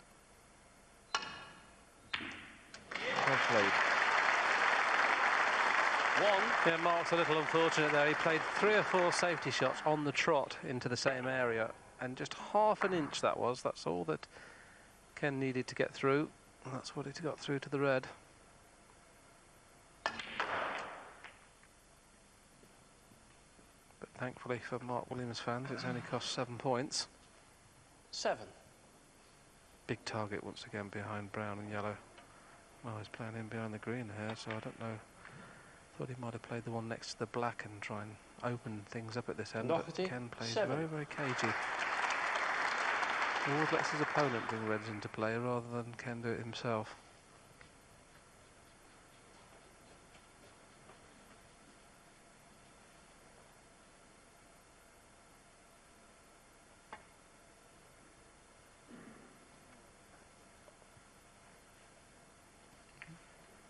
It rolled off a bit. We were right in line with that. Just drifted slightly to the left here, and this red is now on. They're not pretty.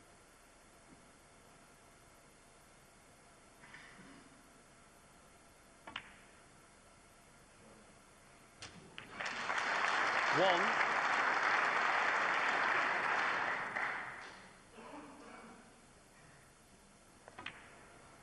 Just play this gently for the pink. Just slip then through the corners. Any pace on that and it would have wobbled.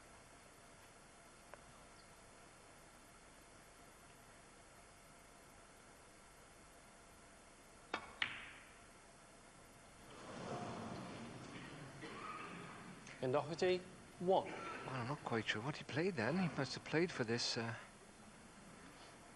this red that he's left mark. There's no plant on there.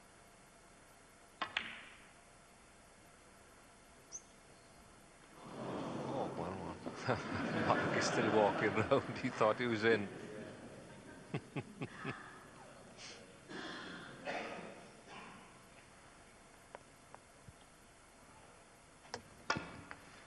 Well, this has been a very, very tactical frame now. There's hardly been any colours potted at all. 21 points to 15 and 10 reds have gone. 11 reds have gone, there's only 4 left. So it all depends who plays the first aggressive safety shot at this end, opens them up, whether he gets away with it. Is Ken playing to pot the brown? So looked a little bit risky, without too much value, I thought. And Doherty, 1. I think Mark had a little word with Ken, and Ken's offering his cue to somebody in the audience to say, here you are, you have a go, I'm struggling at the minute.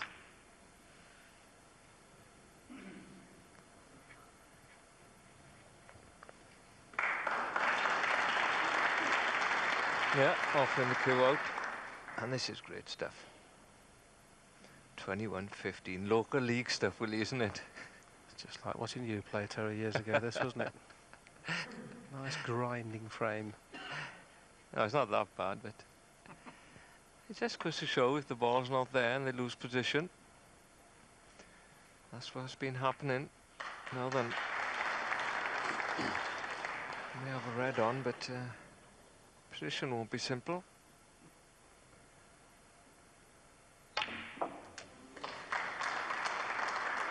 Trying to get out onto the brown. With the fact that the brown's not on its spot, of course, he can stun in and out of balk over the brown spot. Might be able to hold it. Yes, he just played to hold it. Well, there's a little bit of value in taking the red on, but the only problem is it could jaw, come across, hit the black, and knock a red on the right-hand pocket. So you've got to be very careful with this shot. If it jaws, you see, the red will go on the top cushion and cannon into the black. And if it does that, might knock that red on the right-hand side, right over the pocket.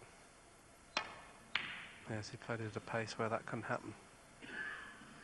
Just played it as a shot to nothing. 5. Yeah, she's wise there, because if he took it off, he needed a lot of power to get down for the bar colours, and he still wasn't certain, really, was he, to win the frame from that anyway with those 2 reds safe.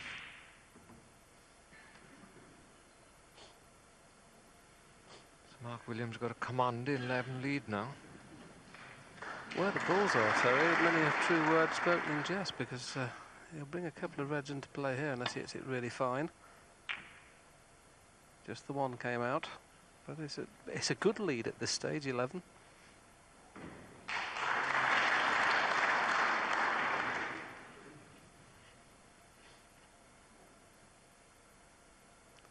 The longest frame in this match has only been 24 minutes. We're already at 18, so there's a little bit of snooker left in this frame.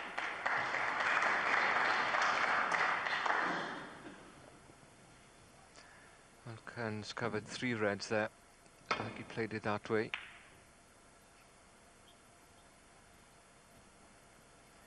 Well, that's okay. Could have left that on somewhere, couldn't he? But had to swerve round just to hit it.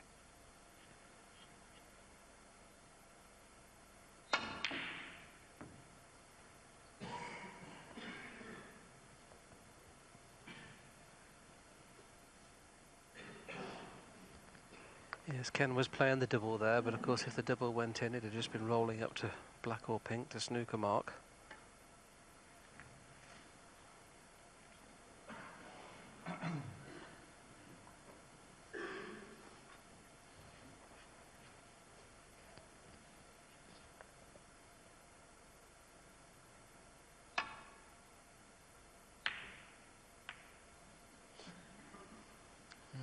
Didn't want that kiss on the green, but it's gone past the middle. Players have to be careful here because you can lose concentration in these types of positions. And Mark Williams always made a mess of that. You've got this sense of security with these two reds safely, with this, and all of a sudden the player can kiss him out and he's off to go. Yes, it's certainly going to be a while before things open up. Now, Ken's got the angle on the yellow. He'll try and cannon them out here because even if he misses the kiss, he's got an easy safety shot.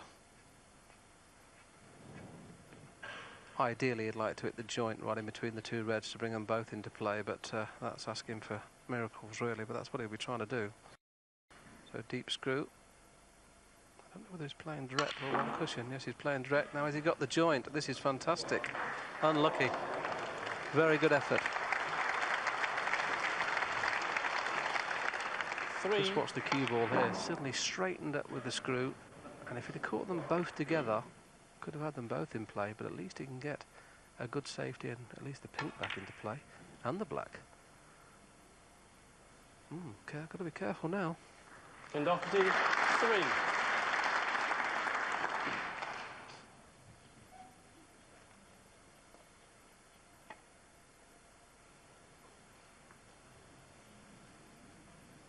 Well, last time he played it roll, it slightly drifted off, but this time it kept dead straight. 4, run a base. But it isn't strong enough.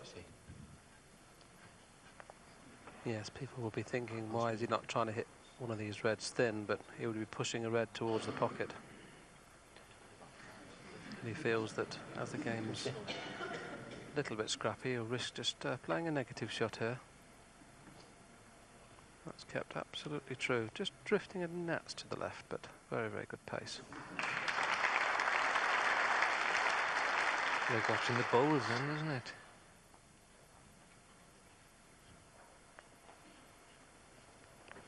I think it's a toucher, Terry. Oh, it's not been called though, so he can play off the side of it.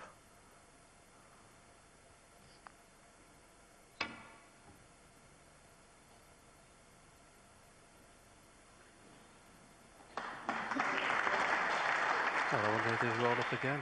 Or what he can play it thin, but he's got to be careful he doesn't push the red over towards the black.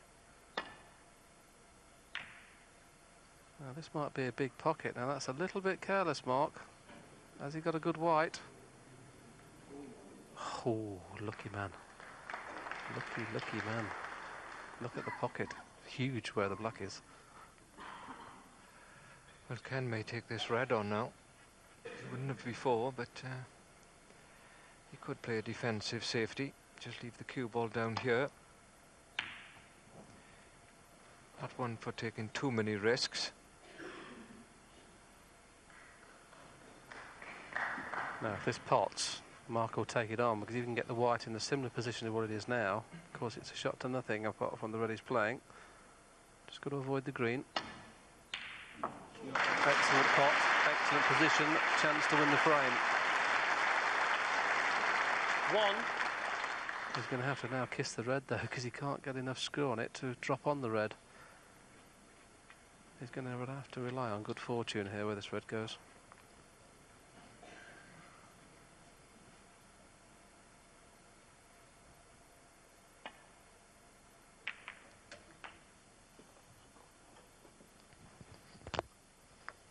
Well, who's next? 8.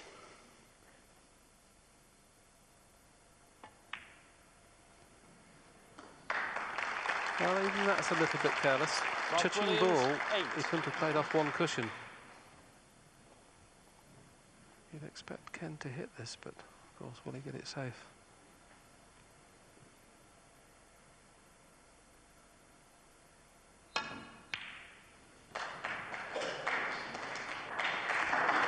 Yes, good shot. A bit careless from Mark, as I suggested before. That shot wouldn't have been on if it had been touching ball.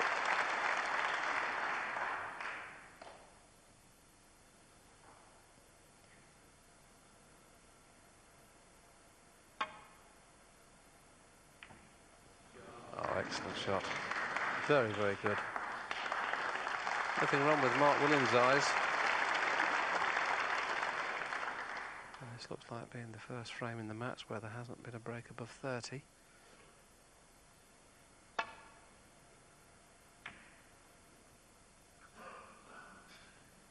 And just in the last few seconds, it's become the longest frame in this match so far.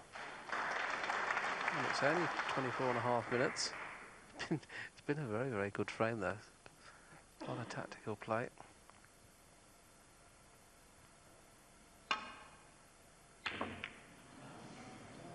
Well, don't go in off, that will cost him the frame.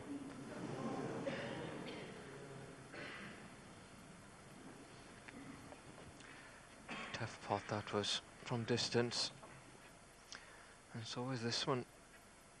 Make it a double kiss if he plays a safety on either side. So he may well take it on.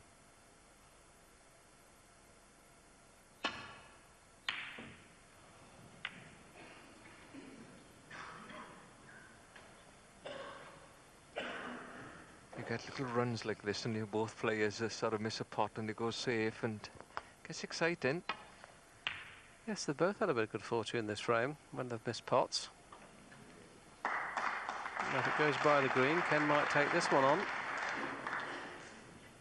There's enough room for it to pass the blue.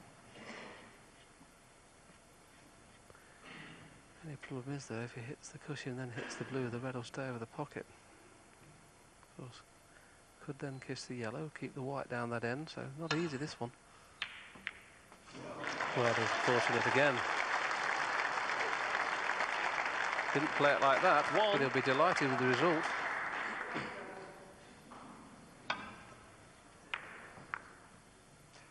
Missed it by quite a way as well to kiss that blue, and now he's perfect. Yeah, sure. And that's the second important flick. There was one earlier on, wasn't there? They're all part of the game, mind. They come and go. Do you ever have one, Will? Pro 27 years, never had one.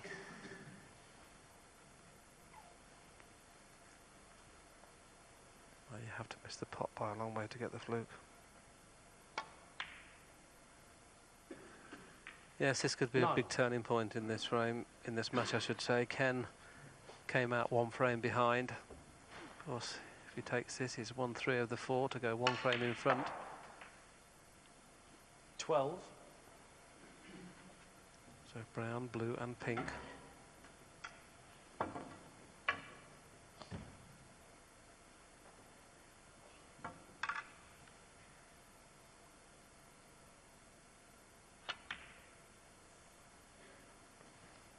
Yes, he's perfect. 60. Nothing to do with the cue ball here, just stun up towards the middle pocket, off the cushion for the pink. 7-6 looming large.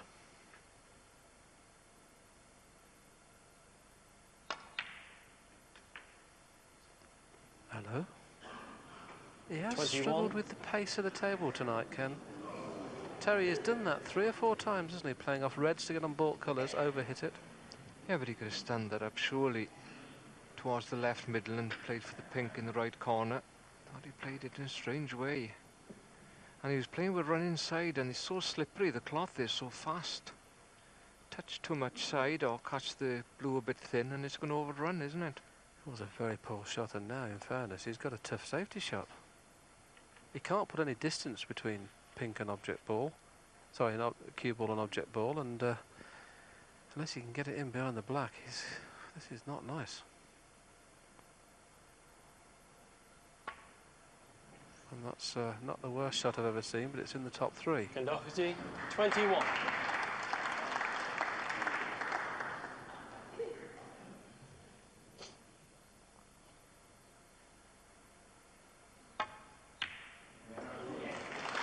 A very, very relieved and a very disappointed Ken Doherty should this black go in.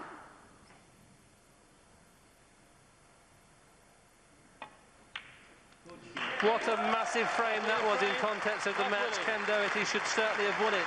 The mistake came from blue to pink. It's Mark Williams who once again takes the lead at 7-6. Well, Willie Thorne talked about a turning point in the match. How significant is that, John? He will be kicking himself, Hazel. From blue to pink, the one thing you've got to do is be wide, so you've got at least got a shot on the pink. He just hasn't stunned the ball enough, and basically he plays through the shot, and he should really be screwing the higher up towards the middle pocket, so at least you've got a shot on the pink. He's just let go of the cue ball, and to finish there is sacrilege. It really is. It's all very easy for us to talk about this, but it's a situation that Ken's been in, frame ball effectively, and he's just displayed nerves in this situation. He has, and of course, once he's left with that situation there in that frame, he really is. He's got a very, very tough shot. I mean, how do you get out of that position, Steve? What would you do there? Well, I thought he was going to play the pink to the top, the white to the top cushion, but then all of a sudden I saw the shot he was playing, and that was risky, although he obviously felt any other shot and he'd lost the advantage in the safety play. But I had noticed the last couple of frames, in clinching the frames, Ken had just perhaps overhit shots a bit too much. He overhit a yellow, which left himself another yellow, and then he was out of position on the green, and he sort of messed up the even though he won it. And all of a sudden, perhaps Mark Williams looks the better when it comes to clinching the frames. Mark Williams didn't overhit that pink, and he didn't overhit the black. He just rolled it in casually. I know who I'd fancy if it went to the last frame, but that's not to say that Ken's clever enough to actually win it before that. It might just go to the last frame, you just never know. Well, we certainly had an eventful week here in York. JP went out of the competition before the cameras got here. Great timing as ever, JP. But Steve gamely battled on to the last 16. Rocket Ronnie never really fired on all cylinders. And when Mark Williams wasn't winning matches, he was winning money down at the local bingo hall. Yep, eyes down for our review of the championship. 10, 9, 8, 7, 6, 5, 4, 3, 2, 1.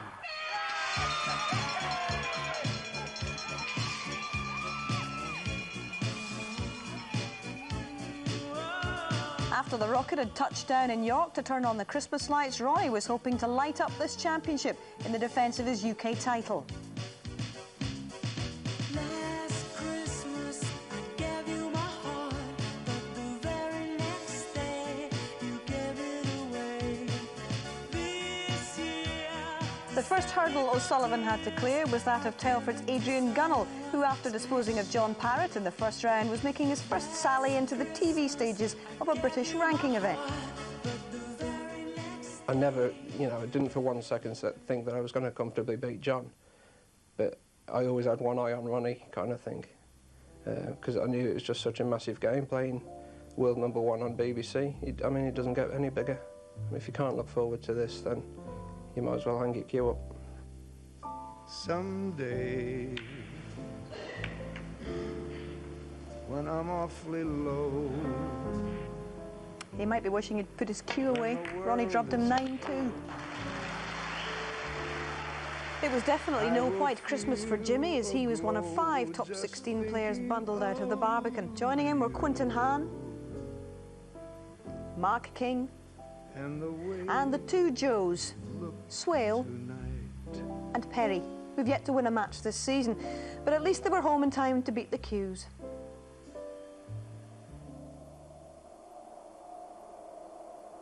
People think that my problems are getting cured, which isn't right. This is how you remind me of what I really am. Chris Small needed no reminding that he was facing Mark Williams, and no, he doesn't have cauliflower ears. Well, it's noticeable there that Mark Williams could hear us in the commentary box, so he'd be frightened to say anything now. He used to be a boxer, didn't he? With Small failing to punch his weight, Williams ran out a 9-3 winner. Meanwhile, Paul Hunter seemed to be having some fun.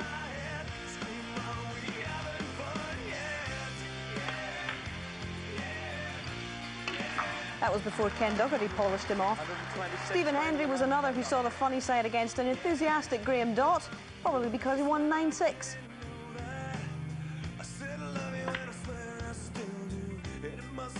Alan McManus couldn't believe how badly he played against the cerebral assassin, Peter Ebdon. Another man playing mind games was Marco Fu, but he lost this one against a rather unsettled O'Sullivan.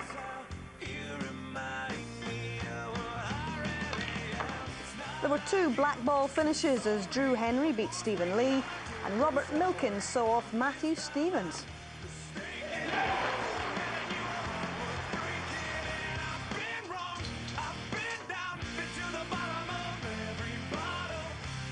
Our Steve fancied his chances against an initially irrepressible John Higgins.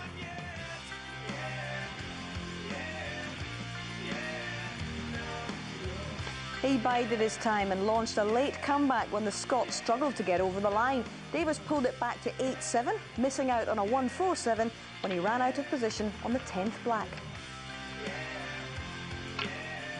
But ultimately it wasn't enough to deny Higgins.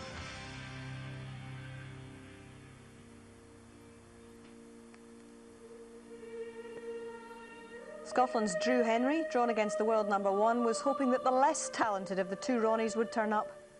You never really know what takes place with Ronnie. You can either come out and be knocking in 100 breaks for fun, or it can be a tight match, so I just hope I play well on the day. As it happened, Drew played well enough, whilst O'Sullivan just had one of those days. I think I done frames really, to be honest with you. I didn't fancy getting one. I needed 3 or 4 chances of frame, and that's not good enough at this level. All the players like to buy nice clothes. Mark Williams is the exception. It will be nice to give him a good whooping. Best of friends off the table, but bitter rivals on it. The Welshman duly administered the whooping he'd guaranteed. You know, in the end, I'm just glad I got 2 frames, because the stick I would have got off him a 9-0 would have been just remorseless.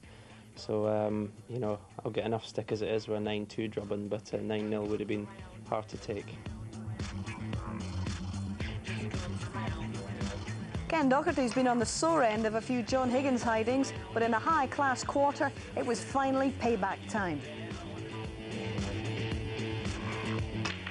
I've managed to horse him most of the time, but he's actually gave me due. He's beat me there. He's given me some hammerings over the years, so it's nice to get one back on him. You know, I think I owe him one after all these times. You know.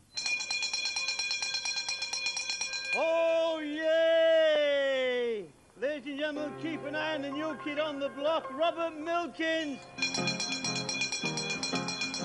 The world #33 was the surprise package of the quarters, but the world champion was in no mood to hand out any presents. Oh, cracking shot. Beaten but definitely not bowed, you'll be hearing a whole lot more from the boy from Gloucester.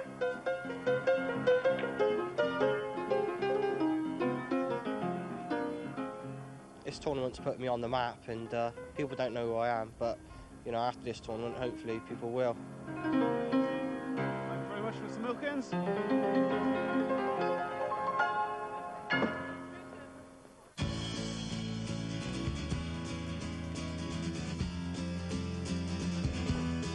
The first semi-final saw an Irish thoroughbred under starters' orders against this year's dark horse from Scotland. Neck and neck early on, Doherty soon galloped to a 4-frame advantage. He bent it like Beckham. But Henry proved that he's a real stayer. He closed to within a frame once more, but in the final straight it was Ken who strode clear to a 9-5 victory and hopes of a happier final than last year.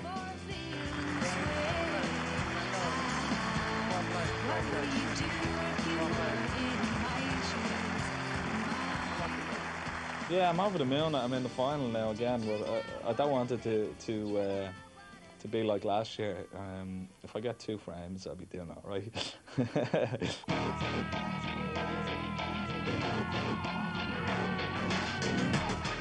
The second semi was a real heavyweight encounter. In the early rounds, Ebdon and Williams matched each other punch for punch.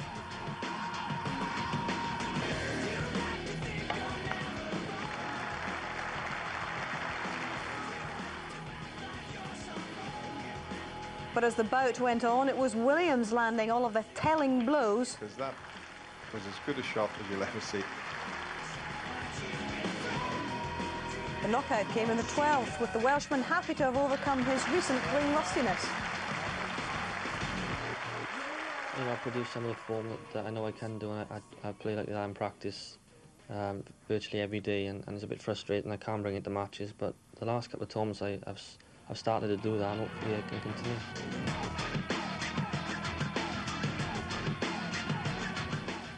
And that is you right up to date. Well, this UK Championship is second only in terms of its importance to the World Championships themselves at the Crucible. And indeed, it's only in Sheffield and here in York that we play the longer frame matches. And that's a format that you at home apparently much approve of. Last week, we conducted an email and text poll asking you whether you liked the longer match format over a greater number of frames or the shorter best-of-9 style sprint format. Well, your answer was a resounding 87% vote in favour of the longer matches. We were a little surprised by the size of that majority, so we sounded out the greats and the goods of the sport, canvassing them for their opinions on the matter. Thank you. You see about this this poll on the longest frames? I find that amazing. 80% preferred the longer matches. I think at one time it went up to 87-13, which just shows you. I mean, obviously I think the players like it, but well, yeah, I think well, us as three players, you preferred the longer matches. I mean, it'd give you a chance if you had a bad session, then you could get back into it again. But I must admit, looking at it from the television point of view, or watching television at home, I prefer watching the shorter matches because you've got a chance of seeing the actual result. I think the only problem you've got with that is that you're always going to get the odd kind of underdog get to the latter stages, which I don't think is bad for the game. But I mean, when we were at the quarter-final stages at this tournament, for instance, there were 6 out of the top 8 players there. Yeah. So you're always going to get, I think, the better players, or what, as far as the seedings are concerned. Less chance of a shock. But the thing with it is, I don't know, you felt but when I was playing, you felt in the best of 17 or longer that, okay, as long as you're sort of within touching distance. We could have a bad session. Yeah, but it's the wrong way. You should really go into it and think, well, okay, it's best of 17, but if I get 6-2, I more or less, you know, won the match. Yeah. You know, but I think a lot of the times you go in there and think, well, as long as it's 4-all, you know, it's okay in the night, isn't it? I think. But here we're talking about short matches, long matches. What about back in the late 40s, 50s? The World Championship was played over the best of 145 frames. Now, can you imagine if we were sitting in the commentary box and the second frame somebody misses a blue off the spot and you say, well, that could cost them the match. You've got another 2 weeks play to go. Well, me and you would have finished the game, but can you imagine you playing Terry over 140? You'd never I've played Terry over the best of 3 over 2 days, best of 3 frames. That was the first session, that was, but you know, going back to, I mean, the debate all week has literally been, you know, about the fact that the longer matches, the viewers enjoy it more than I thought that would have been different. I was with you there, Dennis, thinking that they would like the result on the same day and not having to kind of come back for another session at night.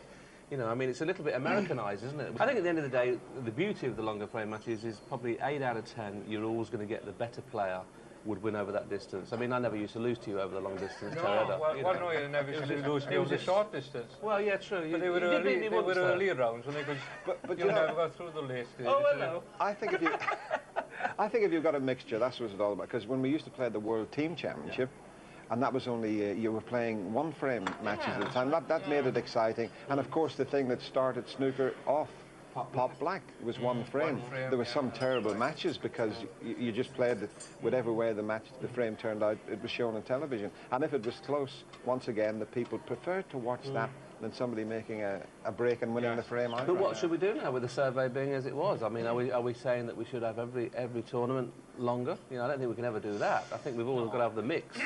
Yeah, there's got to be a mixture in there, but I mean, really, we couldn't. I mean, there's not enough days in the year to play all our tournaments over long sessions, but there's no doubt that the players are very, very comfortable with it. They prefer the longer session. We all did, didn't we? And the modern day player does as well, you know, because you know, it just gives you a few hits to it rather than best of the 9s when you lose the first few frames and you're starting to look at your watch, you know, to see what time you'll be home, sort of thing, you know. Well, I've been dying to eat this toast for the last 15 minutes while I've been talking, Terry, but you just never stop. So, I've had 2 bites out of it. And my coffee's gone cold as well, Terry. I think all the top players love the longer sessions because you get a little bit more time to settle in. And you know, you can relax a little bit more. Like the best of 9s is you know, if you don't win the first couple of games, you know, you're going to be under extreme pressure, So with the longer best of 17 and the World Championship best of 19, best of 25s, it's fantastic, you know. It's great. It's like you're playing 3 matches, or 2 matches here and 3 matches in the World Championship, you know. That's what it's like, and it's much better. It's much more relaxing. Best of 9s are very, very difficult these days. There's so many good players out there. I wouldn't be surprised if a top 8 player didn't win a best of 9 tournament this season. Wouldn't be surprised at all. But when you come to the UK Championship and the World Championship, you expect the top players to be, you know, fighting it out, you know, at the death. Well, you heard from our commentators there. There's one member of our commentary team who has been highly conspicuous by his absence this week. But don't worry, John Virgo has been highly conspicuous elsewhere, in Bristol, in fact. For the competition, we asked you to identify 3 of my impersonations. Here are the answers.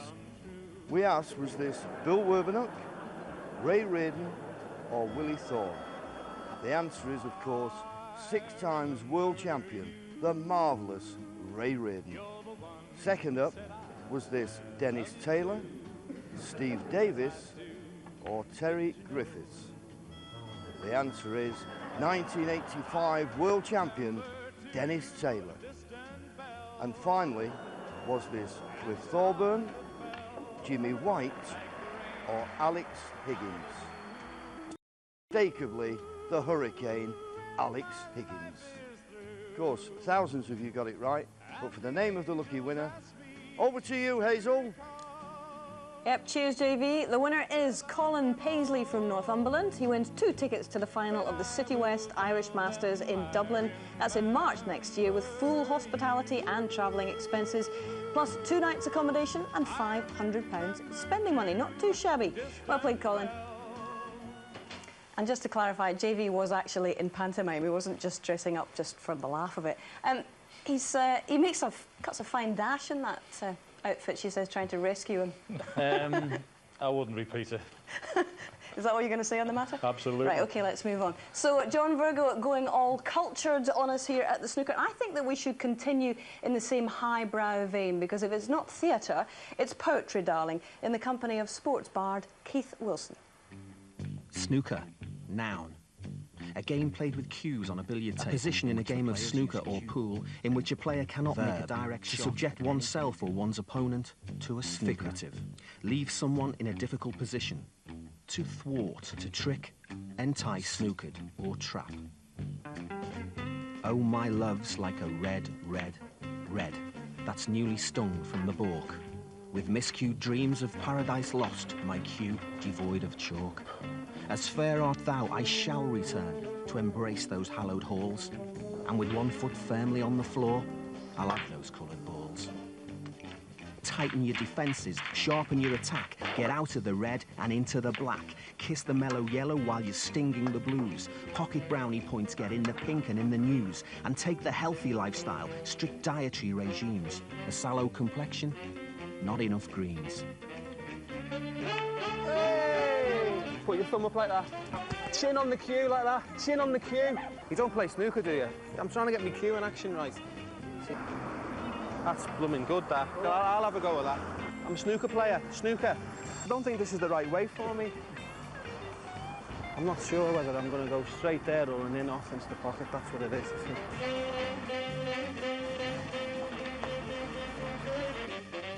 There you go. See, you're paying attention now. Let's do that again, just to prove it wasn't a fluke. If you want to be taken seriously, you've got to look the part. I'd like something a bit snookerish. Certainly, sir. Get yourself a waistcoat, look dead smart, and a pair of those kecks with the tram lines up the side, a slim fit shirt, get your neck bow tied, the shiny shoes, sensible and steady. Hope you're not looking like your mum got you ready. Then up to the table, do what you do. Sipping iced water and polishing your cue. So I'll hurtle up the rankings, you won't even clock it. The long-range potting forecast saying the rocket's in my pocket, along with the whirlwind and those 2 blokes from Wales, Hendry, Ebden, Doherty and unexpected tales from Higgins, Perry, Hunter, Lee. They'll all be out the game, with Interesting and Parrott not even in the frame. And in the raked seating as they calculate the score, a stifled cough is frowned upon. You're not allowed to snore, 'cause silence is golden. It serves to enable the Harry Potter Potters work their magic on the table. Working out the angles, the extra dimension, it all adds flavour to the drama and the tension. Not enough Asians. What do you mean? If you're going to be a good poet, you've got to get more Asians in. You've got like domination, concentration, determination, a bit more Stevie Wonder in your poetry. Like condensation, then? What, for snooker? I'll get me coat. Stomach churning, table turning, in off steely nerves. He was visibly shaken.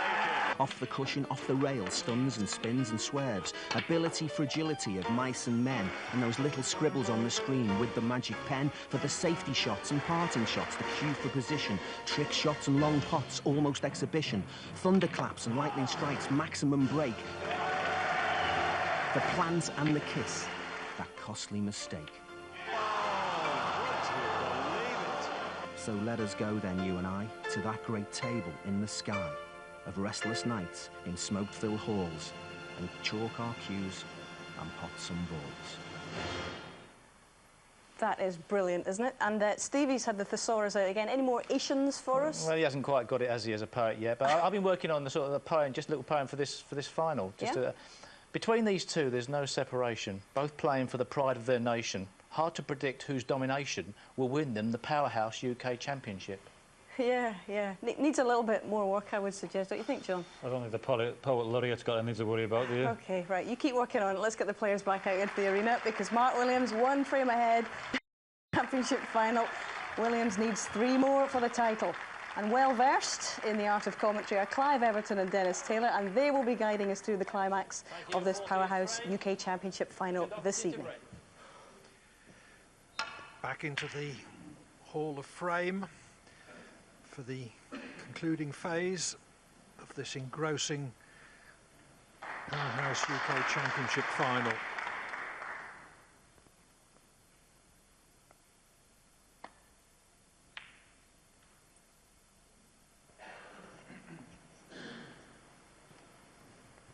Yes, Clive, and it seems such a long time ago. As we said, we thought this was going to be a very close encounter between these two great players, and it's certainly proving to be that. That white's close.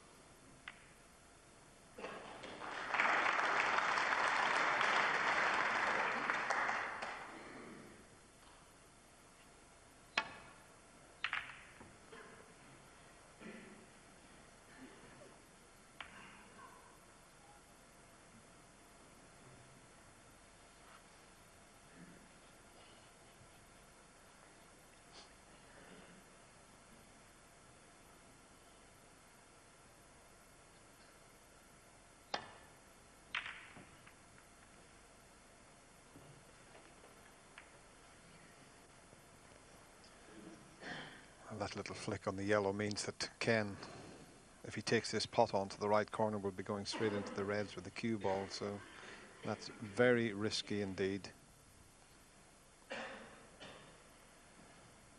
Just looking to see if there's a bit of a gap, but if he takes the pot on, he'll have to get it. Just wondering whether he'll just play the safety shot here. Well, this is risky. Didn't fancy that at all. And rather at odds with his usual policy of a relatively conservative shot choice.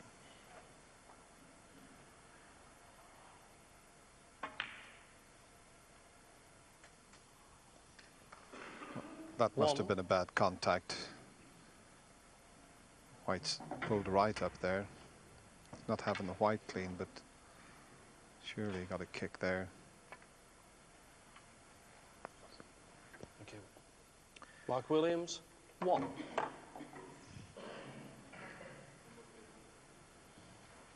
So was this a kick?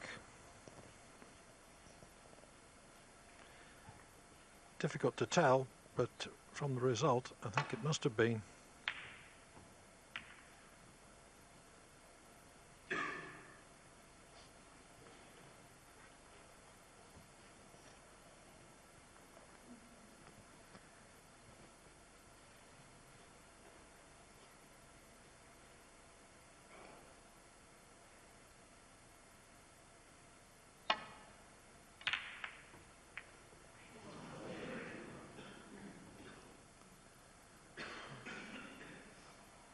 Well, some of Mark's safety's been excellent in this final, but he's left that white quite a way short this time. And well, the only thing is, just look at the black and pink. You can get through to the one near the pocket, so we can get back up the table. You can just snick this one in. Where's that white going? That'll do nicely.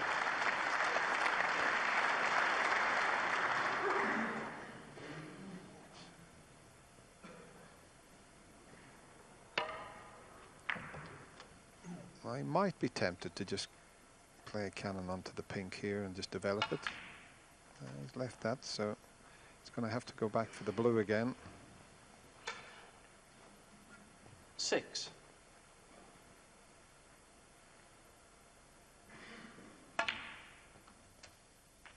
Seven.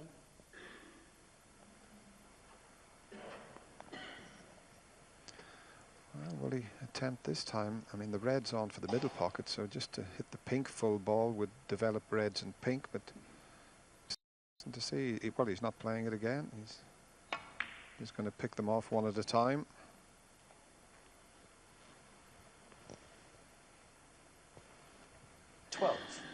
Again, a conservative shot choice.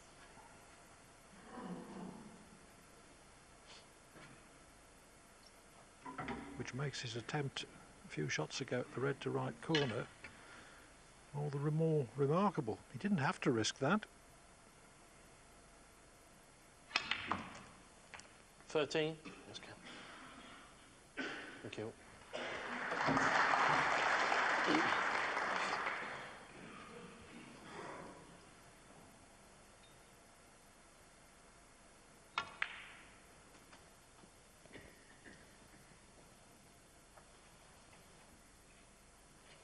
$18.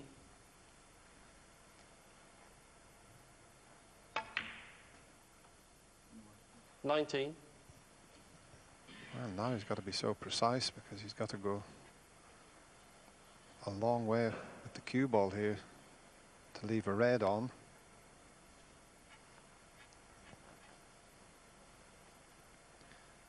Now, is he going to attempt to try and get into them this time?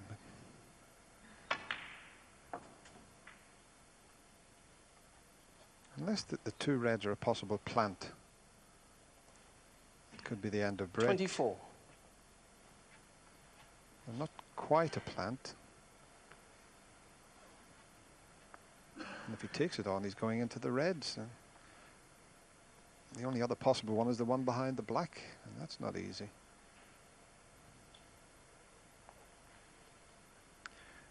The plant would be a lot easier if you were straight behind it.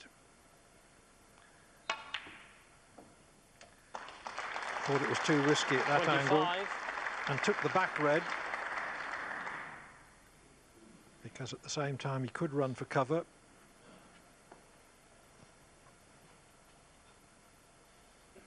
Well, if he takes the brown on, the only possible position he can get the white in is somewhere over near the circle to leave the two possible pots for the right corner. So this is far from easy.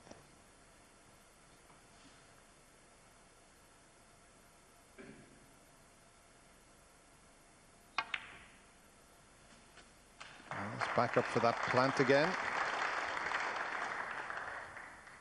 But as we've seen before, he's got to make 29. it. I'm not guaranteed to get a good white here, Clive. No, he's a bit straighter on it than he was the last time. Oh. 30. Almost in off. Saved by a late kiss.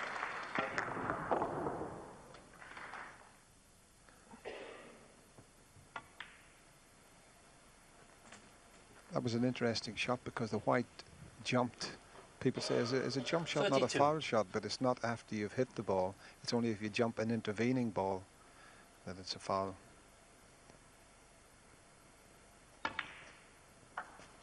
Yes, funnily enough, it used to be a foul. 33.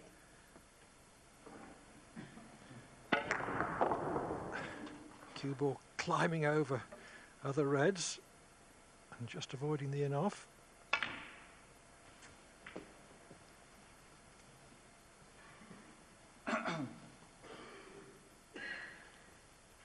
38. I'm pretty sure Doherty played for choice of 2 reds there, the 2 below the pink.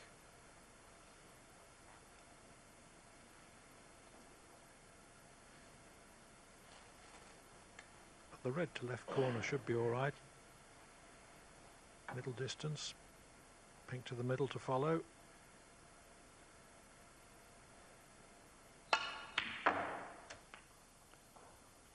$39.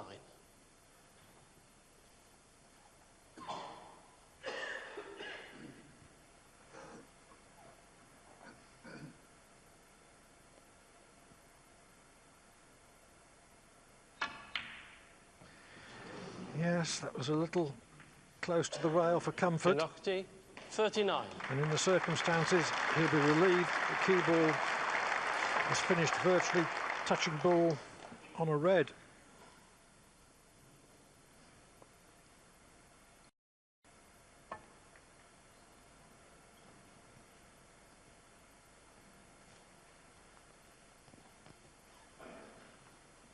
Well, it'll be a bit of a bonus if the red will pass the pink. You can have a go at that and get back up the table, but it looks very tight.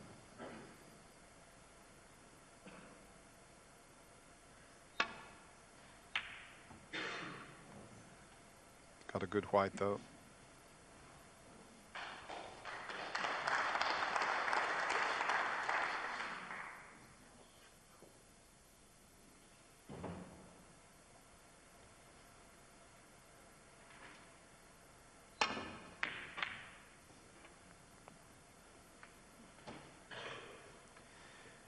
Used the second red as a stopper, but still couldn't get the cue ball back into baulk.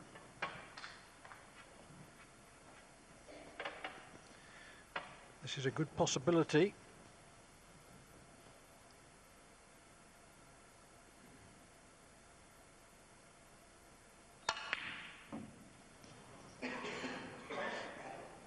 Well, Ken edged his bets a little bit there. He could have played that at a softer pace instead for the blue. He screwed back for the yellow and had a little bit of safety in mind also.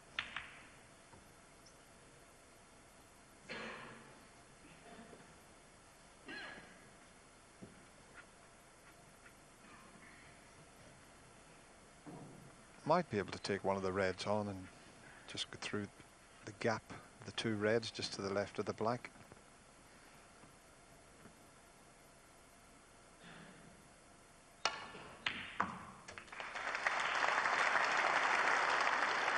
One. Just to roll up behind the yellow, I feel.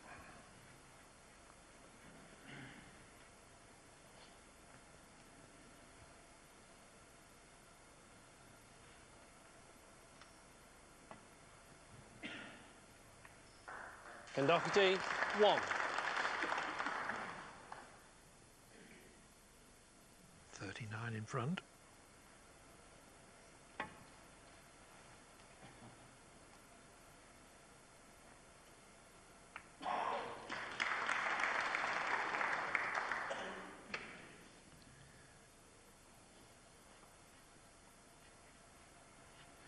Doherty can pot the middle red, but can't do much with it positionally.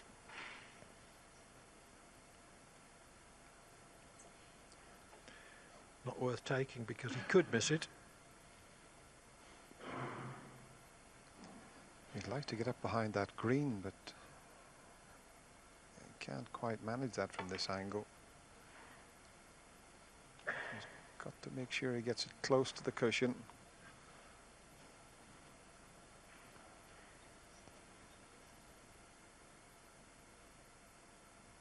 Foul. Just feathered the white slightly there, so he's a bit of a character mark, you know. Yes, just feathered it on his address and was about to declare it, even if the referee Stuart Bennett hadn't spotted it. Williams always Dresses the cue ball very close to it, and on that occasion just touched it.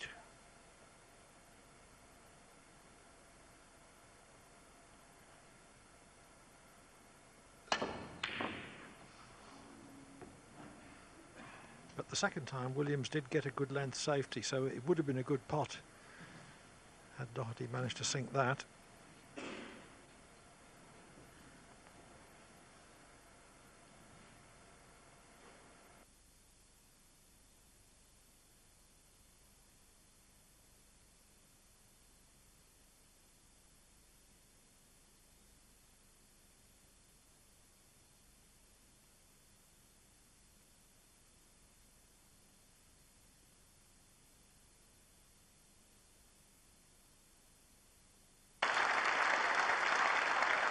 One.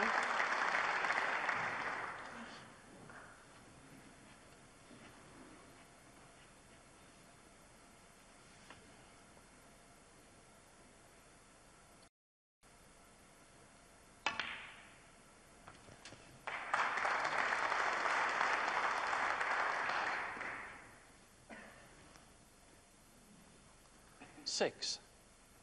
That was a cracking long pot to get in. He knew he was going to cannon the black and could be the frame winner for him. Seven. Already 50 points in front, so just the black needed, and once again we're all going to be square again.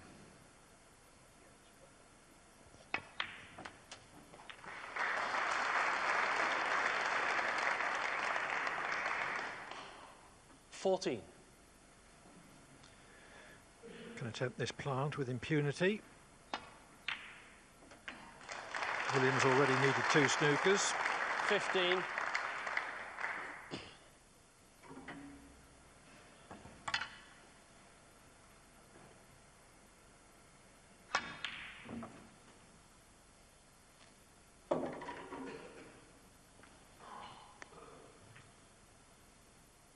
$17.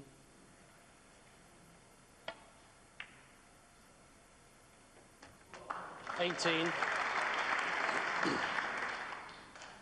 So it's going to be 7-all, which would be level with 5 to play.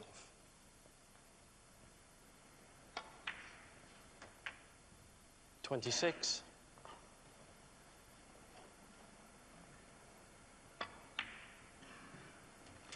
Only once today has there been 2 frames in it.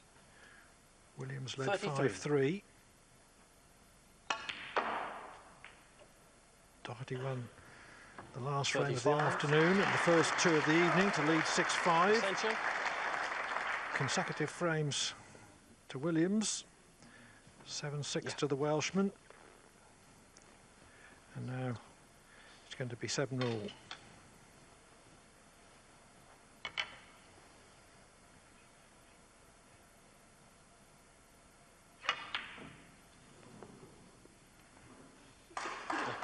Ken Doherty 35 and the frame. So Doherty levels at 7-all, level with 5 to play. Shouts and roars for Ken Doherty, and he's clearly put the last frame before the interval out of his mind. I think many of us thought that might have been a turning point, but Ken doesn't agree with us. Phoebe? Possibly a good time to have a bad thing like that to happen is at the interval, give it time to regroup. And I thought Ken did very well to come out in that frame and sort of get enough points on the board. He missed a tricky pink in the middle pocket. He was a bit fortunate that he came out and left Mark Williams no shot. But then he put into good long-range shots, and I think deservedly so. It's still in the balance. The longer this goes on, how much will Mark Williams start to think about, not the easy passage, but he's made it seem easy in the last session of his matches so far. He's completely run away against Stephen Hendry 9-2, and then the world champion Peter Ebdon 9-3, but he's being made to think now. Well, of course, he's in a major final against someone who's played equally as well as he has. I mean, Mark's potted a lot of balls, scored very heavily, but Ken's been tactically very astute up to the final. I mean, the 2 players, without a shadow of a doubt, these are the 2 players who deserve to be there. And, you know, it's nip and tuck now. How important is this championship, guys? Because it's something that, Steve, you hold the record, 6 victories. John, you've won it once. And in fact, you are members of a very exclusive club. Only 5 guys have won this title and the world title in the same year. How important is it to these players these days? Well, you can't get much more important than the UK Championship. It is a test of the ultimate skill because it is our... You know, it's a long session of snooker, and only more as longer is the World Championship, and it is always a guideline to who's in form as well. So you can feel satisfied with your season if you only win in the UK Championship, but it gives you that springboard and confidence for the World Championship, sort of, you know, in the next year. We've already been talking about how the players prefer these longer sessions, obviously. How difficult is it to win the sprints these days with such a variety and a huge number of players coming through in the sport, John? I actually feel there's a little bit more luck involved in some of the best of 9 tournaments. I mean, as you can see with the standard of players we have these days, it's a ball here and a ball there. Can be the difference between winning and losing, but generally over the longer frames and longer matches, you know, those things don't matter as much, so obviously the better players come out. OK, well, this is not the short haul. I think we're in for the long haul. Let's rejoin Clive and Dennis.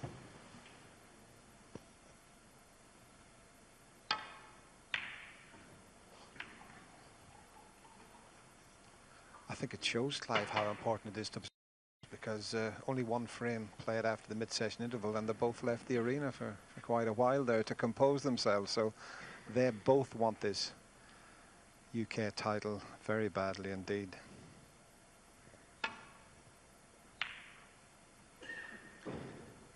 Yes, and although they're both used to playing in finals, their actual success rate is comparatively low. Williams has lost 12 of his 25 major finals, and Doherty has lost 16 of his 26. So that may be putting just a little extra pressure on.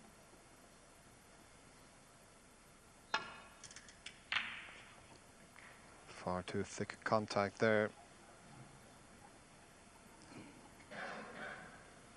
And I think the other point, the fact that they're both going for their first major title for a couple of seasons here, adds to the tension. But it's all great stuff. It's always nice to see the century breaks, but I think people, and certainly the crowd here in the Barbican Centre, are enjoying this tight tussle that we're watching.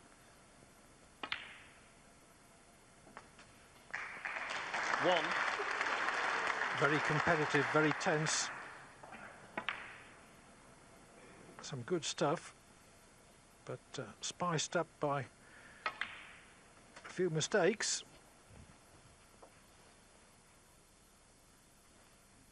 6.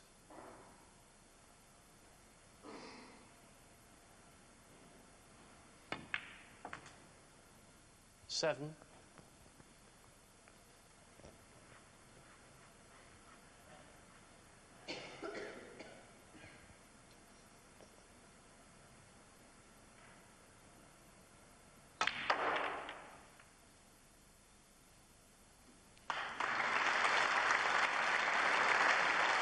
12.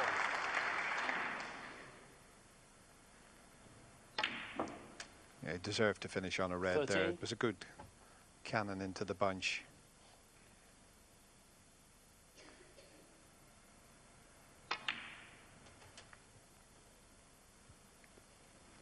Took the chance to go.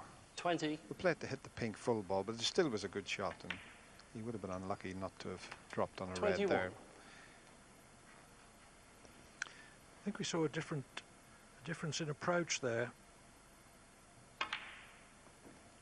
Doherty has tended to delay going into the bunch. 28. Williams went in there at the first opportunity. 29. And could now win this frame at this visit, although there's still a fair bit to do.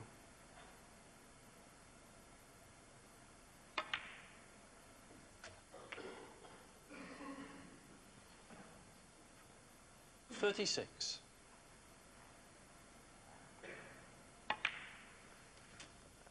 37.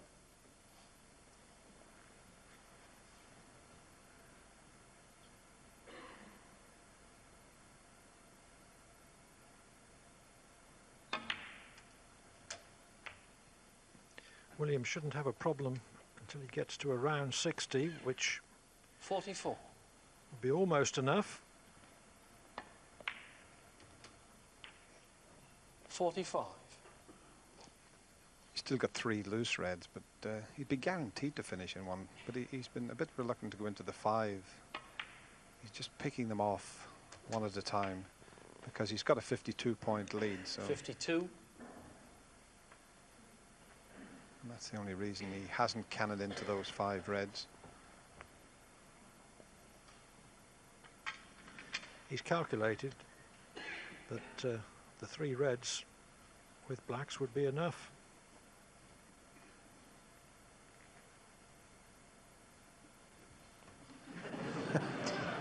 Careful, Mark. You want to do yourself an injury at this stage. And it's the old Sandy Shaw treatment here. Shoes off. Oops. 53.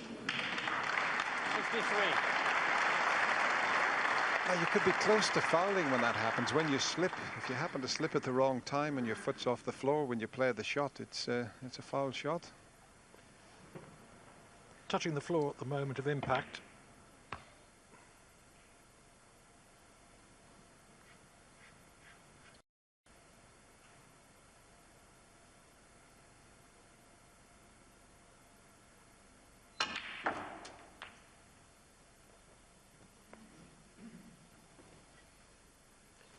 $60.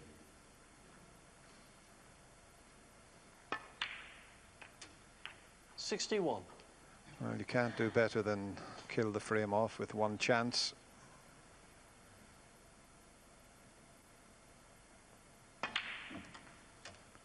Frame 12. He had that magnificent 119 break. 68.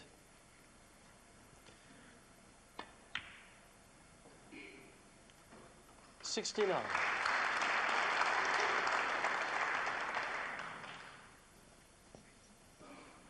Play the cannon now just to keep the break going. Ken will be concentrating on the next frame.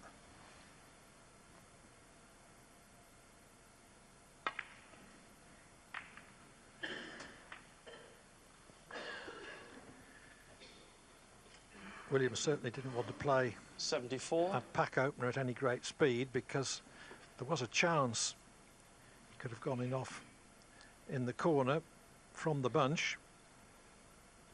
As it is, he's 74 in front with only 67 on the table.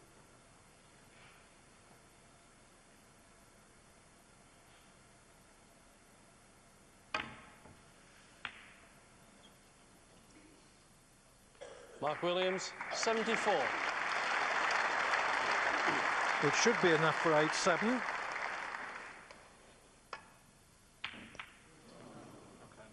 Okay, Mark. Yeah. It is So now. proceeded frame Mark Williams. So it's going frame for frame, and it's Williams' turn to go one in front.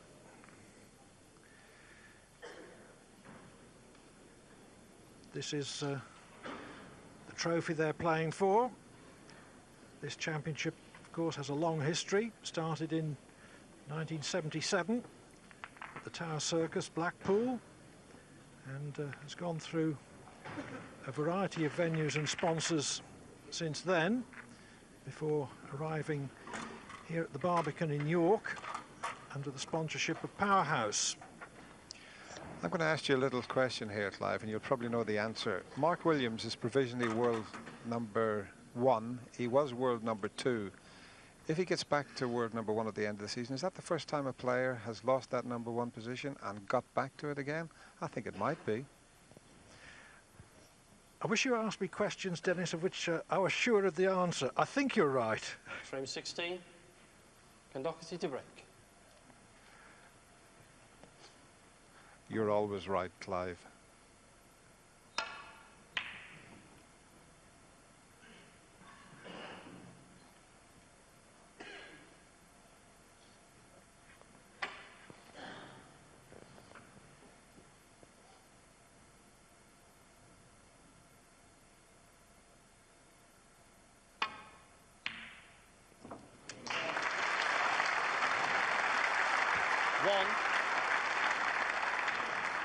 Well, there's one of those fantastic long pots.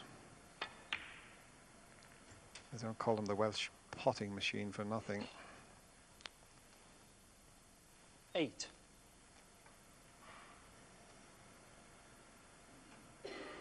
Yes, not as many of those long pots today as yesterday, but still 9. Quite a few. I think as a pure potter, he's as good as anybody in the game. He's a great competitor, and his control 16.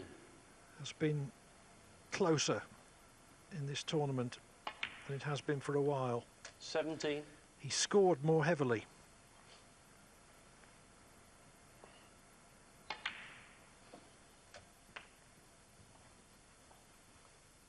24.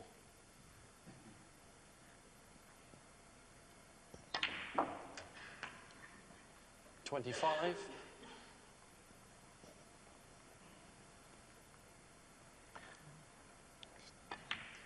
I'll just have a look at the average shot time.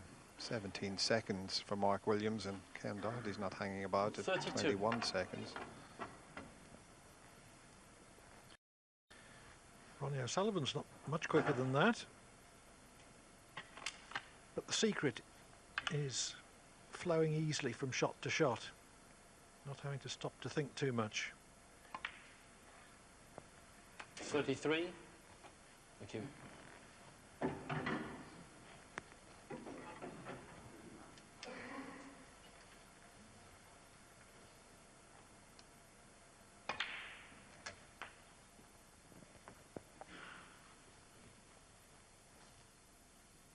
$40.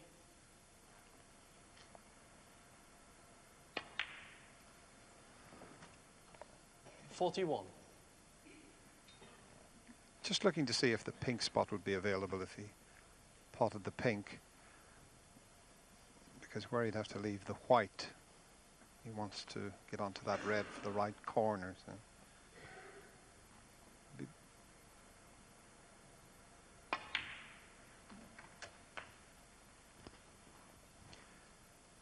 Well, is there enough room? Just. He's still okay though. 47.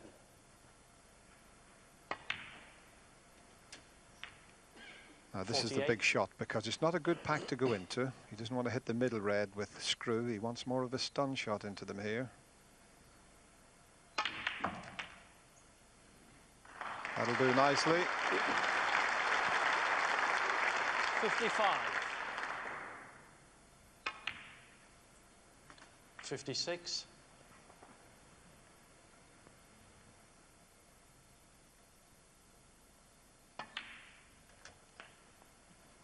Well, this is coming just at the right time from 63. Mark Williams and his supporters' point of view.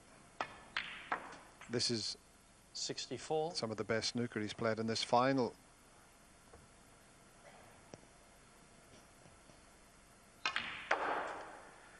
Williams' 74 break was the only score in the last frame. 69.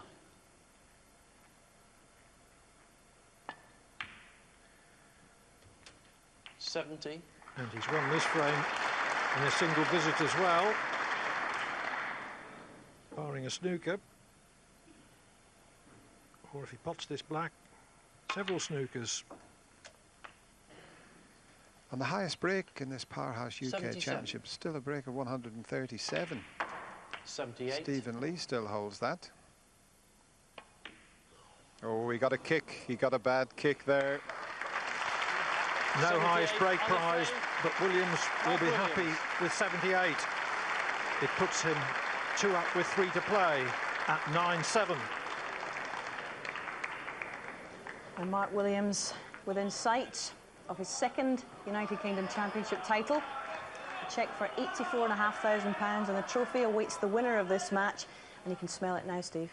Yes, he can. He's just sensed and upped his game a bit, and he's looked the more likely to take off and to play that type of form, and he's timed it to perfection. He really has put Ken on the back foot here. Ken, John Parrott needs table time, quite simply. He didn't get any there. He played a break-off shot, and Mark potted a cracking long red, made a frame-winning contribution in one visit. And as Steve said, I mean, he's looked the more likely of the two to score heavier, and that's what he's done in the last two games. He's basically grabbed this game by the scruff of the neck. And what's going through Ken's mind here, because this is his third UK Championship final. He's not won either of the two before this. Perhaps he's contemplating not doing so again. He's a fighter, though. Yes, he is. If he gets a chance, and that's the most important thing, can he get enough chances to get himself back in this match? Well, Clive and Dennis, you have the answers.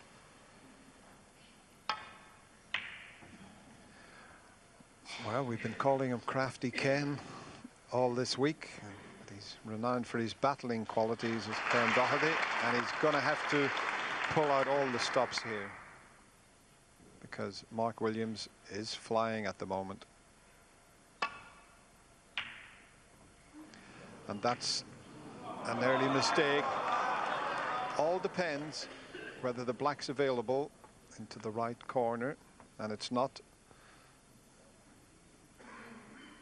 He's just had a look to see if he could get onto the pink for the right middle pocket. No gap through there. So he might have to have a little change of plan here. Reds to the middle pocket might be better for position.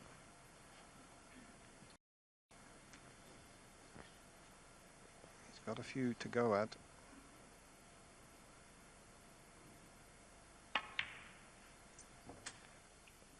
One.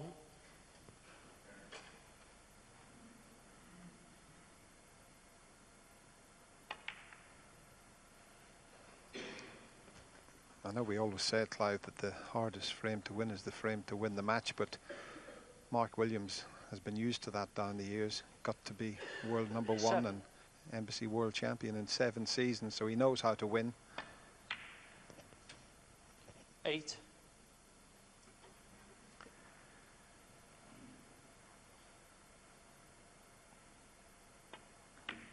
Oh, what a kick.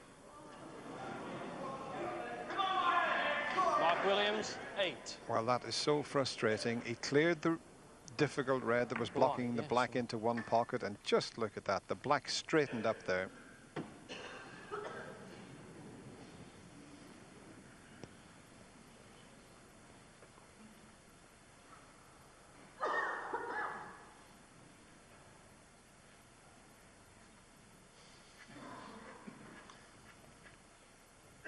Well, all sorts of things happen, and very few more frustrating than that.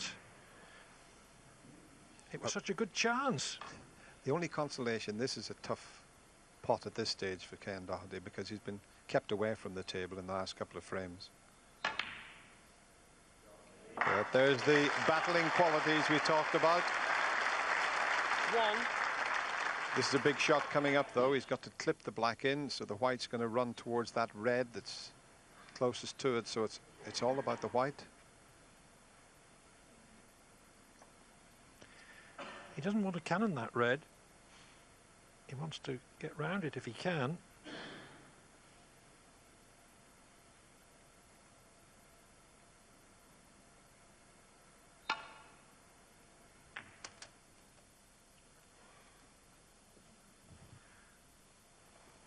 Did it the other way. 8. Came inside it, but has left his next red from distance.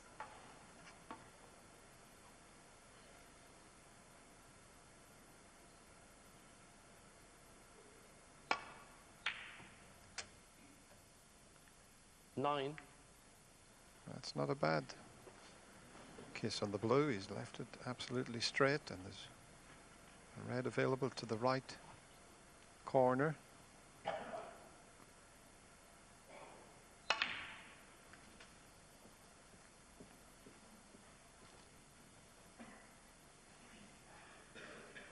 $14.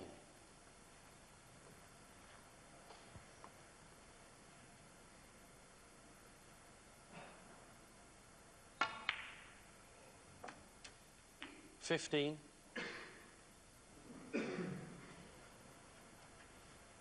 Just looking at all the reds around the pink, they're all covering each other. He's got 2 loose reds, but he's just having a look to see if he could drop on one for that left corner. But he'd have to get somewhere near the circle if he just plays for the single one. Now, where's that white going to finish? He may not be on anything here. 18. Just went a little bit too far. This is a tricky little snick in, and he's going to need the extension on the rest and his cue.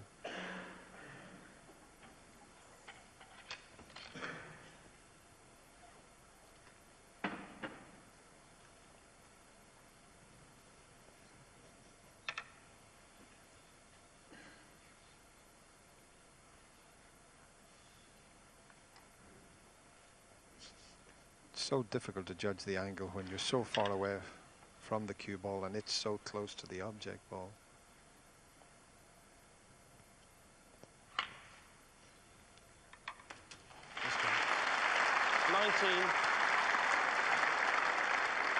Held the cue ball a little too well.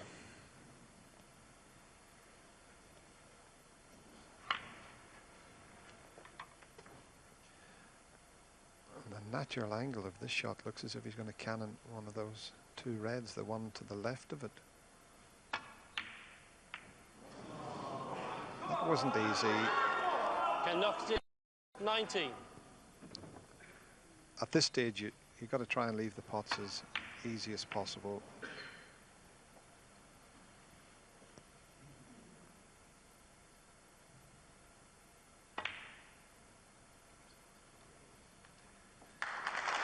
So Williams is ill luck at his previous visit. Didn't prove too costly. And now that useful opening red has given him another chance.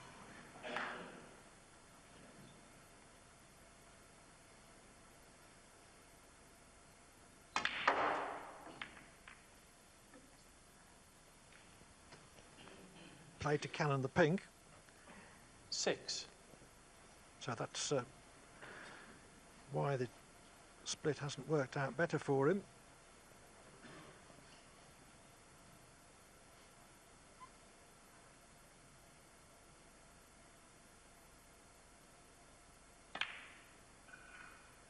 That's close. Not close enough. Mark Williams. And I think 6. Ken can get through to snick that one in that Mark left near the pocket.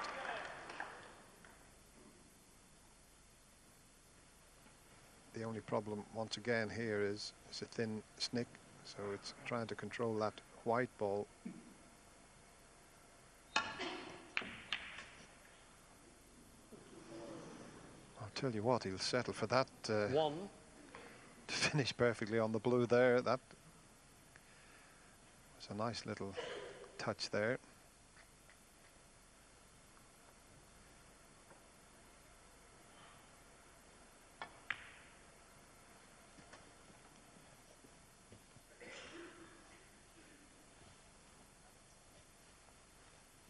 Six.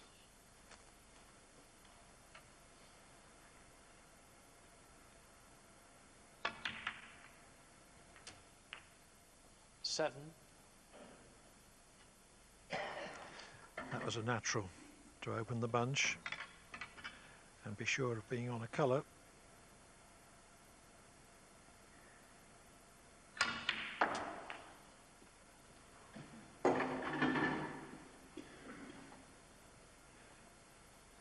$14.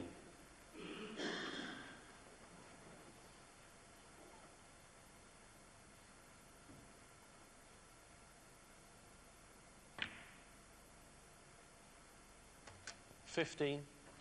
Didn't go far enough over for the pink, so he's looking at the green now. Green's the easier ball to get good position on.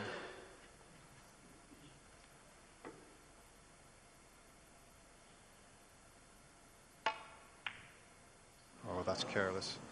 The last shot, he should have been nicely on the pink. Ken Doherty, 15. He hasn't left anything, but that's a good chance that's gone there.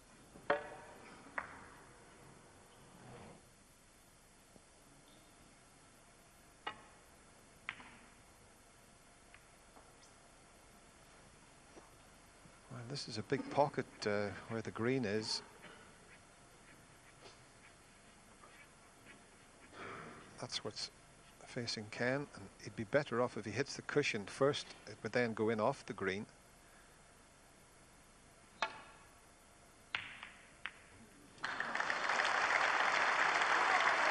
One.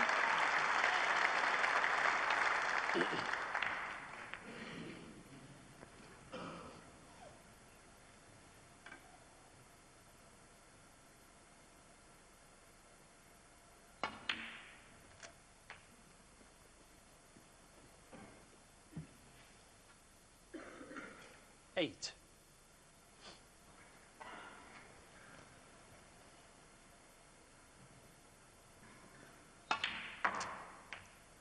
Nine. Pink, red, black, and he would be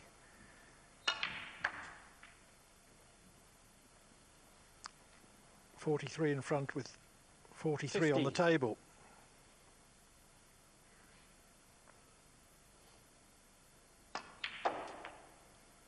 60. He's left that a bit short. He's going to have to wait for another chance to clinch the frame.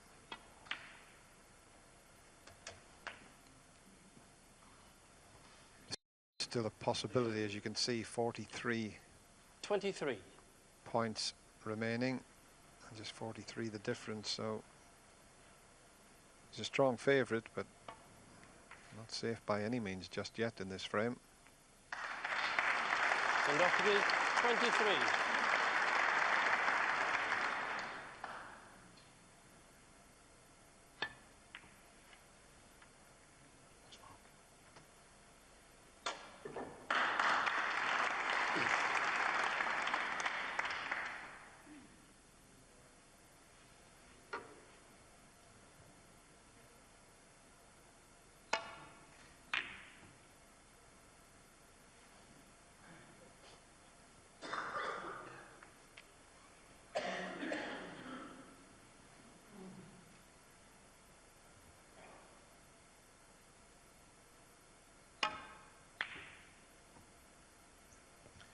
Williams has got to win this safety duel and then take 2 reds, 2 blacks and all the colours to tie. Yes, I think Ken would be a lot happier if one of the colours was safe on the cushion, but as you can see, they're not. They're all in potable positions. So he's got to be extra careful here.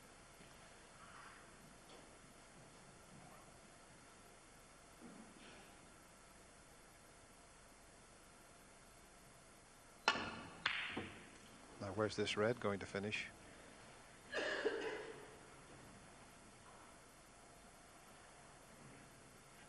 That's okay. He might be able to sneak it in, but no value in it because he couldn't hold for the black.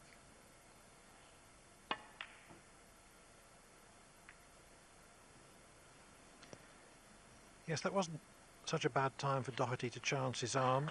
If the red had gone in, he won the frame, and he hadn't got a really good safety alternative.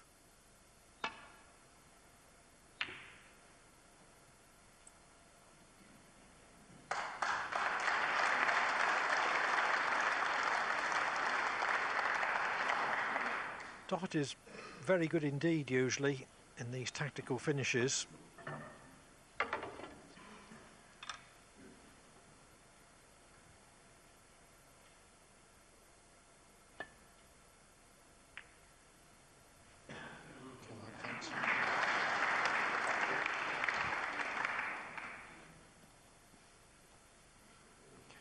Well, I don't know about crafty Ken. What about crafty Mark after that last shot?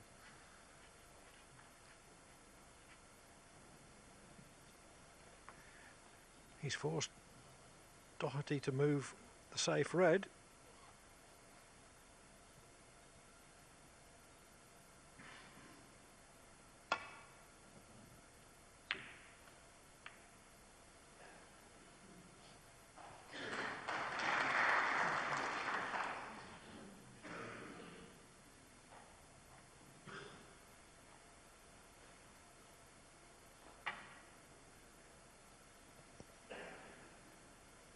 Doherty has put the red from one safe place to another. Williams wants to develop it, but hasn't got a shot.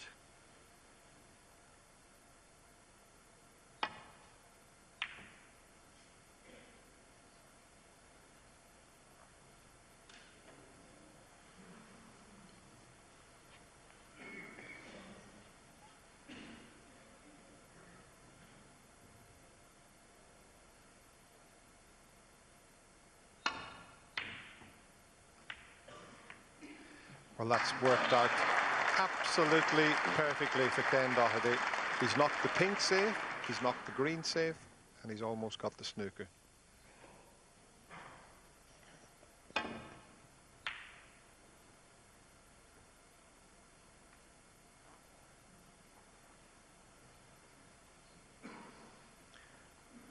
The cue ball rolls under the side cushion, so this isn't easy. If Doherty can knock this red in, though, he's sure of winning the frame.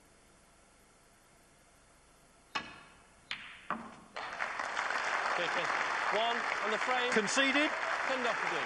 So, Ken Doherty has won the first of 3 frames he needs to snatch victory from the jaws of defeat, but Williams still leads by 9 frames to... Yes, and it's all getting very tense out there and indeed in the studio, because at this point, Steve, how will pressure be manifesting itself? How does it affect one's game when you're out there and thinking this is getting tight and tense out there? Well, the first thing you've got to realise that these two players are on form and they've got all the way to the final, proving that under pressure and the tension, they are the best of the bunch this week. So how does it manifest itself? It can manifest itself by under-hitting or over-hitting certain shots, the pressure shots, the one to clinch the frame. So far in this match, Ken's played the shots, the over-hitting of that the blue to get and laid on the pink, a yellow he over-hit as well, and that green in the last frame. He mishit that with the amount of side spin he had on, which caused him to miss the pot and also miss position as well. Mark Williams hasn't done that. Mark Williams been cueing like a dream, and he was robbed in that last frame of probably winning the UK Championship at that visit with that kick. He was cueing beautifully, just dropped the black ball in, and he got the dreaded kick, chalk dust between the ball, sent the black off at a thick angle, and all of a sudden the chance went, and he may well have cleared up in that particular visit.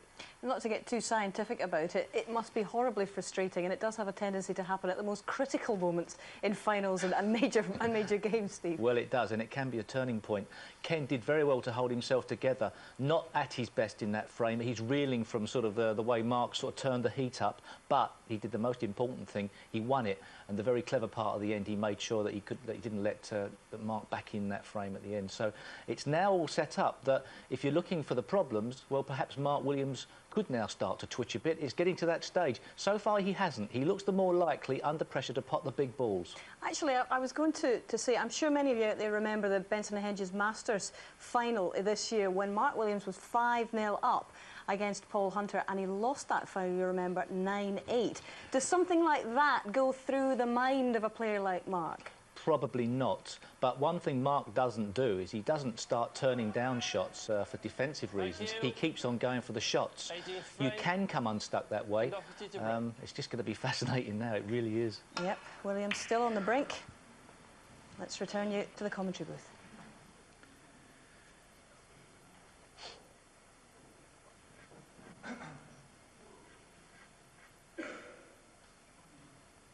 Well, he knocked one of these pots in earlier, but I don't know whether he's got the angle to stay on the black this time. No, it's a different angle, so it's not quite as easy.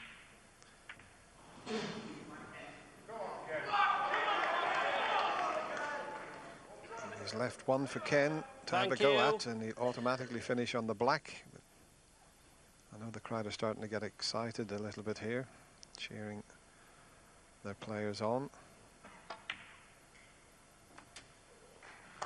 One. As Hazel said, Williams on the brink, but if Doherty can win this frame, he'll be on the brink as well. It'll be 9-all.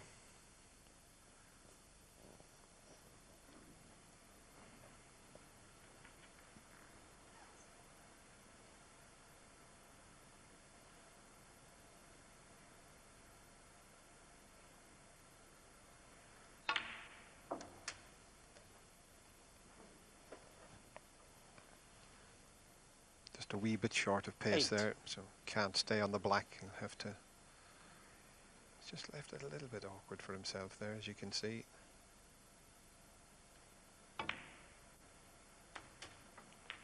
Nine.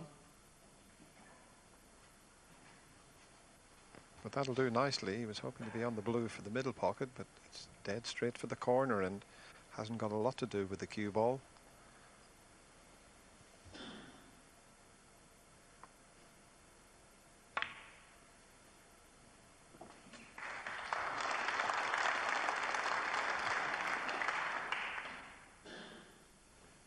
$14.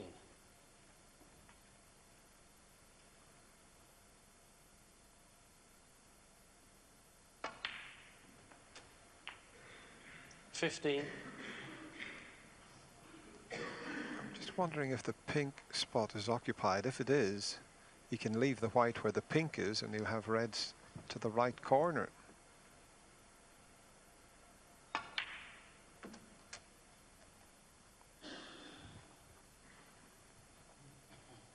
Well, let's have a look to see if there's enough room for that pink.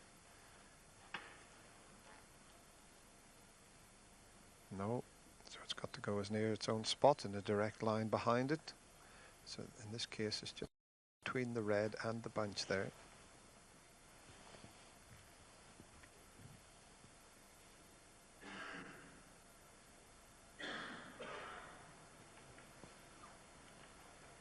$21.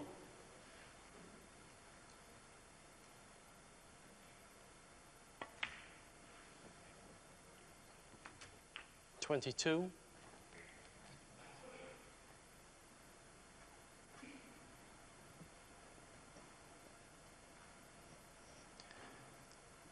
Well, this is not a good bunch to go into. Doesn't want to hit that red full ball if he gets into them. And he missed that, which was the way to play it. Had he have hit the red, it's immediately below the pink. He could have just stuck on the back of the bunch there, but he avoided that.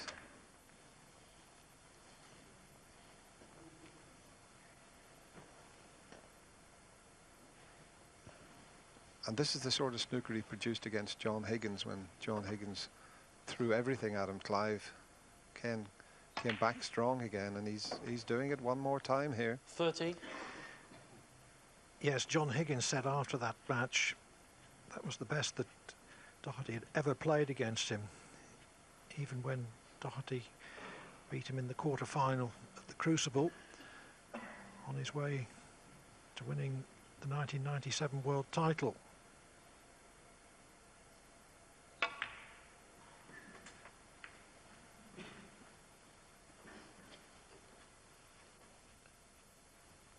$35.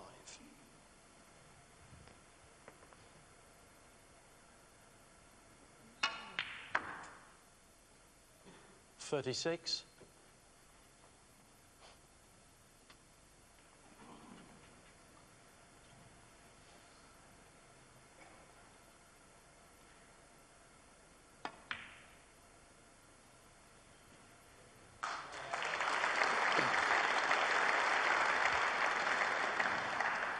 41.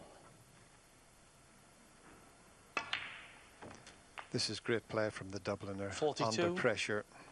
And really, since Mark Williams has had that kick on the black, he hasn't really had a good chance since then.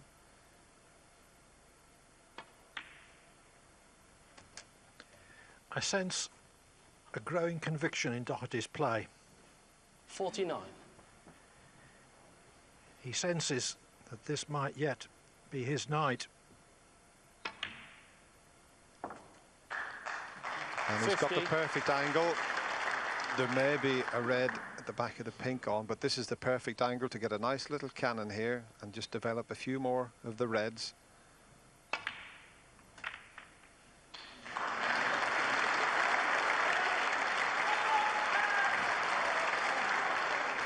Well, this 55. Is fantastic snooker from both players. What a final.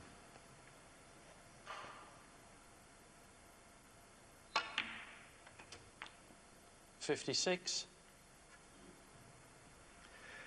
Williams is not the sort to be feeling sorry for himself, and it's a good job because he's got to be concentrating on his next chance. If not in this frame, probably not in this frame, but in the decider, rather than the one which so unluckily went wrong. Yeah, sure. 63.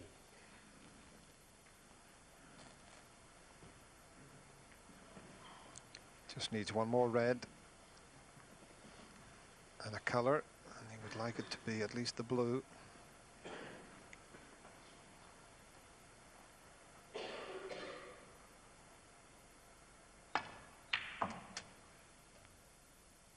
$64. It was a bit too risky to try and play onto the black there, and Ken, well aware of the score, knows that this blue will leave Mark needing snookers.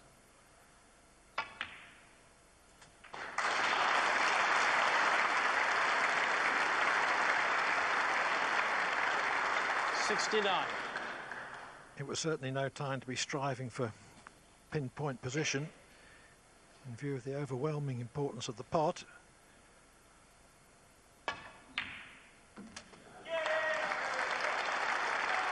$70. It's in the extra red, which gives him considerable extra insurance. Yellow ball. Yeah, 3 snookers required. I'll be surprised if Mark comes to the table here.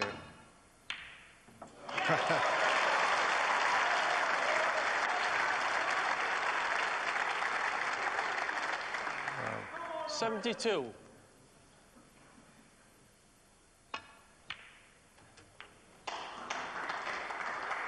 $73.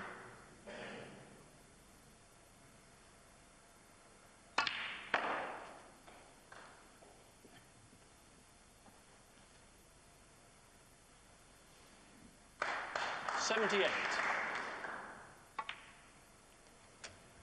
79.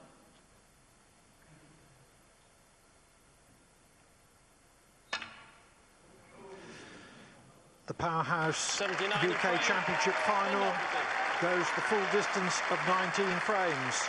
Ken Doherty's 79 break brings him level at 9-all. Yeah, gutsy stuff indeed from Ken Doherty, and you've got to say nerves of steel there from him. It is, yes, and it is just the tonic that Ken Doherty needed. 2 frames ago, we were talking about the brinkmanship of Mark Williams in turning the heat up just at the right moment.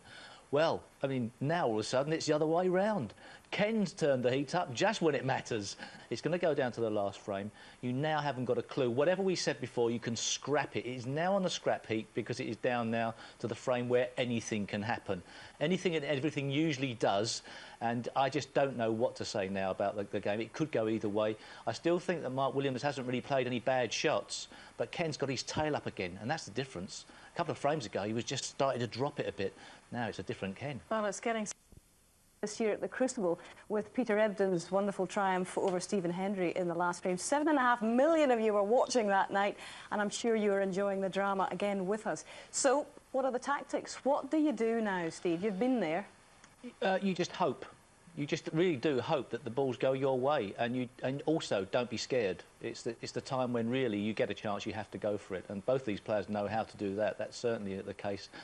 We've had very few, actually, UK championships that have gone all the way to the distance. Yes, I've been checking the stats, Steve. This will be the 6th match in the 25-year history of this championship to have gone all the way. You were involved in one, what, 1990, wasn't it, with Stephen Hendry? Yes, that went all the way to the end. And it is a case of you just sort of hope that you get there over the line before the end of it. But these two have produced a fantastic match for me.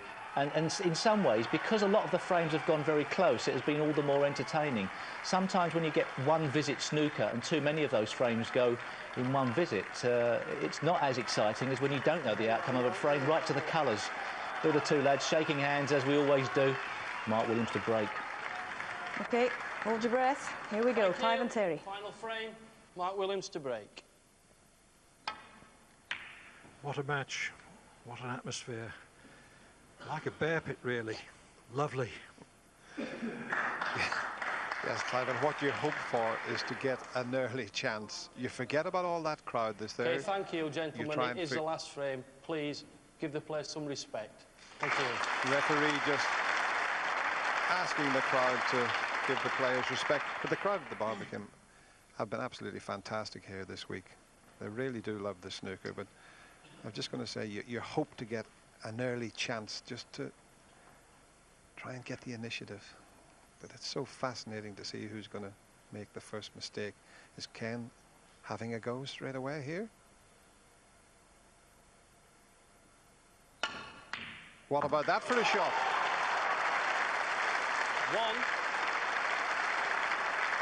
He's built up momentum in the last 2 frames.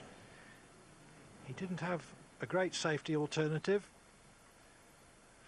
and that was a great pot.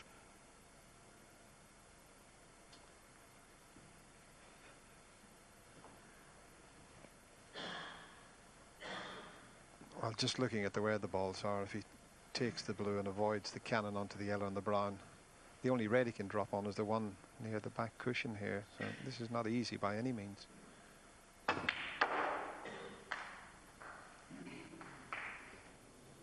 That's going to finish on nothing, I'm afraid.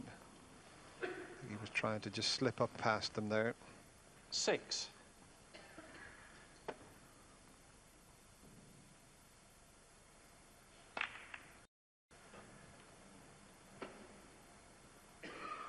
Ken Doherty, 6.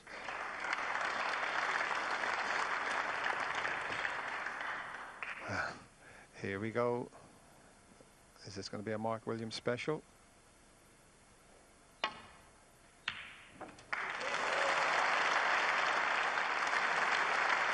One.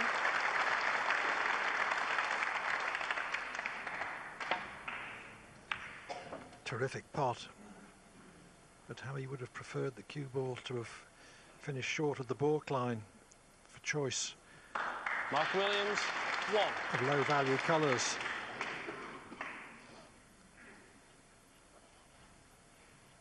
Ken's got to be a little bit careful. If he comes off the side cushion and lands in the pack, he's got to be careful not to leave that red for the right middle pocket.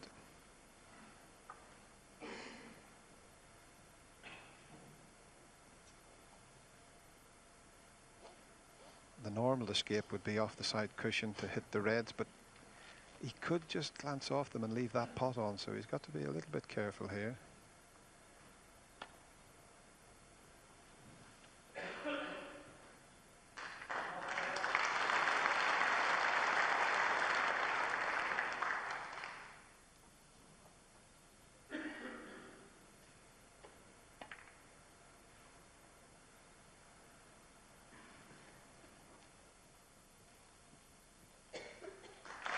Perfect length. Always the chance of engineering an opening from a safety like that.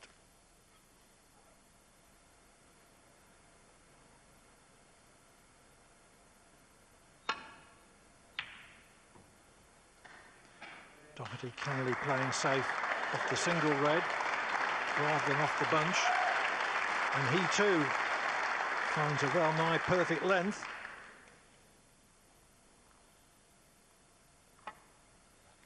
Williams not snookered, but playing as if he is.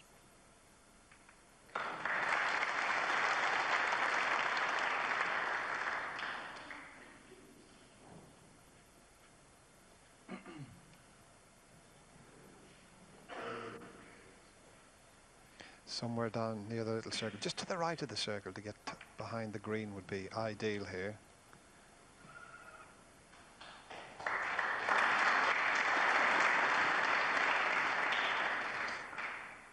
Block the path back down the table, but at this stage, no real problem.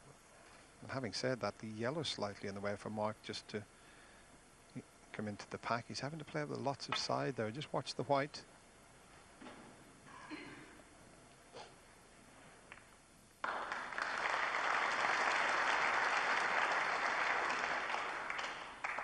This is tense stuff. Doherty trying to win his first title for 21 months since he won the Welsh Open And Thailand Masters back-to-back in the season before last.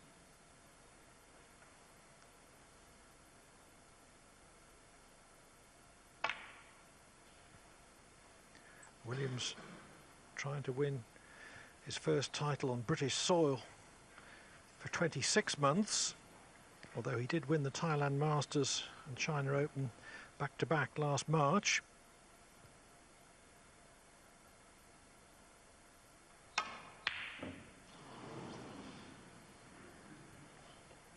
That was worth the risk there, because just look where the white is. He'd have been nicely on the black. He hasn't left anything easy.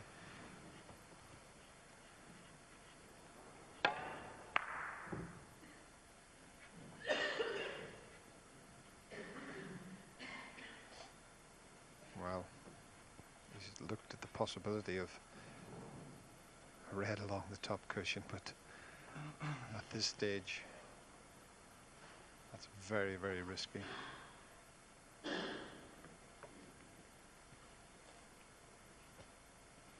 I don't know if he can hit the cushion first and send this red back up the table, or whether he's just going to screw the white and leave the white there and send the red up. Well, that's pretty clever there. But Mark will try and come off the cushion and send the red up the table.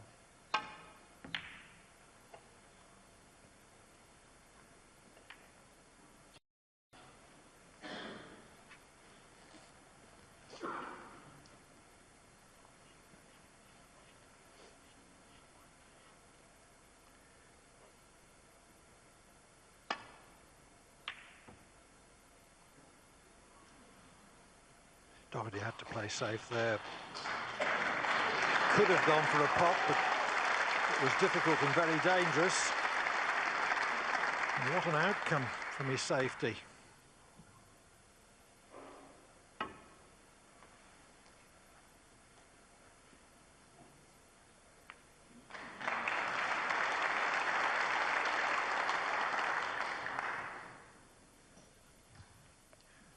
Well, we've had absolutely everything in this final, Clive. We've had some big breaks, we've had some fantastic tactical and safety play, and we've had some easy pots missed.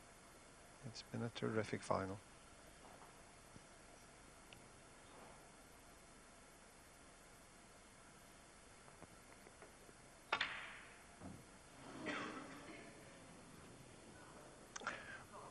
Attempted in such a way that he wasn't leaving another red, but the one he did attempt has rebounded into a potable position. One.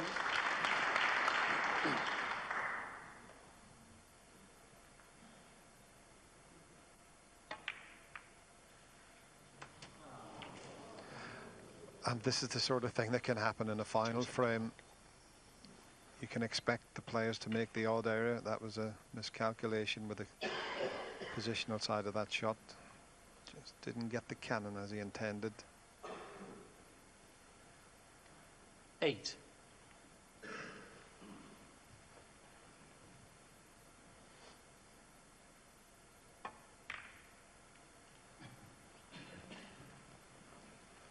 Mark Williams, 8.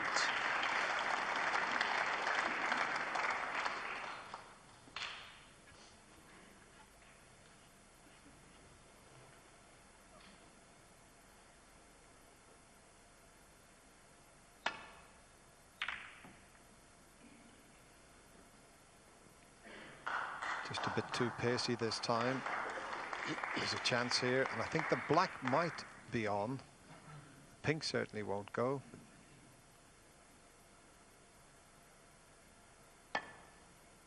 Ooh.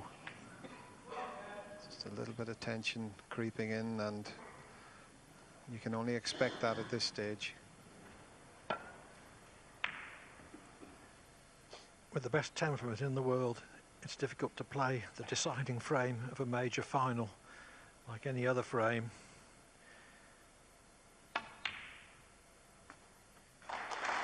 So it's Doherty. 1.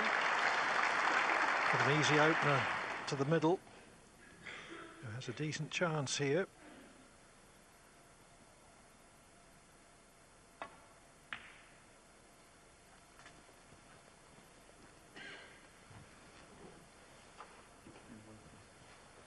6. Ken's having a look just to weigh up the situation with the pink and black there. He'll be playing for the blue this time if he's got an angle just to get the other side of the blue. But he's already thinking quite a few shots ahead.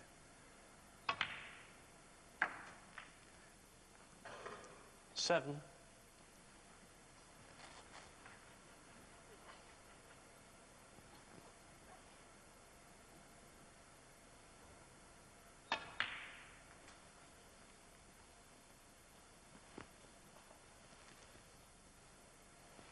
Twelve.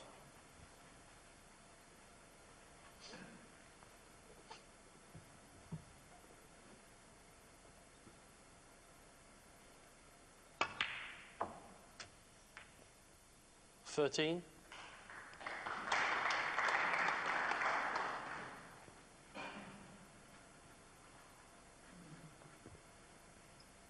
These are tense times.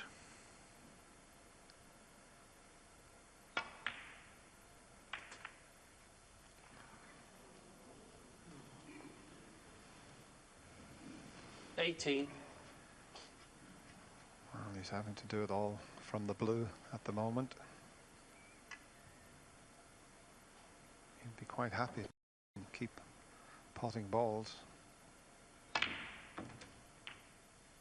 he's going to cannon the blue. 19. Almost. So it's going to have to be a green, but no problem position. Got a red right over the pocket.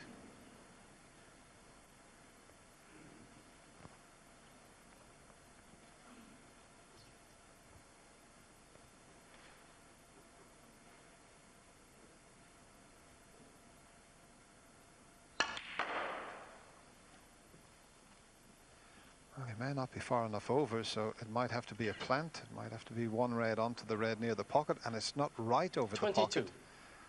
So, well, maybe he can get between the gap just to hit the cushion first and then pot the red. But you've got to keep your eye on the white then. This could go wrong.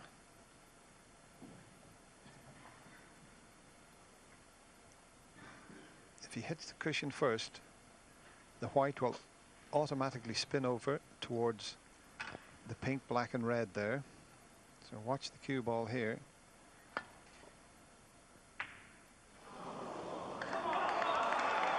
Ken Doherty, 22. Didn't risk that, tried to hold for the black, but it could cost him dearly. 1. It could cost him the title. Well, he didn't quite hit the cushion first. He caught the red on the thinnish side.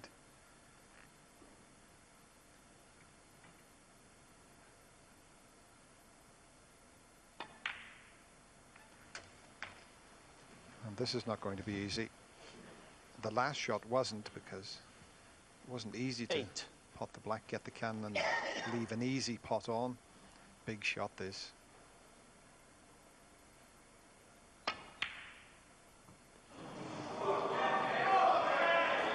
He might just have got away with Mark that, Williams, unless 8. Ken can get through to the potting angle of this one along the cushion.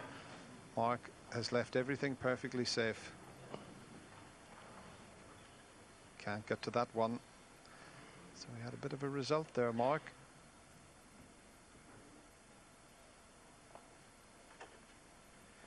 Yes, it was a tough shot, and the right shot, and deciding frame or not, he took it on.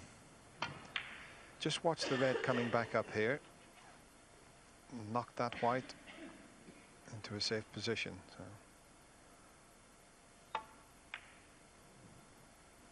The white's close. That's close. Now that's a little bit careless. Foul 4.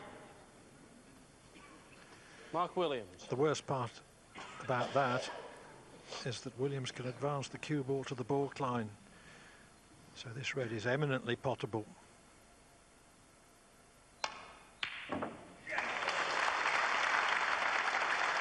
One.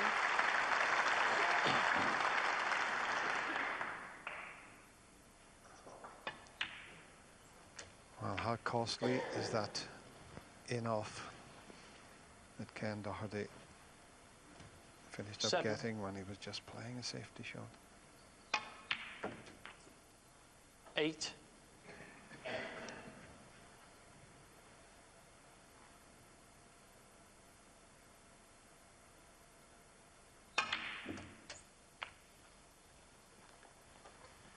You'll have to make Williams favourite 15 to get the 3 higher reds. 16. But he would also need one of the others with a colour to clinch frame and title.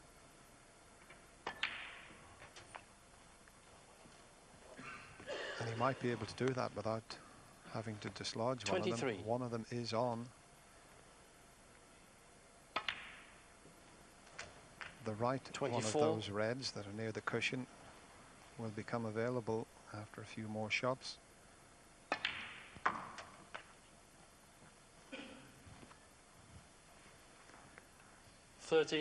Doherty wondering if he's going to get another chance.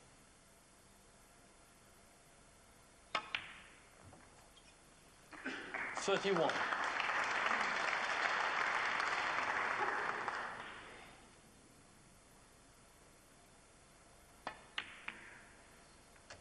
Gone wrong. This is a thin one that's left. There's the difference. 31, so red and blue are above. Would leave Ken needing a snooker. Now is he on the blue?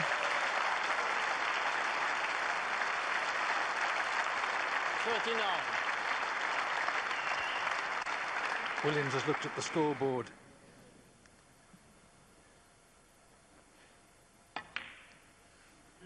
And therefore made no attempt to play position for the last red in case he missed the blue. 44.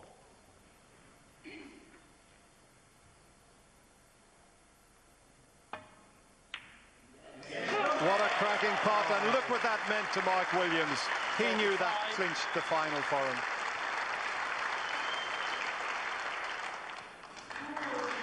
What a final this has been, and Williams is so pleased. Feel a little 52. sorry for Ken Doherty to lose the final in the way that he did. That in-off has cost him this UK final. 55.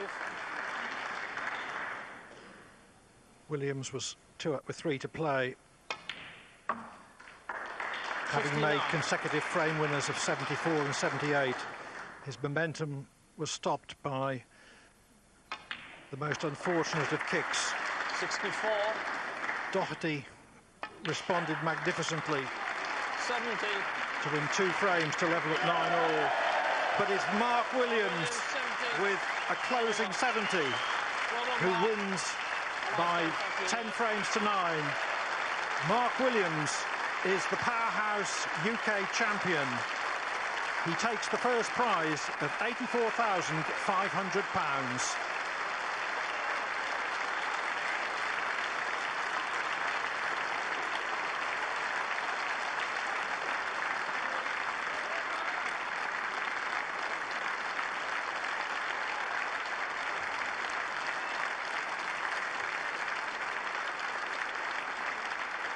Ladies and gentlemen, will you now welcome the presentation party consisting of Derek Broomfield, Chairman and Chief Executive of Powerhouse, accompanied by Richard Davis, Director of World Snooker.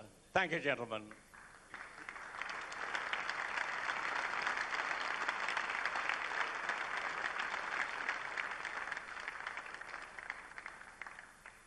Ladies and gentlemen, first of all, to the runner-up is a cheque for £43,000. Our congratulations for a wonderful tournament and a wonderful final goes to Ken Doherty.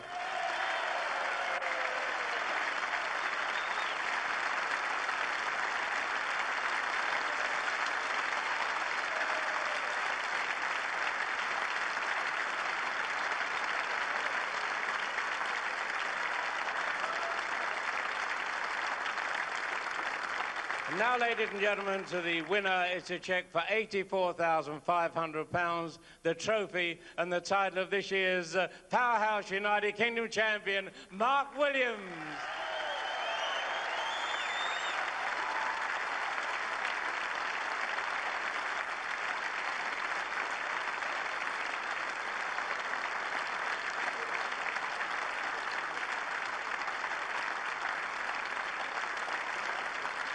Mark Williams, ladies and gentlemen.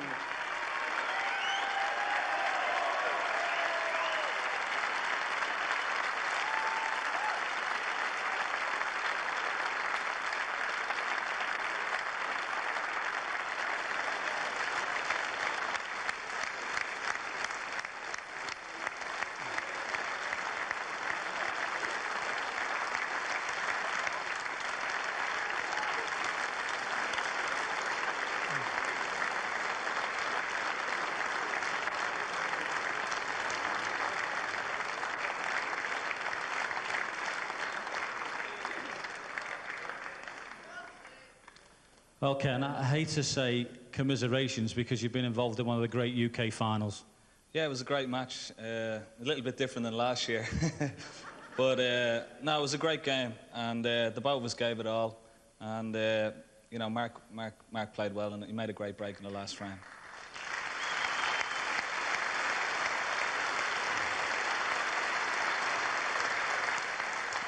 Obviously, you've been in 2 UK finals before. We thought it was going to be third time lucky. And when you were 9-7 down and you got 9-all, it looked like it could have been your dream. Well, it could have. I had a good chance in the last, but just misjudged the safety shot and it went in off. And then he potted a great long red, and that was the end of it. But it was a great final. It was great tension, and it's been a wonderful audience, and it's been a great tournament. Yeah, really good tournament. I have to congratulate you, by the way. I think your quality in match play this week has been absolutely fantastic. I learned a bit from you, John. Ladies and gentlemen, Ken Doherty. Well done,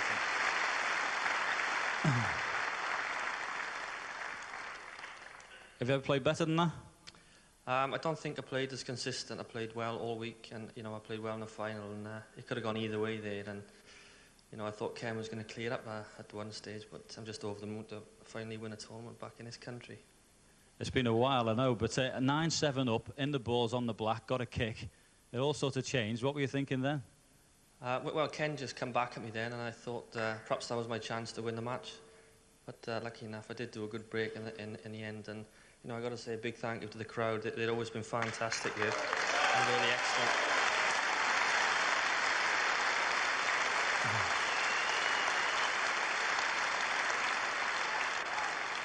Now, it is common knowledge. It was a little bit of a struggle for you last season. What's been the difference this year?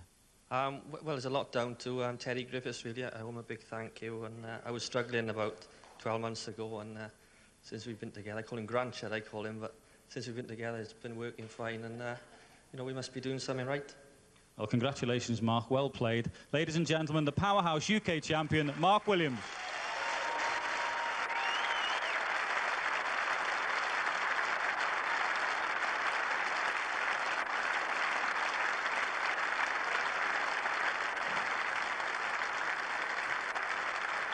Yes, congratulations to Team Williams, not just to Mark, but to Terry, and indeed to Mark's fiancée Jo, who's been enjoying the moments as well. And well, they should as well.